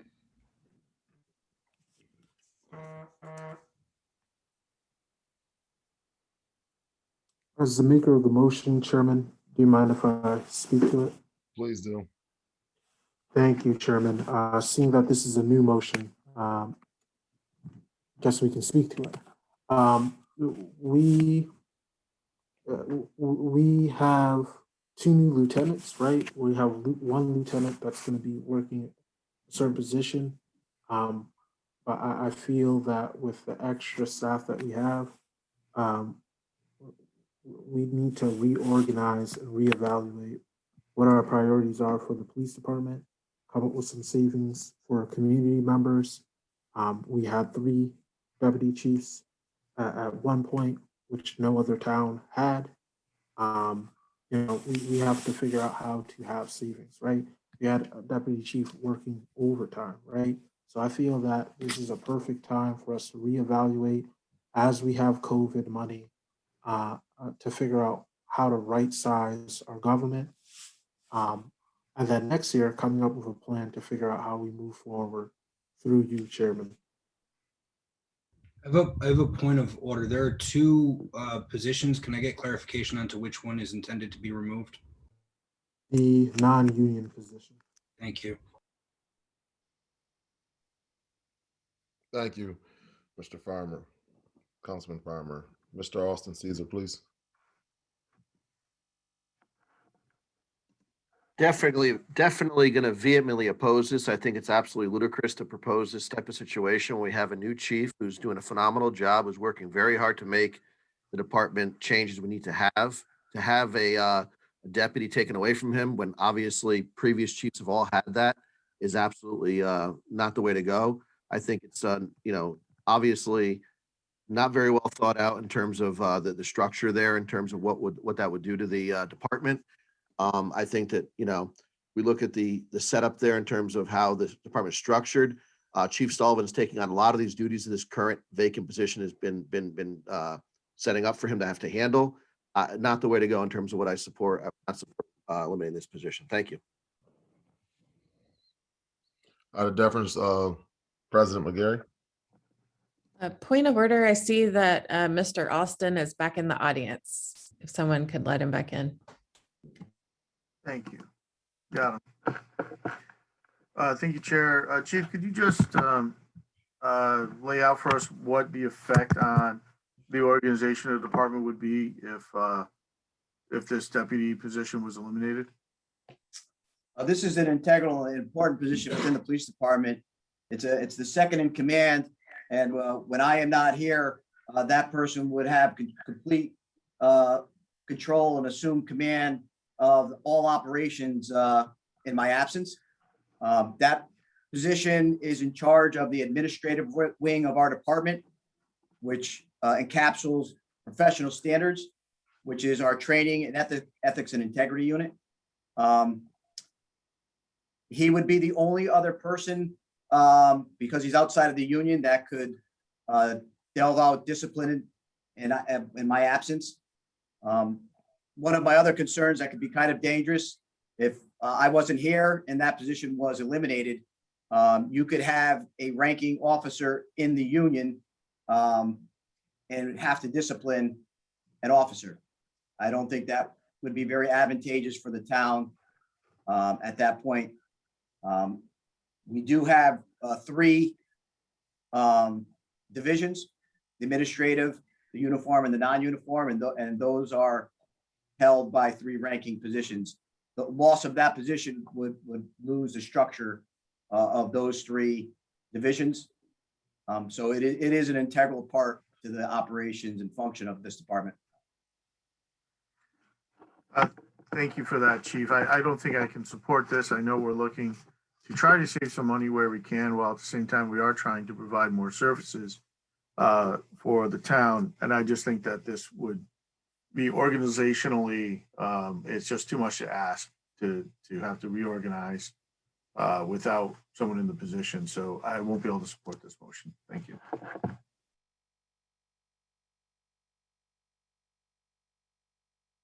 Thank you. Councilwoman Wetmore. Thank you, Mr. Chair. I won't be supporting this. Like I said before, this whole procedure has been ridiculous.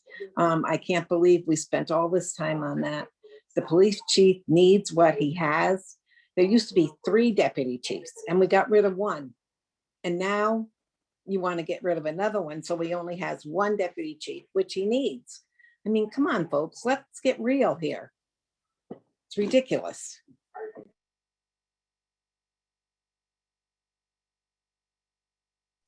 Thank you, Ms. Wetmore. Councilwoman Wetmore. Councilman Bonadies. Councilwoman Bonadies. Thank you, Chair. I will not be supporting this whatsoever. And I'm going to go one step further. I think there are people on this council right now that have a clear animus towards police officers in general and should recuse themselves from voting on anything related to the police. This is clear prejudice, and the people of this town should be absolutely up in arms about this. You clearly have it out. Please, this is punitive. I'm going to ask that. I did ask before if we could focus on the lines, not on the people, please. We need to focus in on our budget. Not supporting the motion. Thank you.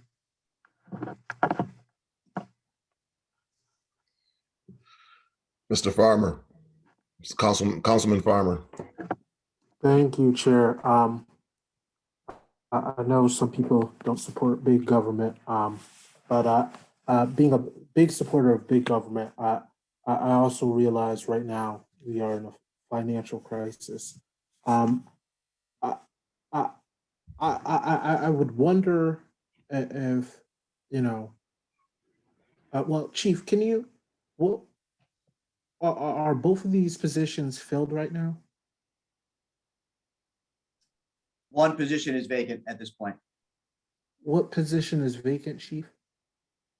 The non-union deputy chief position is currently unfilled. So there's someone who's working in the capacity as deputy chief. There is 1 current deputy chief position that is currently is filled and is working with an officer. I believe there is a list and a process for the non-union deputy chief to be made.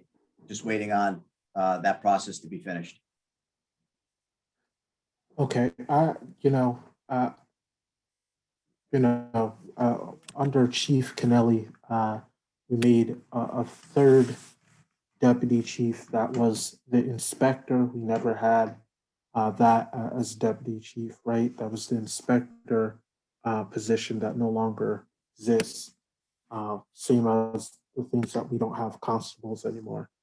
As we are changing, we need to change with the times. And also, again, we are in a fiscal crisis. So I support public safety. I think we need everyone in our community to feel safe. I also realize we have fiscal constraints. I won't construe any of my colleagues' votes, but I'm voting on public safety. So thank you for that clarification, Chief.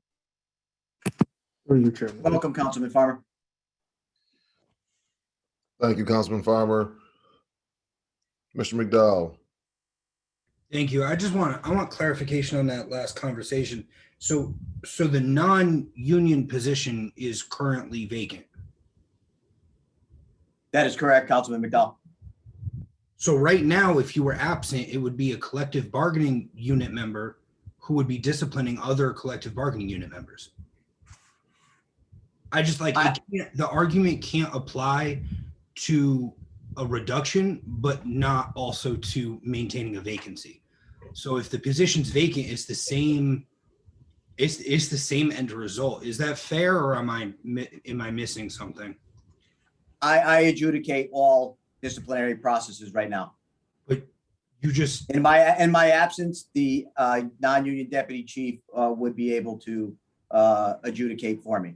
Well, under this circumstance, in your absence, what would happen? We would not be able to adjudicate until I came back. Okay. I just add that, to me, seems, I mean, we've always appointed an acting chief. We've always been able to do that. We've done it multiple times over the past couple of years. We can't apply that argument to making a reduction, but also like not at the same time, not apply that to maintaining a vacancy. So if the administration has maintained this vacancy, we have to find cuts somewhere. We've just added 3 positions. I'm going to be supporting this. It's a vacant position. We've always had a top heavy police department. I believe a lot of different places of our government is top heavy. So this is not specific to the police department. There are other places where if there were vacancies, I would have been going for those positions as well. That's not necessarily department heads, right? I want to make that clear because those vacancies exist. But where there are multiple second tier individuals and the department is top heavy, the intent when we reduced to 2 deputy chiefs was to, when there was a vacancy, reduce to 1. And having additional lieutenants this year offers us that opportunity to reduce expenses there. I'm gonna leave it there. I've made every other point I have to make. Thank you. Thank you, Councilor McDowell. Mr. Caesar. Thank you. Councilperson Alston hasn't spoken on this, so I'll let my time go to him, if possible. Yes, it is. Mr. Alston. Thank you, Councilman Caesar, for that recognition. And thank you for Councilwoman Horsley for recognizing I was in the audience and trying to get back in. I just want to catch up on one. I dropped off in the middle of a motion that I didn't hear the end of how that got settled. So are we still on that motion? Or it sounds like there's a new motion on the floor that's talking specifically about the deputy police chief position. It is. Can I just get where the last motion was settled? Ms. Rentas? The last motion failed. And now we're doing a vote to take away one of the deputy vacant positions that are non-union. And Chief Sullivan, that would still put you at what number in regards to, in total, 106, was it? That would bring the number down to 104. 104 without that. So you would be at 105. Okay.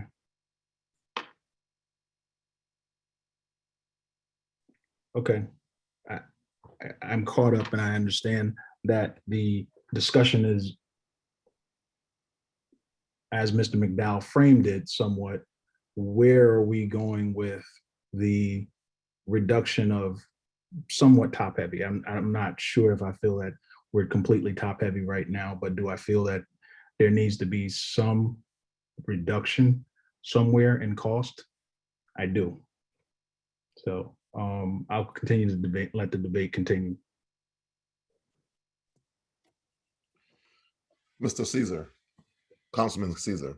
Feel bad because Councilperson Schumacher hasn't spoken either. Should I just defer to her or what do I do? No, go right ahead. Okay.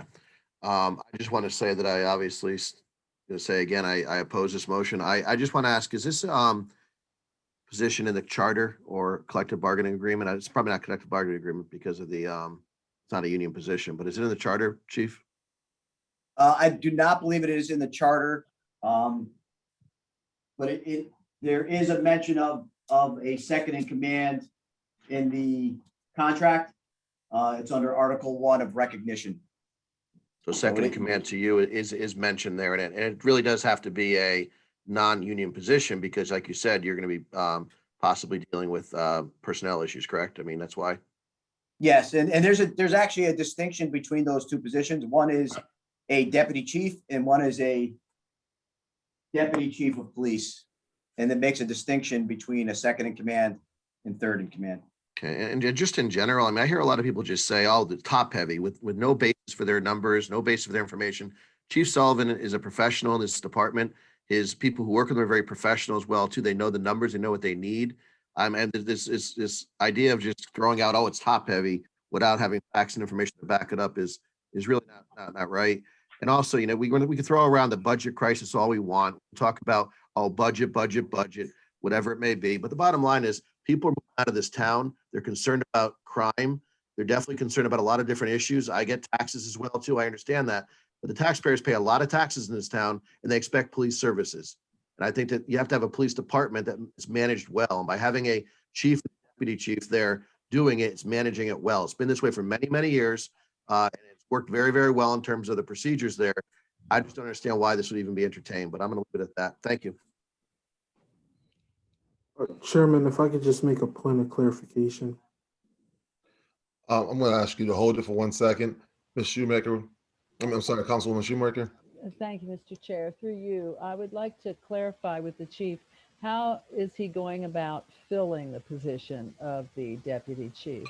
Could we hear a bit about that, please? The process has been started. It's ongoing. Personnel put out, posted the position.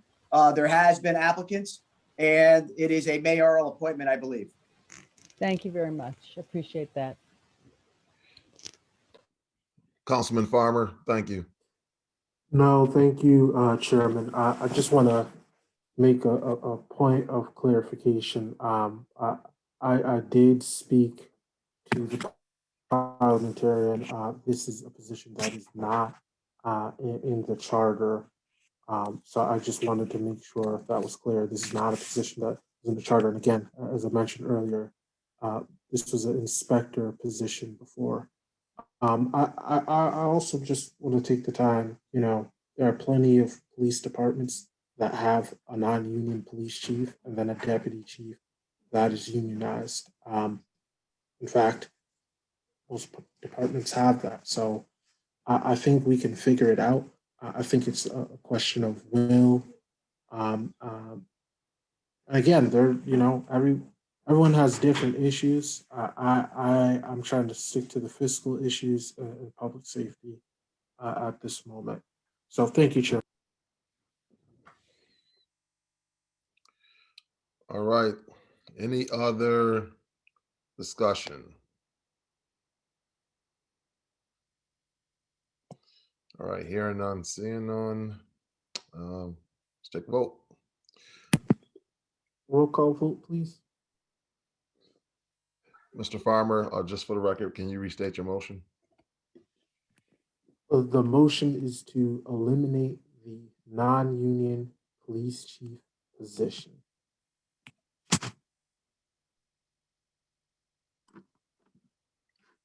Ms. Walker? Councilman Alston,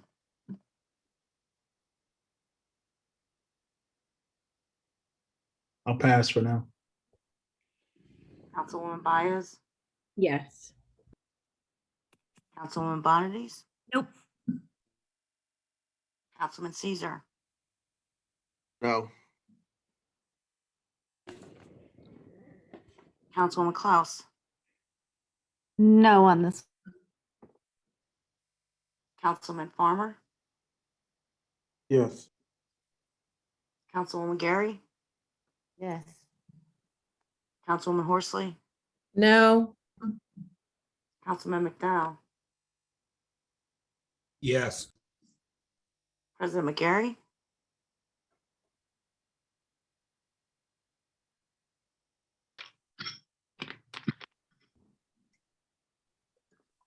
President McGarry,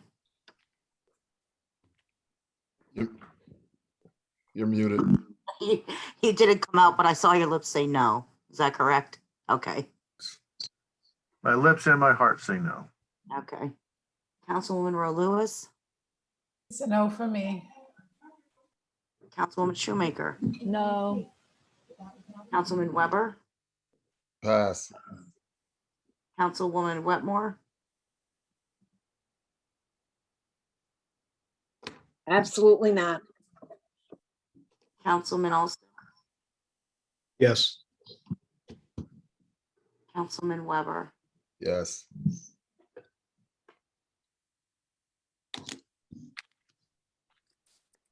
Six in favor, 8 opposed, it fails.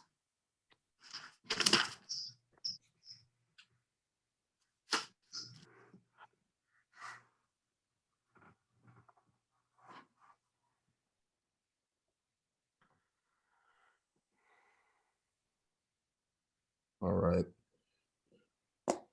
Further discussion, Mr. Farmer. Thank you, Chairman.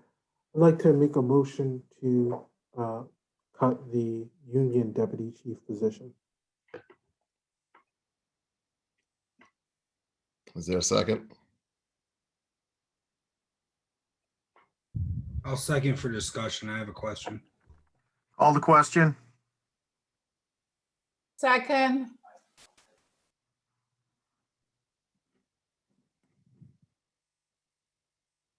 Roll call. Hold Point on. of order. There was Hold on. Did I hear call the question? point Yeah, of that's order. what I'm wondering. Point of order. The maker of the motion had the floor. Good point. Yeah, go ahead. Thank Mr. you. Farmer?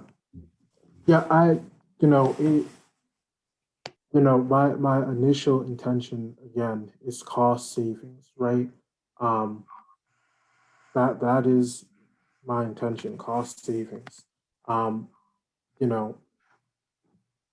felt that it'd be more prudent to eliminate an empty position. Not to make the same motion twice. I thought it would make sense to make this motion. I think it's a very important conversation that we need to have.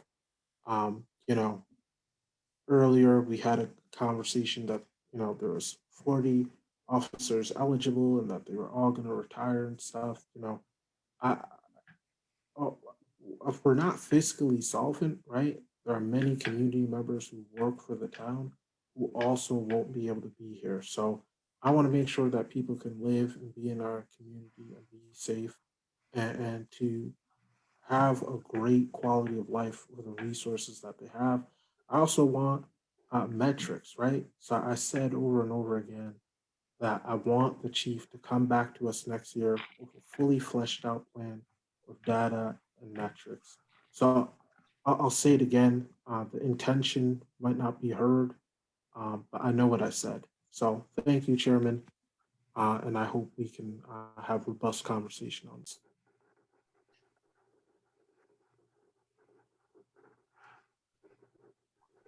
Thank you, Mr. Councilman Farmer. Out of deference, President McGarry. Call the question. Thought as a seconder on the motion, you had an opportunity to speak to the item. Mr. McDowell? No, our practice has been that the maker of the motion has a chance to speak. But go ahead. It's We have one. nothing but time. Time is a human construct, right? There is no time. Time doesn't exist. Time, we make it up, right? So go ahead, all the time in the world. Would this result in any kind of action from the union? Would the union have grounds to grieve this? That would be a good question. This question has come up numerous times over the years. No one has really, there's been different opinions on how this would play out. I would gather that there would be legal action. I would gather that there would be grievances. The bumping process is different from a layoff process. Sometimes they're intermingled. I couldn't tell you. It has never happened, but there has been a lot of discussion and debate over that. I think it would cause some issues. Okay. Thank you. Thank you, Mr. McDowell. Ms. Bonadies. I was next. Well, hold on. Oh, you gave your spot to all these other people. You won't give it to me? Hold on. If you like to go, if you were before her, you can go. It's no problem. Yeah. Really, I mean, I'm calling the question, please. I have one more question, but Call the question. Second, I withdraw my call to question. I'll withdraw my second. Ms. Bonadies. thank you. This is a calamity sometimes. Could be kind of a calamity comedy. My question, God, did I lose my train of thought? I hope not. It's getting late. My question is, this position is filled. So if this position is eliminated, let's just play the game. So this position is eliminated, that person bumps down. You're not saving any money. This is being done out of the, under the guise of fiscal savings, and there is no fiscal savings if, I don't believe if the person who's in the position is bumping down, you're losing someone at the bottom. So is that correct, Chief? Can you weigh in on that? Is there going to be a big fiscal savings if you eliminate this position, or is this position just going to bumpity bump down the road? That's the question. Is it bumping down and then the bottom position is being laid off? I don't know. There's a lot of questions to how this process would take. There is someone in that position currently, and that bumping process is up to attorney interpretations. Thank you. Thank you, Councilor Bonadies. Mr. Caesar. Call the question. To confirm, we're only silencing particular members. We can confirm this clearly has. There were no hands up. Whatever. There were Let's no just go. hands up after I did that. None. So go on record with that, please. No hands up after I did that. Let's just call the vote, please. It's been a call to question. We have to call the question. Who was the second to that? I believe Councilor Bonadies.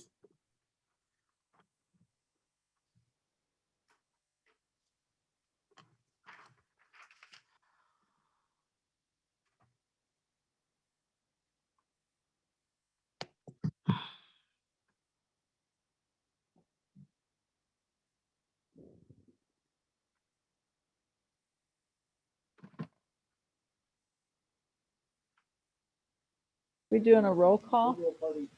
We are. I'm not moving fast, guys. I'm way past the hours that the doctor orders I should be working in one Okay, day. I'm moving real slow. Just know that. Sorry, Ms. Renta. All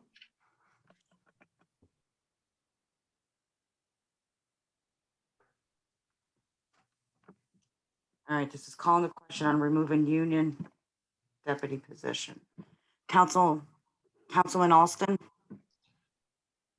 I do not support this without knowing the ramifications of such action on a contract, on a union basis. This is just to call the question, Mr. Alston. Call the question, yes. Okay. Councilwoman Baez? No. Councilwoman Bonadies?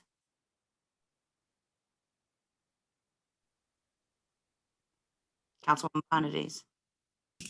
Yes. Councilman Caesar? Yes. Councilwoman Klaus? Yes. Councilman Farmer? No. Councilwoman Gary? This is to call the question. Oh.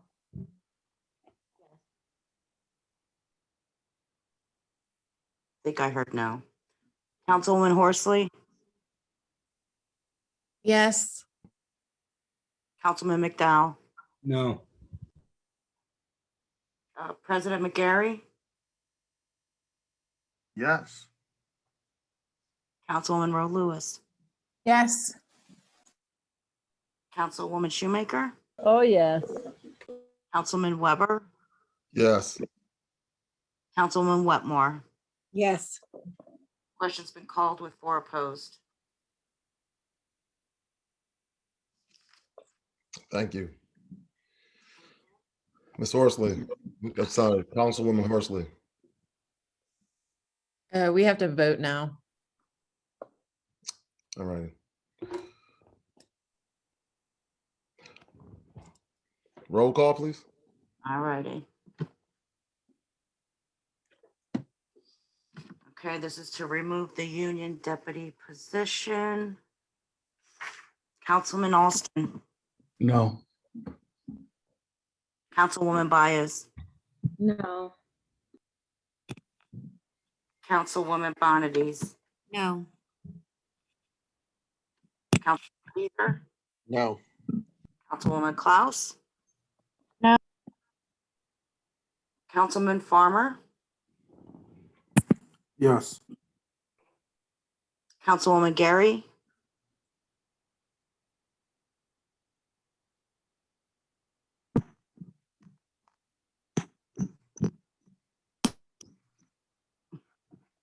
you unmuted, but nothing came out, Councilwoman Gary. Can you say it again?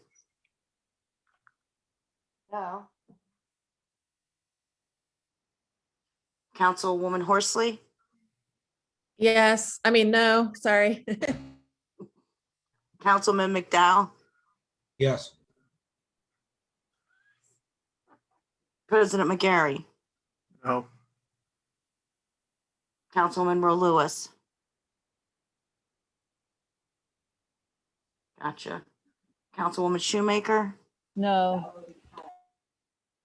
Councilman Weber, No. and Councilwoman Wetmore.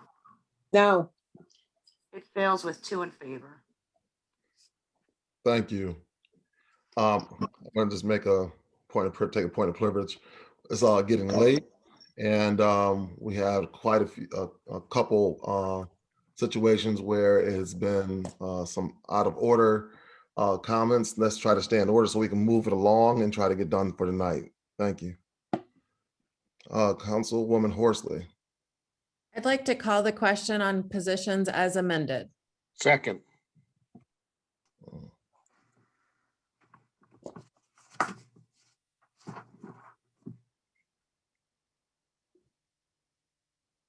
Okay. All right. Roll call. Makes sense. Ms. Renta, Yep, 1 second, I'm getting it ready. I'm sorry. Run out okay. of sheets, Ms. Renta? No, I'm running out of fingers. Like my fingers are numb. I can't hold my pen. Sorry. I'm sorry, Ken. Sorry. Hold on. Okay, this is to call the question on the positions as amended. Alston,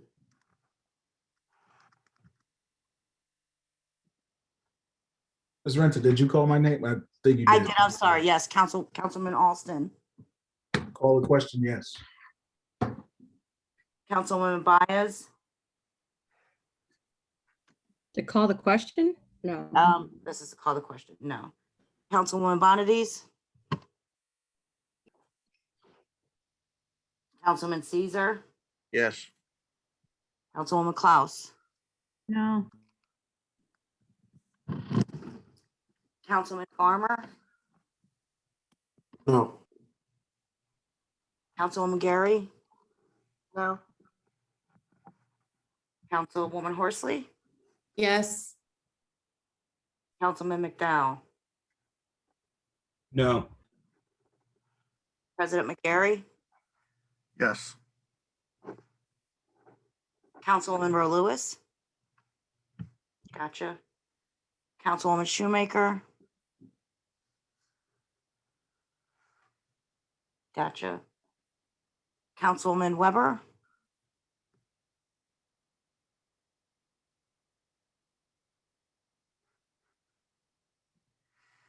Councilman Weber.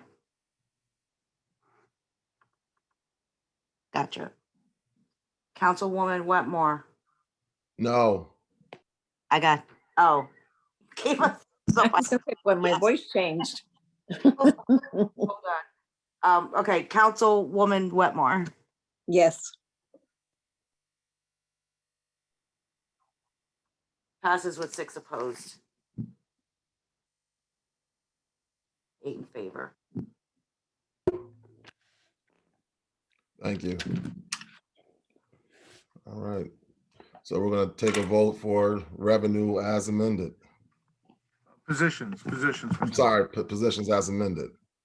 It is getting late, right? It is getting. It late. is. All right. I wonder how. Mhm. Well,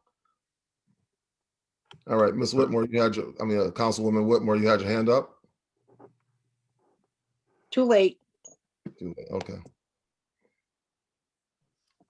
Okay, are we gonna do a roll call on this? Yep, definitely roll call. Okay.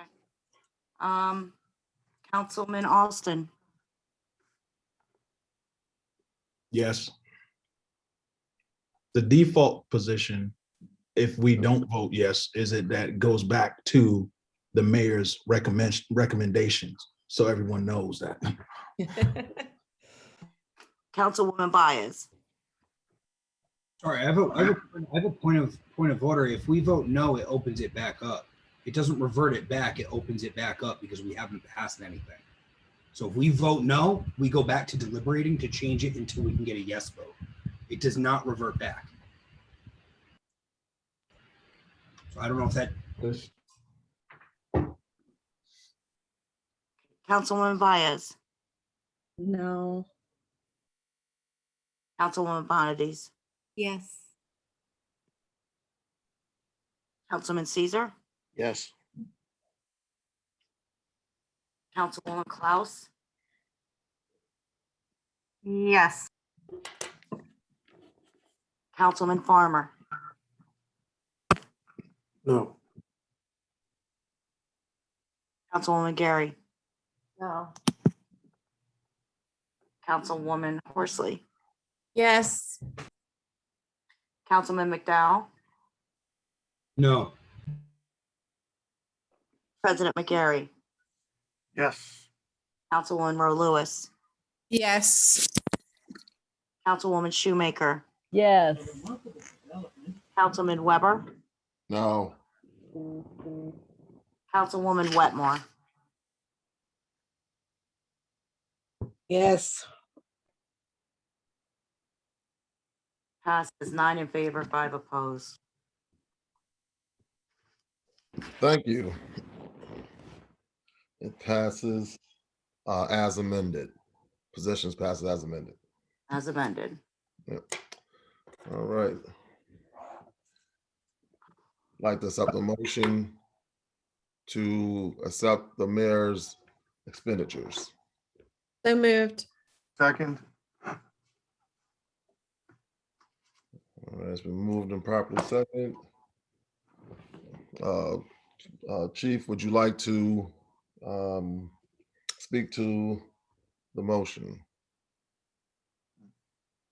Yes, there's one spot that I'd like to see if we could amend the vehicle replacement.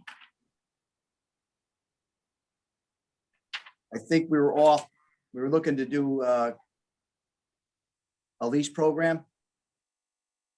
And with that number, we would be short 10,000 to get a fifth vehicle, fifth lease vehicle. Can you speak to the line item, please? What line are we on, please? That is on page 157. It's org 12462, object 0740, vehicle replacement. We approved 5 lease vehicles earlier in the year, and we were looking to add 5 more, but this would leave us about 10,000 short to get the fifth lease vehicle.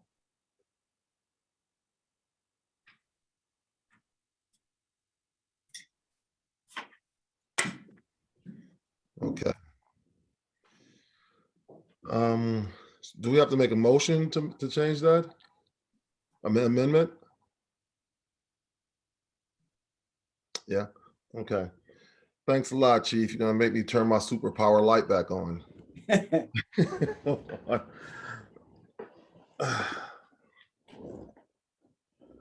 Okay, I make a motion to amend line 12462, object number 0760. Amend to replace the current number on that line and add $10,000. Second, 4-0 though, 4-0. My light's not working. 4-0.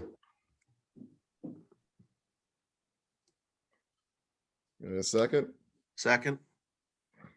All right, move properly second. Discussion.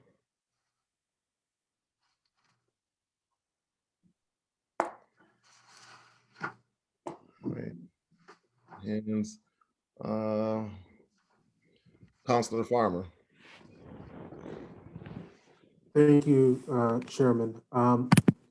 Chief, so this is the budget repair line, if I'm correct, the vehicle replacement?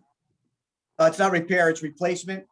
We voted earlier in the year to do 5 leased vehicles. Out of that 5 leased vehicles, one of them is a hybrid. And we were looking to add 5 more to that lease program, so it would be a total of 10. And again, I believe we're going to be trying to get a second hybrid in that group. So it would be 10 total, 2 hybrid. We want to do some evaluating of those vehicles to see how they perform. And we believe we're going to get some cost savings through gas. Okay, Chief, we approved 5 or did we approve 10? We approved 5 already. Okay, thank you. We're in the process of getting them. We're in the process of getting them, and then we're looking to add 5 more.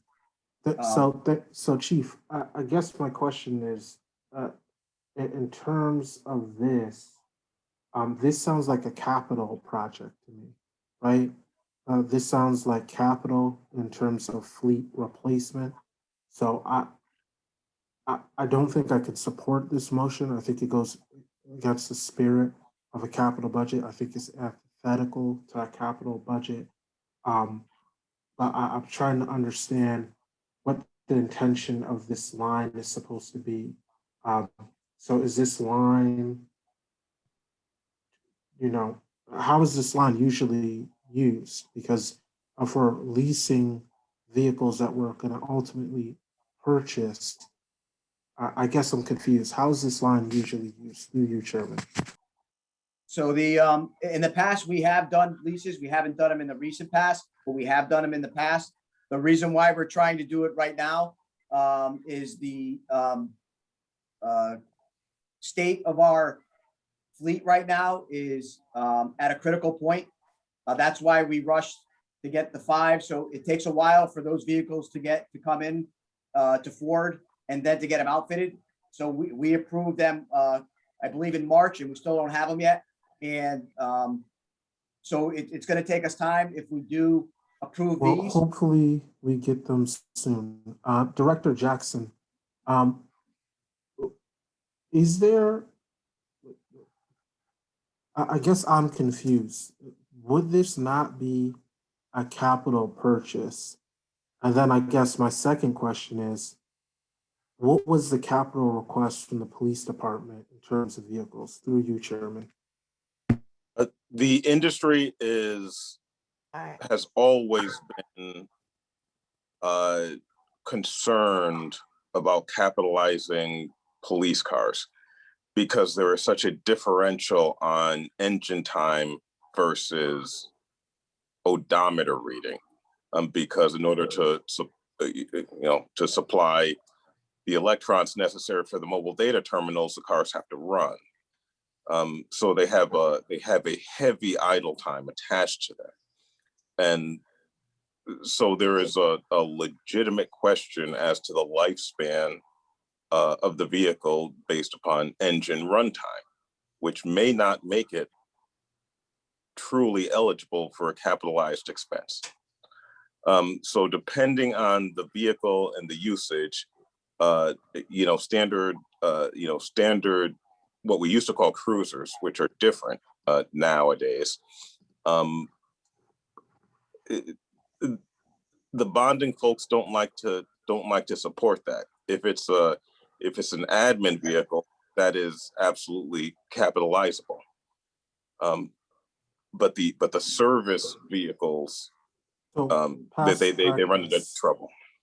So past practice, have we bonded out for police vehicles? We've done it both ways, depending on what the bond counsel tells us at any given point. Yeah, so if we've done it both ways, I'm trying to figure, like, that makes it harder for me if we've done it both ways. So I want continuity. So I think it makes more sense if we do it one way or another. Otherwise, I feel bad right now because I feel like I'm beating up on the chief. But if we've done it both ways, I'm not sure where to tell him to put that request. Right, so, but and continuity is not, this is a case where continuity is not determined by us. Continuity is determined by what the market is willing to supply when they look at the list of items. And at some points they say, okay, yeah, I'll invest in police cars. And at some points they say, no, I don't think that makes sense right now. Okay, was there any capital requests asking for police cars? I have in my bucket, I do have vehicles not specifically identified for police or any other area. Okay. But our fleet is. Yes, but each department sent a capital budget to the administration, and I would assume the administration has looked through that. So I'm not looking for a number. I'm more just like, was there vehicles in there? Because I want to make sure we're not duplicating resources. So if the money is in there for one thing, I don't want to duplicate resources. So I can guarantee there will be no duplication. So part of that depends on what you do tonight. If you include the lease payment, then I will reduce the capital vehicle by an equivalent amount. Well, so these are how things kind of fold together. But you can see how that means that they're represented in two different places in the budget, which then gets to, how many vehicles do we need then? Because if there is a capital request and the chief is saying it's going to take time to get stuff and we're waiting for a capital request, I'd rather know now how many vehicles we need, and between myself and my distinguished colleagues, robustly discuss that and figure out what that right number is rather than have the chief wait in unsafe cars. So how many vehicle, maybe this is a question more appropriate to the chief. Chief, how many cars is your department requesting in this line as well as the capital budget? Through you, Chair. We requested cars in both. We were not sure that we were going to get the 5 that we put in for.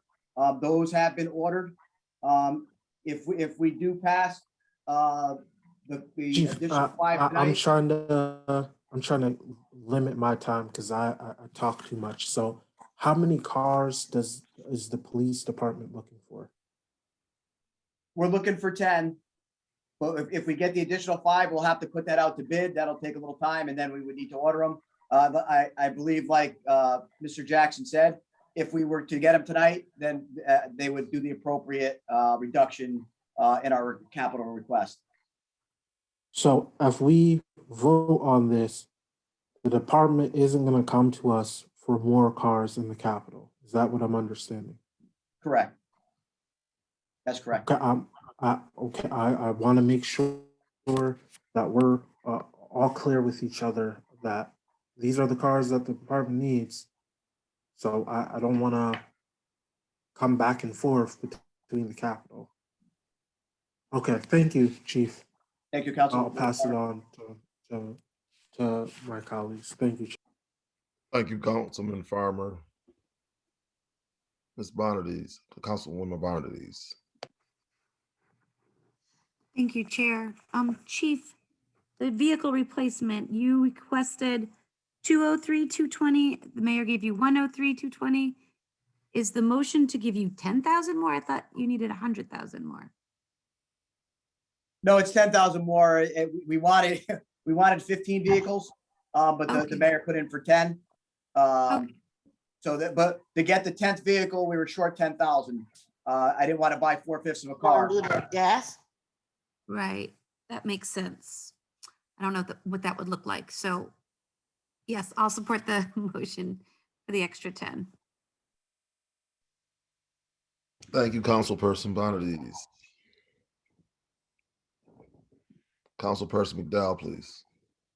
My hand was actually up outside of this motion. Although I actually do quickly, are we already entered into an agreement with this lease company? Have we signed yet? Are we contractually obligated to move forward on these 10 cars or not yet? No, we are, I think we are contracted for the 5 that we approved in March. And then if you approve the 5, we would have to get into another lease agreement. I believe we'd probably have to put it out to bid.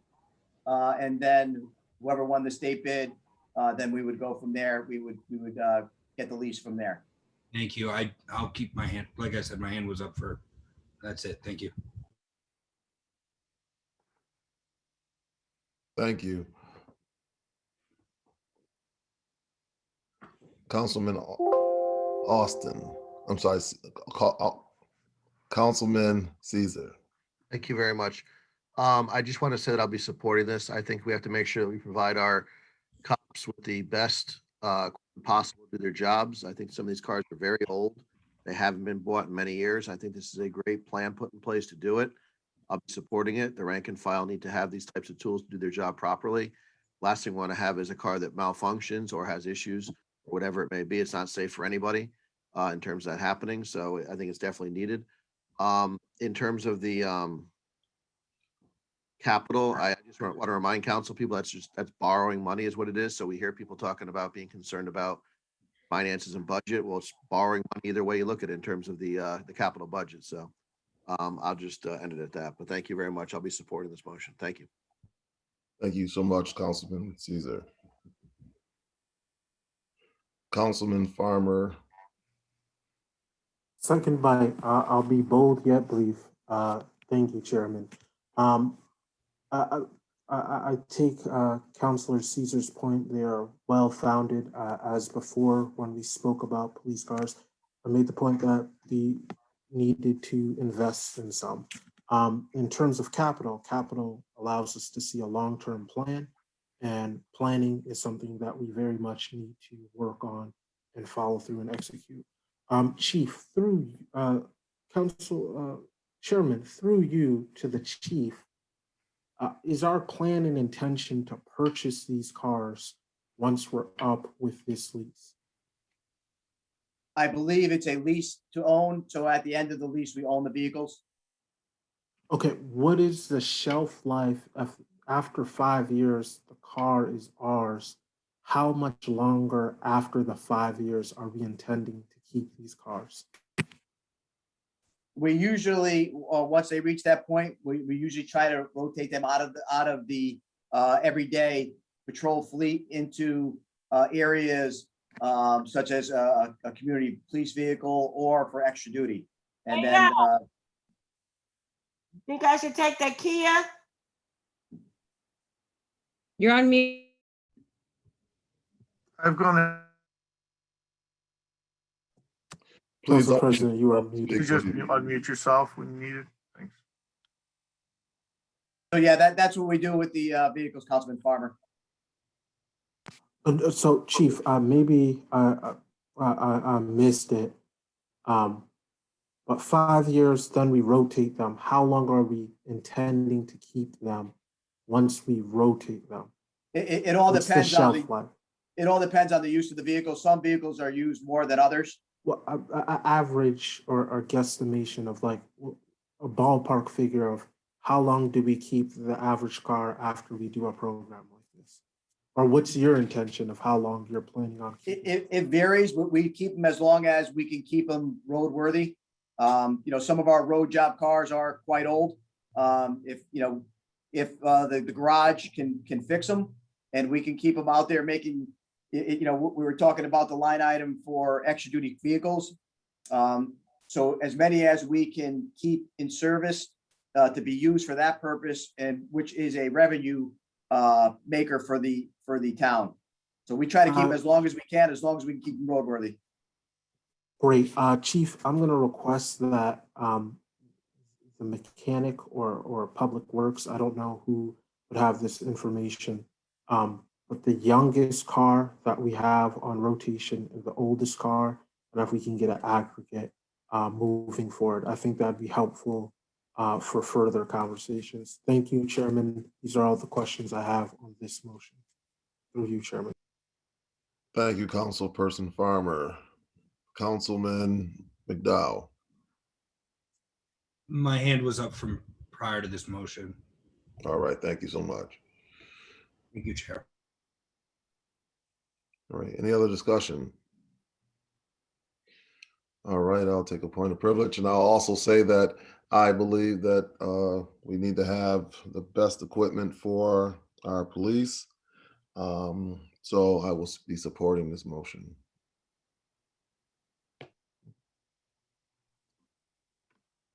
All right, with that said, would like to take a vote. All in support, say aye or signify with a thumbs up. Aye.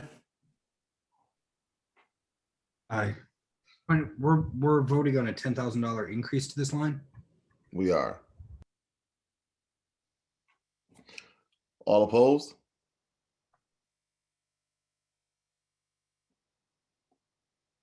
Got 2 opposed. Abstentions? 2 opposed. We Carried. oppose. I'm opposing the 10,000 increase. All right, 3 opposed. All right, open a discussion. Any other discussion on expenditures? All right, Mr. McDowell, did you not take your hand down from before? This is when I wanted to speak. Okay, all right, go right ahead. Thank you, Chair. I want to talk about bicycle overtime. I'm gonna make it brief. We've all had this conversation. If we're serious, and a number of us are saying that we are serious about community policing, then let's stand on that. That should not be overtime. That should be how we are policing. I've heard phrases like Hamden model and community policing. Then let's make a pledge now that policing, that is how we are going to police, and it should not be overtime. I'm going to make a motion to eliminate line object number 0132, bicycle unit overtime. Second. I have no desire to speak on it. We all know at this point what this is. Let's vote. Thanks. Did you say 0312?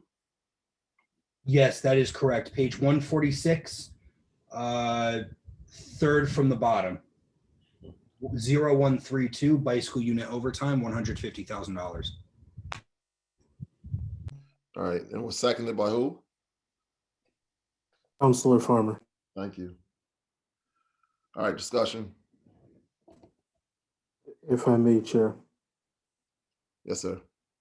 Thank you, Chairman. I'll keep it bold yet brief. This is an item that is used maybe 5 months out of the year, right? At $100,000, again, this has to be public safety as well as fiscal responsibility. We don't have money, right? We just put in the money for cruisers. Again, public safety, part of it is we want people, for the police to be able to respond in a fast manner. If it's creating a friendlier police, that's great. But if the cost is $100,000, that's a position right there. So I cannot support this. Thank you, Chairman. Thank you. Ms. Horsley. I had my hand up to speak about something else. Thank All you. right. All right. Councilman Caesar. You're muted. Please unmute yourself. Thank you. Thank you. I won't be supporting this motion. I think it's absolutely necessary to have this as part of our way of policing in terms of the town. We have Farmington Canal Line. We have a lot of different places around town that are accessible this way, and I think it's necessary to have it. Chief Sullivan, how long has this unit been in place? It's been in place for approximately 10 years. We just had 5 new young officers that just became bicycle certified with the small number of officers that we have assigned to community. And we do have approximately a 12, 15 man and woman bicycle unit. Some of it is done on overtime. We do some on regular time. This also includes foot patrols and some community policing money as well. So it's not just for bicycles, but a majority of it is for bicycles. And to the previous council person's comments, what would a elimination of this line do? What would it sort of create in terms of policing issues? Well, I believe one of the council members asked for bicycles on the canal line. It probably would reduce some of the ability and some of that service. We like to put them also at the Hamden Plaza. We like to put them in neighborhoods as well. And we usually put them out in 2-man teams.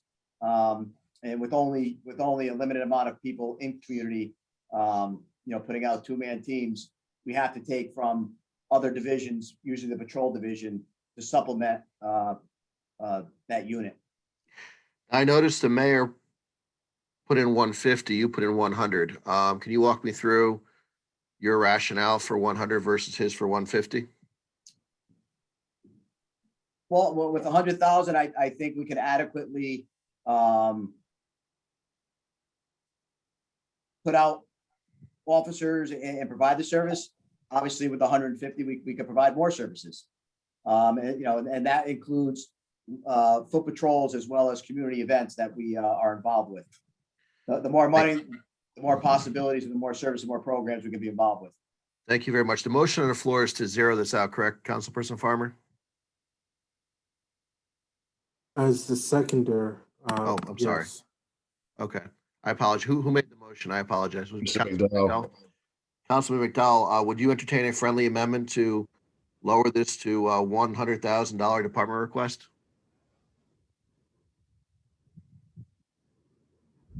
I'd like to take a vote on eliminating the line, but I'd certainly cooperate with you for that reduction if the vote fails.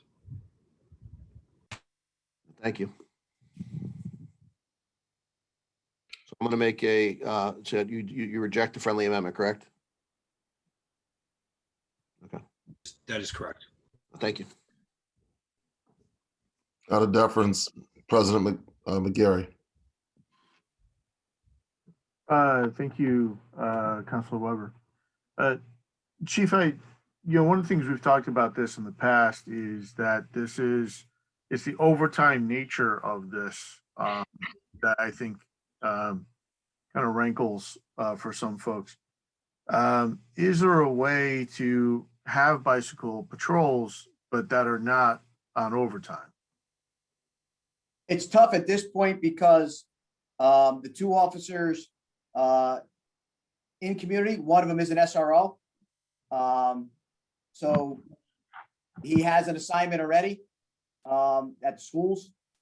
The other officer is bike certified, but he would be a sole rider. We usually have them ride together for safety reasons. And then that would only provide 1 tandem of bicycles out, and their schedules are both Monday through Friday. A lot of times we want coverage on the weekends, and that's when we get the main requests for bicycle patrols on the canals on the weekends. That's when they seem to be the most populated. All right, thanks, Chief. And just I would much prefer, I do want community policing. I do appreciate bicycle units as opposed to units in cars. But I'm also, I prefer to see it as just as a regular part of patrol, not an additional overtime cost. And I'd love to see a way for that to get figured out. But thank you. Thank you, President McDowell. Gary. Let's see. Councilman Farmer. Thank you, Chairman. Chief, can you speak to the costs for Saturday and Sunday? It usually costs, they usually go out on 4-hour shifts. Like I said, there's usually at least 2 tandems, so that'd be 4 officers. I'm guessing and I'm just ballparking. I'm guessing that's about $1,000 or $1,200. I'm ballparking. So that's $1,200 a day on a Saturday or a Sunday, or on the average day. On the average, or close to it. I don't want to be held to that number exactly. Okay, so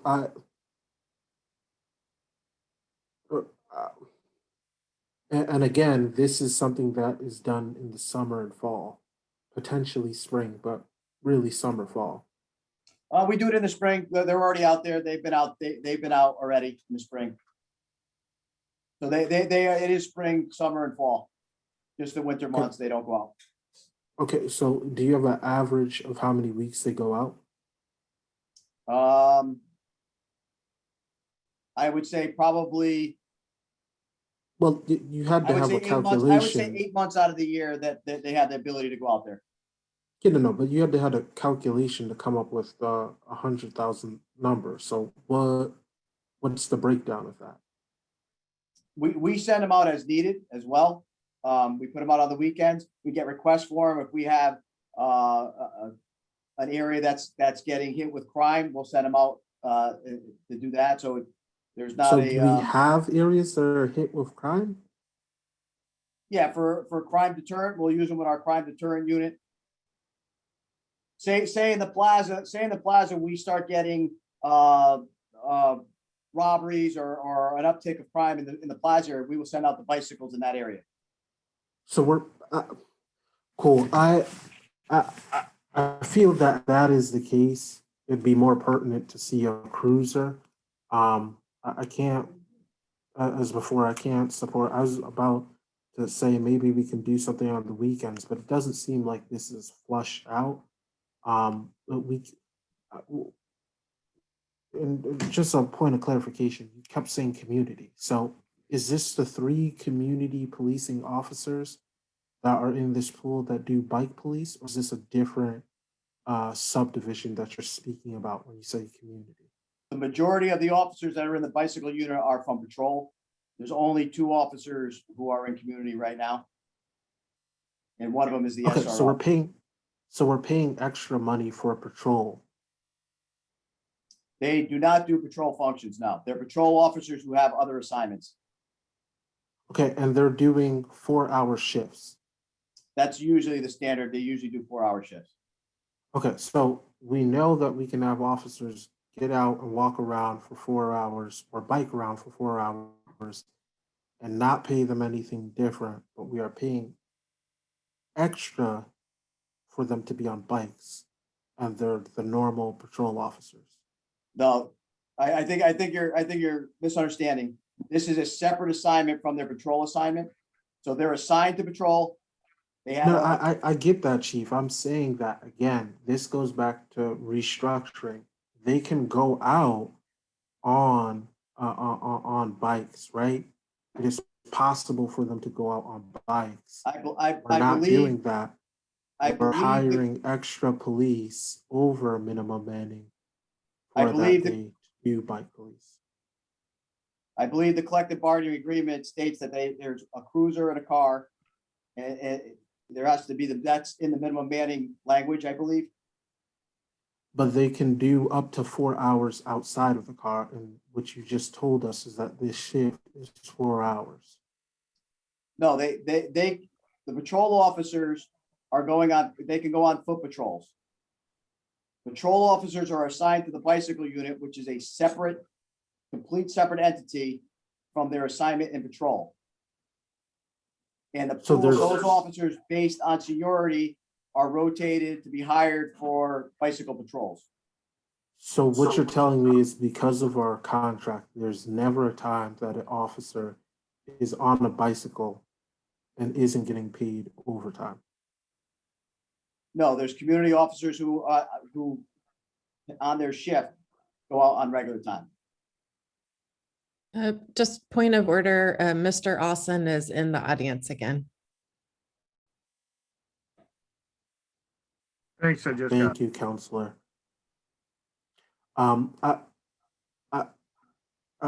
Again, this goes back to Manning.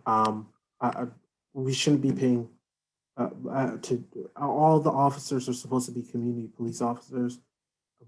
I'm just going to say it again. We don't have the money, and from my understanding, it is possible to have the officers go out and around. And the last thing I'll say on this, because I've taken my second bite. You know, the shopping malls have a responsibility, right? There's a cost to doing business. If there's crime happening in the shopping malls, we need to work with vendors to get better lighting systems. We need to encourage them to pick up the costs, especially at the time that we don't have money. We should not be spending extra money to have police bike around when we can have a car, or we can have these shopping centers hire on an extra duty car, a car that was out of circulation, to be in the plaza and get paid for it. We have to figure out ways to bring in revenue. We can't keep spending money that we don't have. Thank you, Chairman. Thank you, Mr. Farmer, Councilor Farmer. Mr. Councilor McDowell. Thanks. Yeah, quick, just private organization, if they need help with their security, they should be paying extra duty. Absolutely on that. Second question, what percentage of total bicycle hours are overtime? I don't have that broken down, and there are some private companies that do hire in the plaza. Walmart hires, Stop and Shop hires. So there are some that hire. And the bicycles usually we put out as an extra presence. Thank you. Is there any way we can estimate the percentage of bicycle hours that are overtime? We can look that up and get that for you. We'll work on that. Thank you. Councilwoman Bonadies.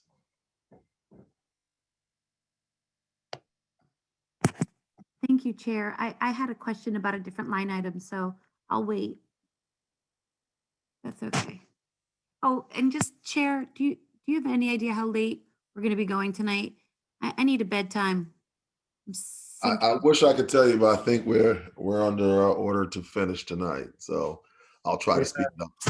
We have lots of stuff to do tomorrow night.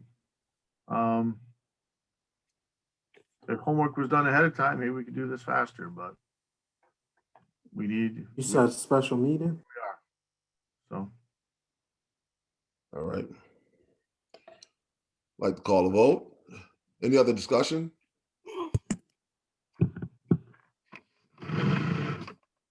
Like to call a vote. Roll call vote, please.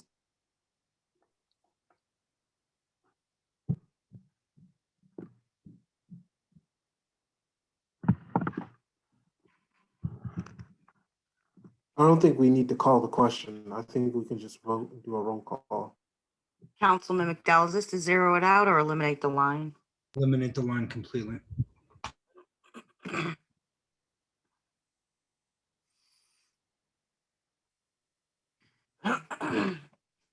Councilman Alston, Yes. Councilwoman Baez, Yes. Councilwoman Bonadies, Negative. Councilman Caesar, No. Councilwoman Klaus, No. Councilman Farmer, Absolutely. Councilman Gary, Yes. Councilwoman Horsley, No. Councilman McDowell, Yes. President McGarry, No. Councilwoman Rowe Lewis.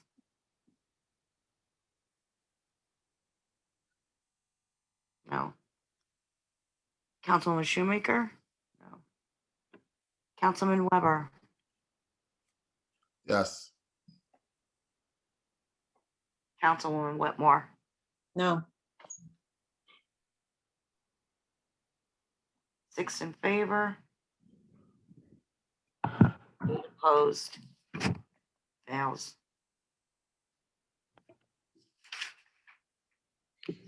All right. Discussion on expenditures. All right. Ms. Bonadies, Councilwoman Bonadies. Thank you. This is really quick. It's the animal ACO care treatment. I just have a quick question about the dog Asar, I believe, that was punched during an arrest. I just was inquiring about his condition. I heard he was pretty banged up. Is he okay? The dog is okay. Yeah, he's an older dog, 8 years old. We are probably in the process of having him retire, but he is doing fine. Okay, great. Thanks. That's it. Councilwoman Horsley. Thank you. I had a question on 2 lines. Do we need to amend the holiday pay line to correct it based on the mayor's budget? That's line 12401-0150.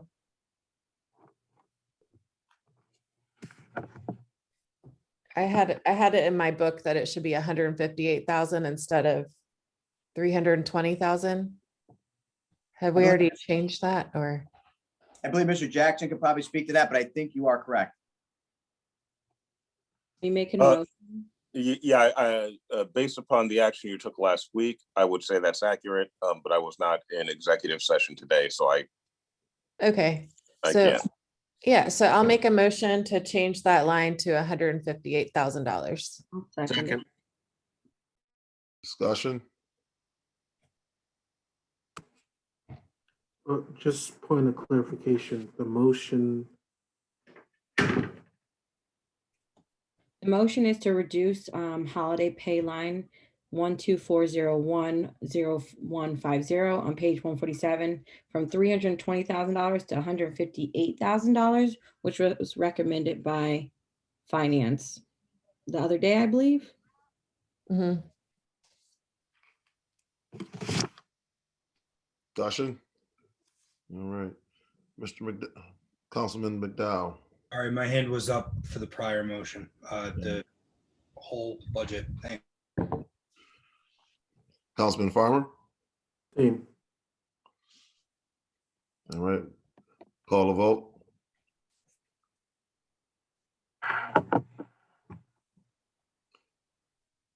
All in favor? Aye. Aye. Aye. Opposed? Abstention? One in abstention. It carries. Okay. Back to discussion on expenditures. So I have one more line. Oh, I'm sorry. That's okay. Sorry, I'm trying, oh, yes. So I wanted to understand for the street outreach program, that's 12401-7074, that's page 150. The mayor's recommended budget is 120,000, and I just wanted to understand why that was increased over the department request and what this is for. So through you, Chair. Yes, we work with the outreach. They assist us with youth. They assist us in major crimes. They've helped us with shootings. They will respond to the hospital and assist with the families of the victims. I believe the increase from the mayor's budget is the increased service that they're looking to have the outreach program work with our department. They've been very instrumental. They've been a great partner for the Hamden Police Department. Jihad and his team work very, very well with our team. I see. So this is like a nonprofit that we're partnering with to help. And what would that extra $60,000 get versus the requested amount? The mayor could probably talk, but I'm assuming that would be increased services. I believe he came before the council at one point, and the council asked him if he would be able to increase the services. And I'm assuming the services that they provide to us would increase. I see. Okay, thank you. They were very instrumental during COVID. Mhm. They partnered with us in New Haven, and we actually went out to numerous juveniles, youth, and worked with them during COVID. Yeah, I remember. So thank you so much. Thank you. Thank you. I'm all set. Thank you, Chair. Thank you. Mr. Councilman Farber. Thank you, Chairman. I'm very happy with this line, as this was a line that we created in the aftermath of Leandre Cousins Brenton, who was killed in my district 3 weeks before I started. And I am happy that we have partnered with Jihad. And I am glad to see that one of the things that I spoke on is in this budget, a wraparound service that deals with the issues that we are speaking about in terms of public safety. With all that being said, being the fiscal authority for the town, is there a contract? Is there something that we see, something that we can see a return on investment in terms of what that would look like?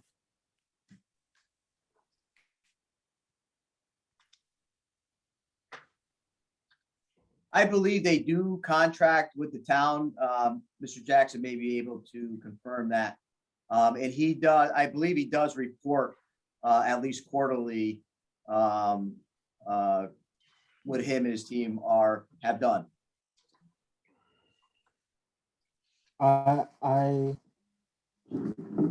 won't make a motion, and I'll leave it up to the counselors, but I'd strongly suggest us to, I think with that amount of money, that we should have a dedicated Hamden person, or potentially go over to our next door neighbors, our sister city in New Haven, and have someone work between the two municipalities, as we have youth that commingle between the different communities. I think that would be beneficial. I think that would get to the root a lot of these issues that we're talking about. And I think it'd be pertinent to make sure that we build in what we're asking for. So won't make a motion, but I'll just put that sentiment out there for the administration and my counselors, and hopefully it will materialize through you, Chairman. Thank you. I am going to take a point of privilege and commend Jihad's group and the great work that they do with the police and our community. And I'm going to just give them a accommodation and thank you. And I'm also going to take a point of privilege to run to the bathroom. Vice Chair Caesar will be taking over for me. Okay, thank you very much. Further discussion on this item. I see Councilperson McDowell has his hand up. Councilperson McDowell. Thank you. I'd like to echo the remarks made about Jihad and his team. I'd also, as promised to my colleague earlier, I would like to make a motion to accept the chief's request of $100,000 for bicycle unit overtime. I'll second it for discussion purposes. Thank you. No discussion on my end. Thank you. Well, there's an item on the floor right now, isn't there, currently about what were we just discussing with Councilperson Weber running the meeting? Wasn't there an item on the floor? There's no motion made on that line. Oh, there's no motion on that? Okay. Discussion. Okay, so the motion on the floor is to lower the bicycle overtime to $100,000. That's the department request from the mayor's number of 150. Yes, I'd like to accept the chief's request. Thank you. Any discussion on the item?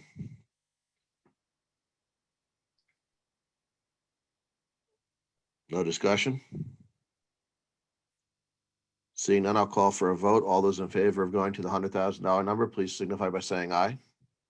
Aye. Aye. Aye. Any opposed?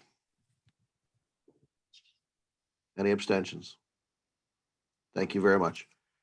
Further discussion on the expenditures of the police budget? Any further discussion? Councilperson Farmer.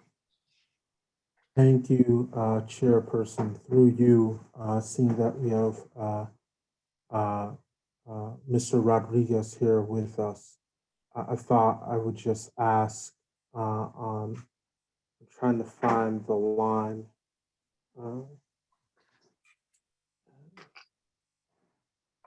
Computer equipment line, the 12-401-0575 line on page 149 is the second item.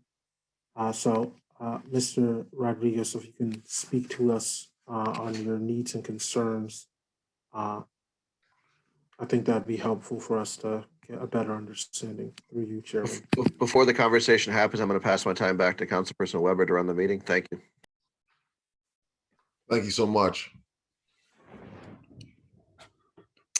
Through you, Chairmans.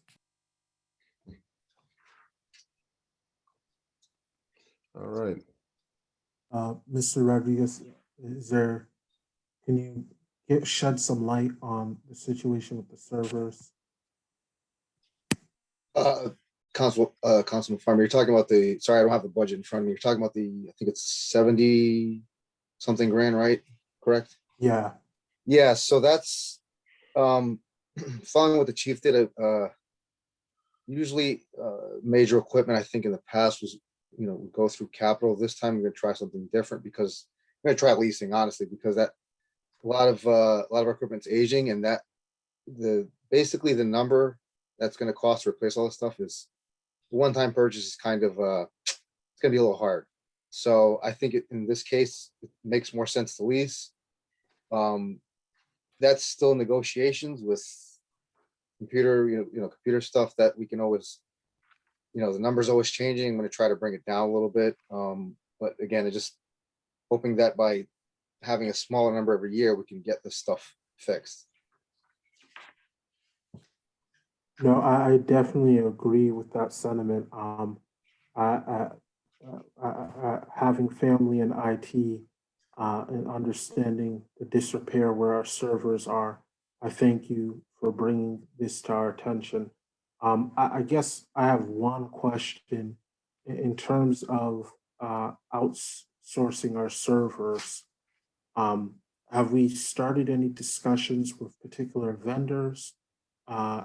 And have they given us any quotes on their services through you, Chairman? Yeah, I look at that every year, and that's still not, it's very complicated. It's not cheap, put it that way.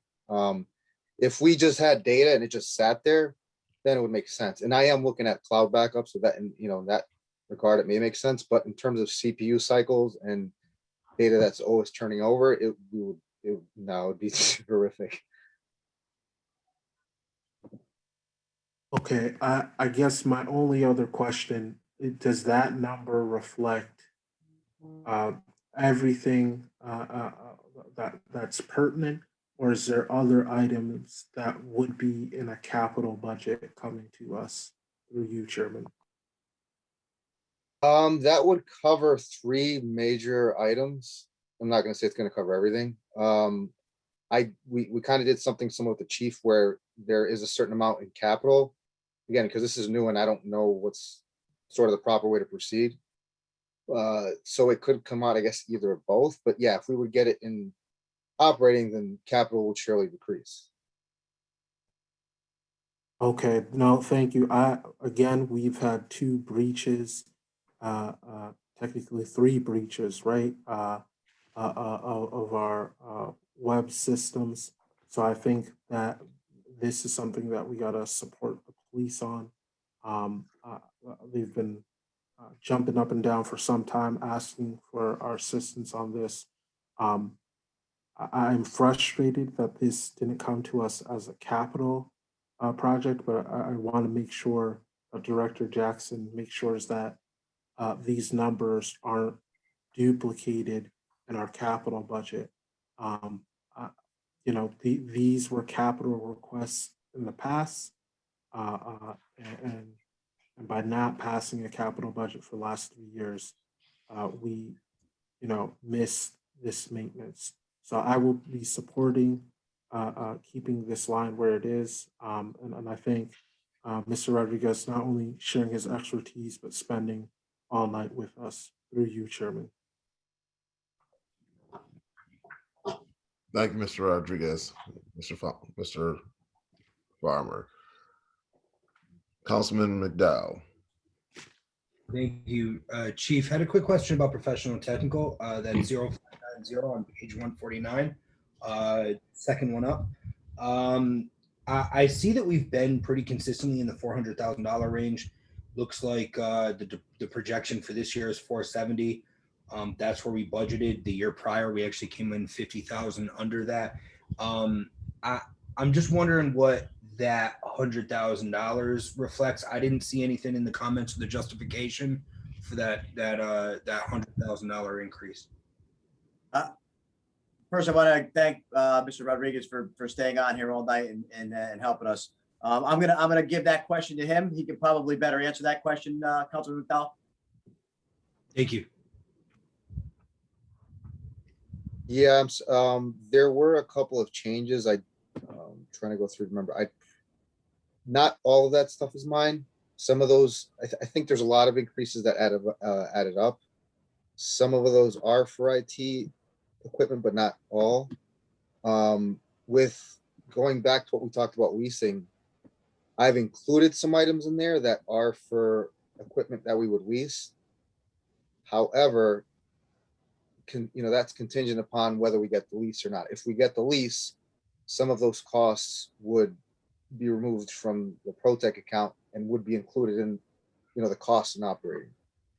Okay, so do you believe that accounts for the $100,000 increase, or we're not sure at this point in the evening? I'd have to go through every single item. I think like I said, I think some of those items are not IT related.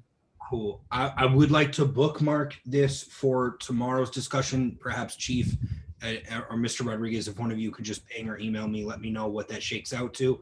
I want to make sure that the $100,000 increase is intentional. I'd like to make a motion to table line 0590 professional technical. Second. Discussion? There's no discussion.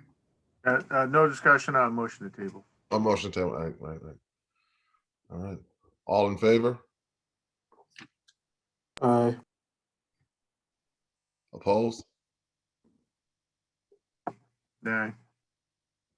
Opposed? I'd like a roll call on that. I'm sorry. I'm losing people all over the place. Yep. Roll call, Ms. Winter, please. What are we roll calling on?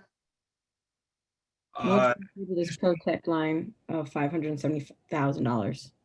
Tabling it so we could get feedback on what it's for tomorrow. Also, I'm hopefully not going to be speaking again tonight. So while everybody gives a sigh of relief, I'd like to appreciate the Chief, Mr. Rodriguez, Mr. Sendroff, Director Jackson, Ms. Renta, and the attendees for sticking with us. Appreciate you all sticking with us. It's been a night. Thank you.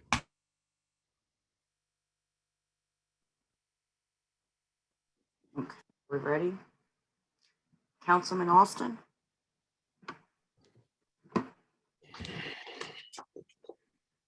Councilwoman Baez. Yes. Councilwoman Bonadies. Councilman Caesar, Yes. Councilwoman Klaus, No. Councilman Farmer, This is on to table, correct? correct. Yes. Councilwoman Gary, Yes. Councilwoman Horsley, No. Councilman McDowell, Yes. President McGarry, No. Councilwoman Rowe Lewis, No. Councilwoman Shoemaker. Gotcha. Councilman Weber. Gotcha, yes. And Councilwoman Wetmore. No.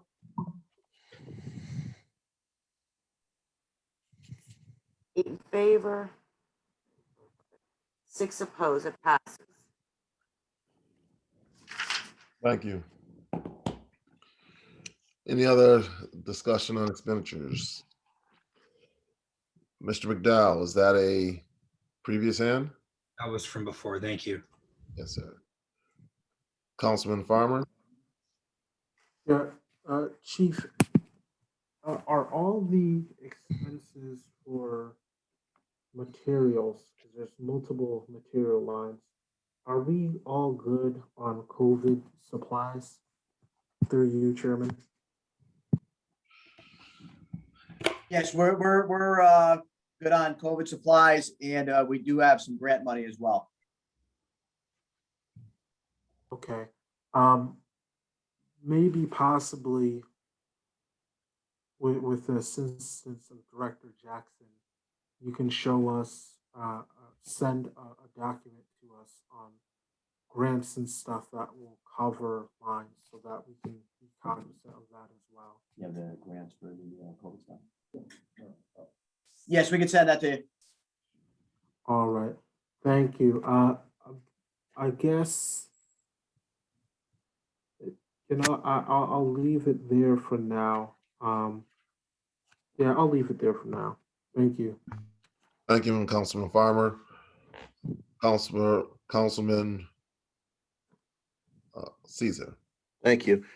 I meant to bring this up earlier, and I'm not sure if I'm out of line by doing it, but if I want to make a motion to eliminate the clerk typist position as being added in for payroll position being added in, am I out of line doing that right now? For the positions?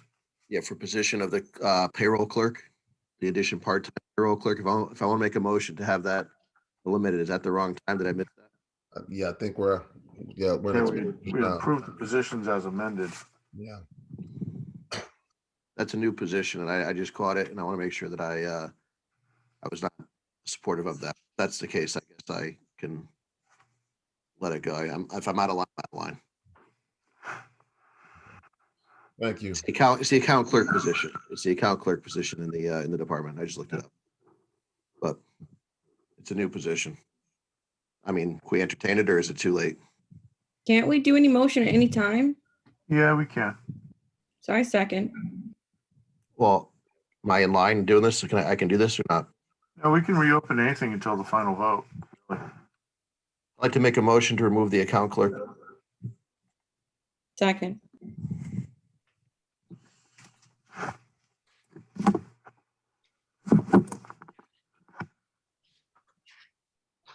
Discussion.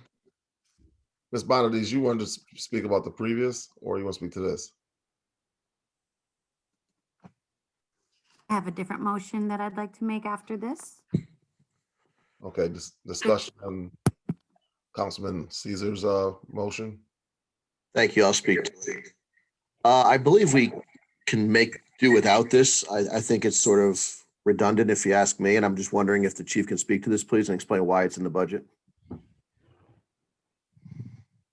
Yeah, all the other major departments have their own account clerk. We did not. We were having issues. We temporarily have one here assisting us, and it's been very helpful. It centralizes our payroll, our finances, our purchase orders, our billing, and our recs. It has worked out well. in the short time that we've used it. And it's helped some confusion, and it's kept the billing here in this department instead of us bringing it to town hall. I know that Public Works has their own, the fire department has their own, and we were the only one that didn't. Finance actually came to us and requested to try this, and then we put in for it. And so how is it being done prior? We were bringing several different people were bringing recs, purchase orders, payroll. We centralized it into one position, and we had 2 or 3 different people dealing with 2 or 3 different things. Payroll and purchase orders and billing were separate, and we would have to bring them to town hall. Okay, thank you.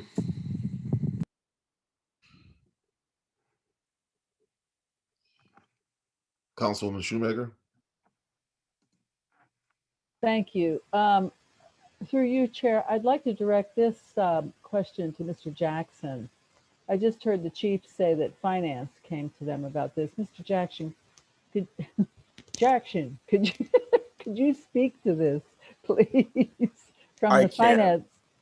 I can. As you know, there are limited resources in the finance department. One of the positions that we do have essentially is entirely dedicated to the police department. And so in order for the continuity of the chief's operations, we thought it was a reasonable solution to seek another account clerk that was actually dedicated in reality and in the budget, as opposed to functionally assigned through the finance department. Was this lag, if I can call it that, between police paperwork and finance paperwork, was that part of what created the problem on the backlog in getting in the revenues for the extra duty and things like that? I mean, Yes, and also the complexity of police payroll requires some diligence and experience. And so having someone sort of dedicated to understanding the vagaries of police payroll is critical, because the amount of time that was spent on payroll corrections was too significant. okay, thank you. I think that's helpful. I'm not sure I can support this because it sounds like there were some substantial problems in the finance department that were addressed by this. So it seems like it's a good idea to have that new position. Thank you. Thank you, Councilwoman. Mr. McDowell, Councilman McDowell. My question's been answered. Thank you.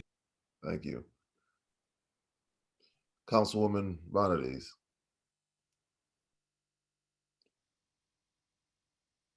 You're muted. Please unmute yourself. Sorry, I didn't want to speak to this specifically. I had another motion to make afterwards. All righty. Thank you. Councilwoman Wetmore. Thank you, Mr. Chair. I will be supporting this. I think it's important that we try to save some money. So this was my only thought, was here, because we need the patrolmen and we need the lieutenants and the deputy chief. So this was my alternative. So I'm hoping people will support it also. Thank you. Out of deference, Council President McGarry.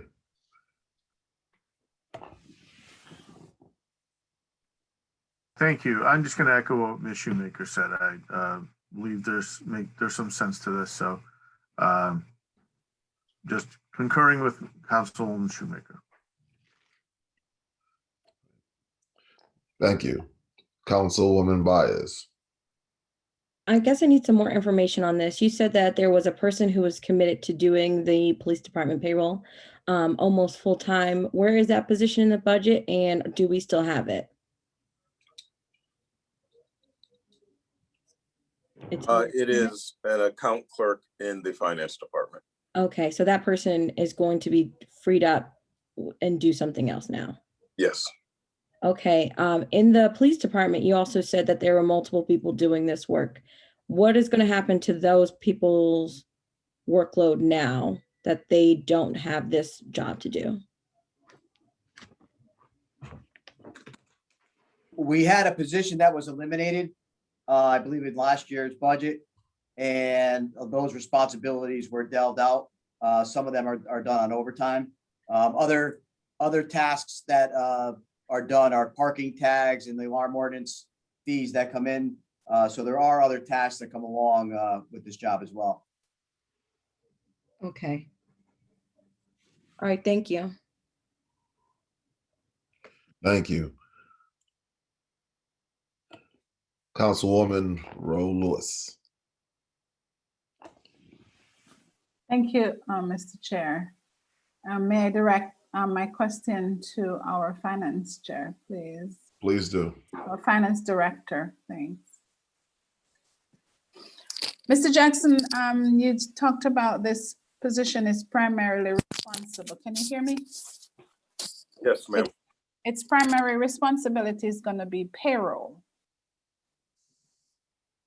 The position as it moves to the police department will be subject to the discretion of the chief within the four corners of the job description. Okay, so it's okay. Mr. Chair, Mr. Weber, Councilman Weber.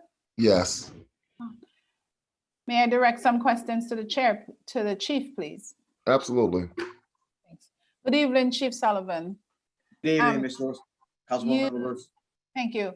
You said the primary responsibility was going to be for payroll? They'll be doing payroll. They'll be doing recs, billing, parking tags, the alarm ordinance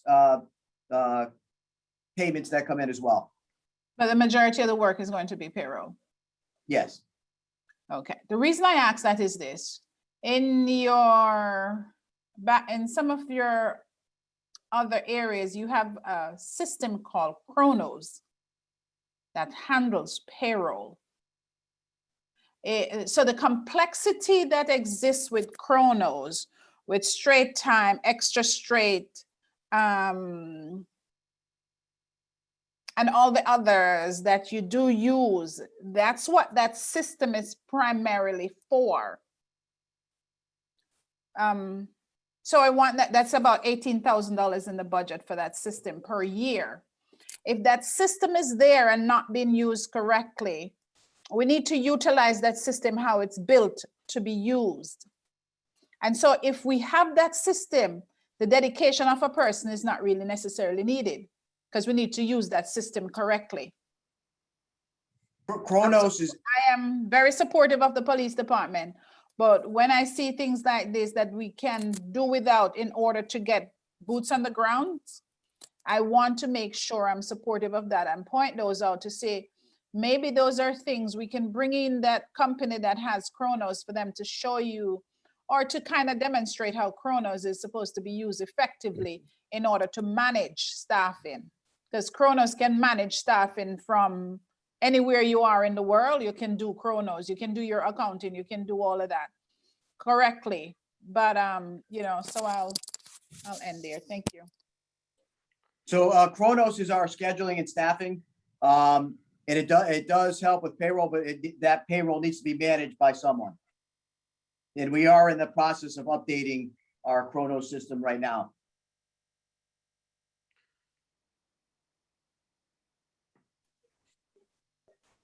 Mr. Chair, may I jump back in real quick? Thanks. May I follow up? Mr. Chair? All right. Can I jump in as vice chair? Oh, yeah, Vice Chair. Okay, chair recognizes, vice chair recognizes, Councilperson Roe Lewis. Thanks. So I hear you loud and clear, Chief Sullivan, but the Chronos system, how it is built to be used is to manage payroll. It is one of the simplest thing there is to manage your payroll So you don't need that body just sitting there to do compute, to log it in. So I'll leave it there. I won't come back or anything. I'm just, I want to make sure when we're spending it correctly, because I'm going to defend the police department, but I want to make sure that when we're spending these things, we spend correctly. That's all. Thanks.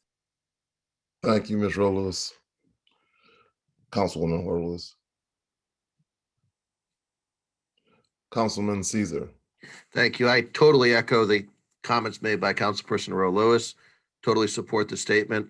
I'm 100% supporter of the police department and everything they do. I just think this is, like I said when I first started, redundancy. And I also think that we should do a better job town-wide of managing account payroll, possibly, and not just do it department by department. I think we can find a way to make that work.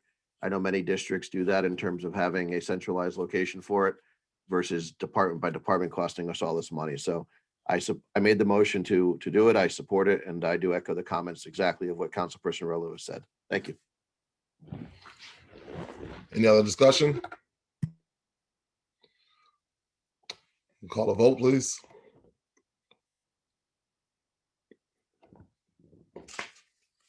All in favor? Chairman, what's the motion? My motion was to eliminate the payroll account clerk. Is that correct? The correct title? I'm going to make sure I have the right title. Account payable or account clerk? Payroll account clerk? Okay.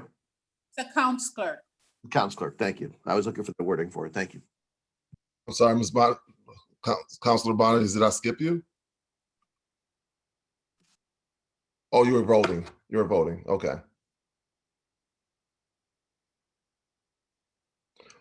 All in favor, say aye or raise your hand. Aye. Oppose?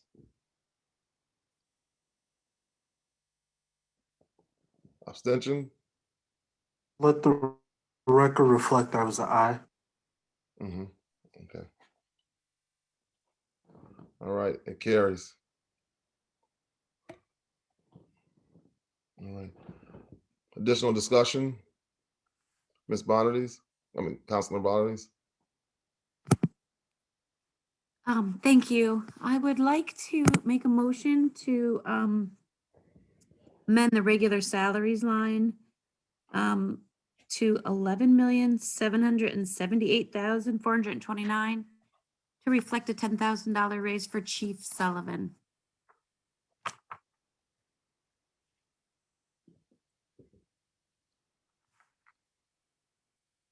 For discussion purposes, I'll second it.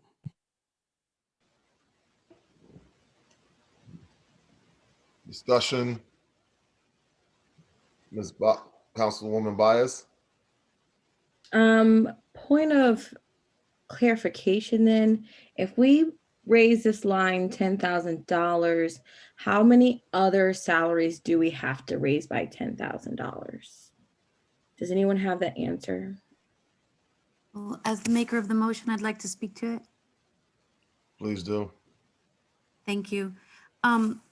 I know we often try to keep parity between departments, but this department is not like other departments, just as Board of Ed is not like police or fire.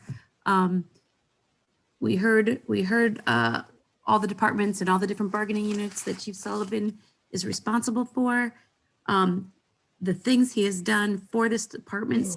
He's been acting chief and permanent chief as of December. There were accreditations that were out of, that we were not being compliant with. We had weapons that were malfunctioning, tasers that were out of were expired. I just feel that Chief Sullivan has done more in the last 5 months than that's been done for this department in the last 5 years. So that's why I'm. People mute, please. Thank I you. think, Chief Sullivan. Councilwoman, you are muted. Please unmute yourself to speak. Councilwoman, we Bias, can't you're hear muted. you. Did I mute? Yeah, you're muted. What did you hear? When did I stop Telling talking? us about about him being there for 5 months. Oh, Done a lot more than. in all fact- of the things that he has accomplished since he took over in December. But more importantly is that I'd like to keep him for for the next 15 years. He's a young chief, and I'd like to make sure that he stays in place and serves this town until retirement. So that's why I'm making that motion. I think he deserves it, and I think that would reward really good and talented department heads. And that's why I'm suggesting that motion. Thank you.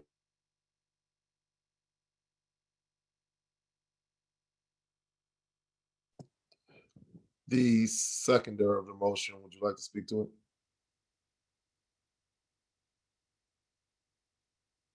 All right, any other discussion? All right.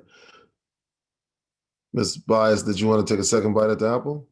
No, my first question wasn't answered, which was how many other departments do we expect to give raises to after this one? Who are you directing that at? Who would you like to direct that at? I don't know, the people who always tell us that we need to do it. Who usually says this?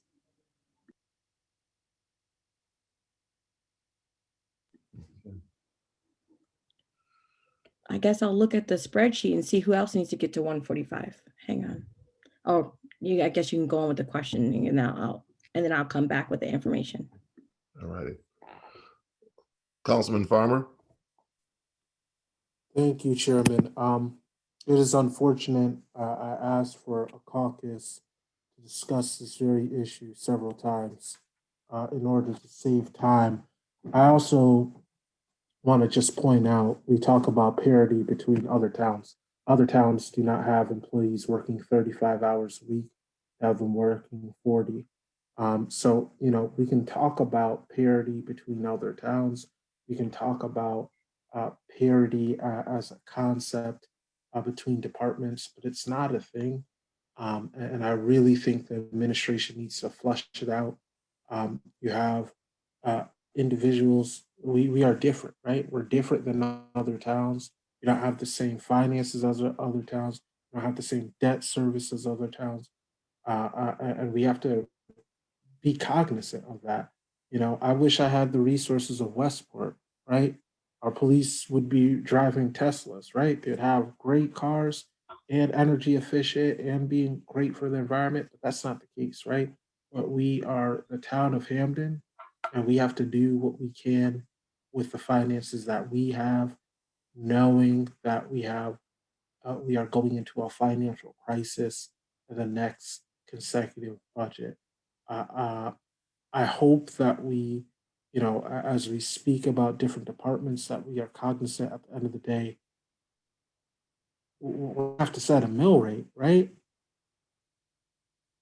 So I'm not in support of this. It is unfortunate that we did not have that discussion and tried to save some hours and time. And the parity is not a real thing in the sense that people are talking about. If we're talking about equity, that's different.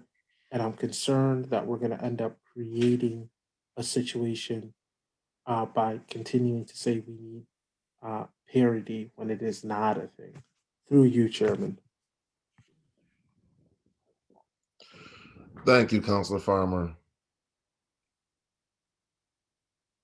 Mr. Caesar Austin. Thank you. Will Councilperson Bonadies entertain a friendly amendment? What's your friendly? $5,000. I will accept the friendly amendment, but I would just want to make a statement that Chief Sullivan works probably twice as many hours as 35. So that's not a thing either. Just a point of clarification. Can I speak to my friendly amendment, please? Speak to Mr. Caesar. Please go Thank ahead. you. I have a friendly amendment on the floor. I'd like to speak to it. I totally echo the concerns of Councilperson Bonadies. It's well beyond 35 hours a week. I understand the budget constraints we have in terms of the budget, so I'm trying to find a happy medium in terms of a number. I get the fact that it's a small amount of money overall, but I think it's definitely something deserved. And I'm trying to find a middle ground here. So $5,000 is why I'm proposing it. Thank you. Councilman Farmer, would you like to speak? Just a point of clarification. All department heads, right? They work above and beyond. That is the call of leadership, right? We have department heads because they're experts, right? They go above and beyond and they're on call for us when they can. So that was not a slight at the chief. That was to make a point that all department heads make that sacrifice and that we have a different pay differential so that when we are equating ourselves to other towns, once again, we have to factor in where Hamden is in those equations and how we are similar and how we are different through you, Chair. Thank you, Councilman Farmer.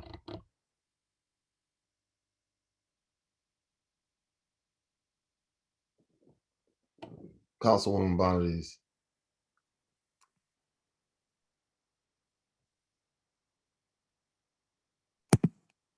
I think I forgot to put my hand down. So I didn't have another statement to make. Okay, Councilman Farmer, would you mean that put your hand down? I apologize. I didn't mean to put my hand up again. Okay. All right. Any other discussion? 500, oh, Port of Information, $560,000 would be the difference if we put all the directors on the same level. 560,000. Point of clarification. That's not the motion on the floor, though. No, I asked a point of information earlier. No one answered it. I went and did some math. Okay, thank you. Again, I just want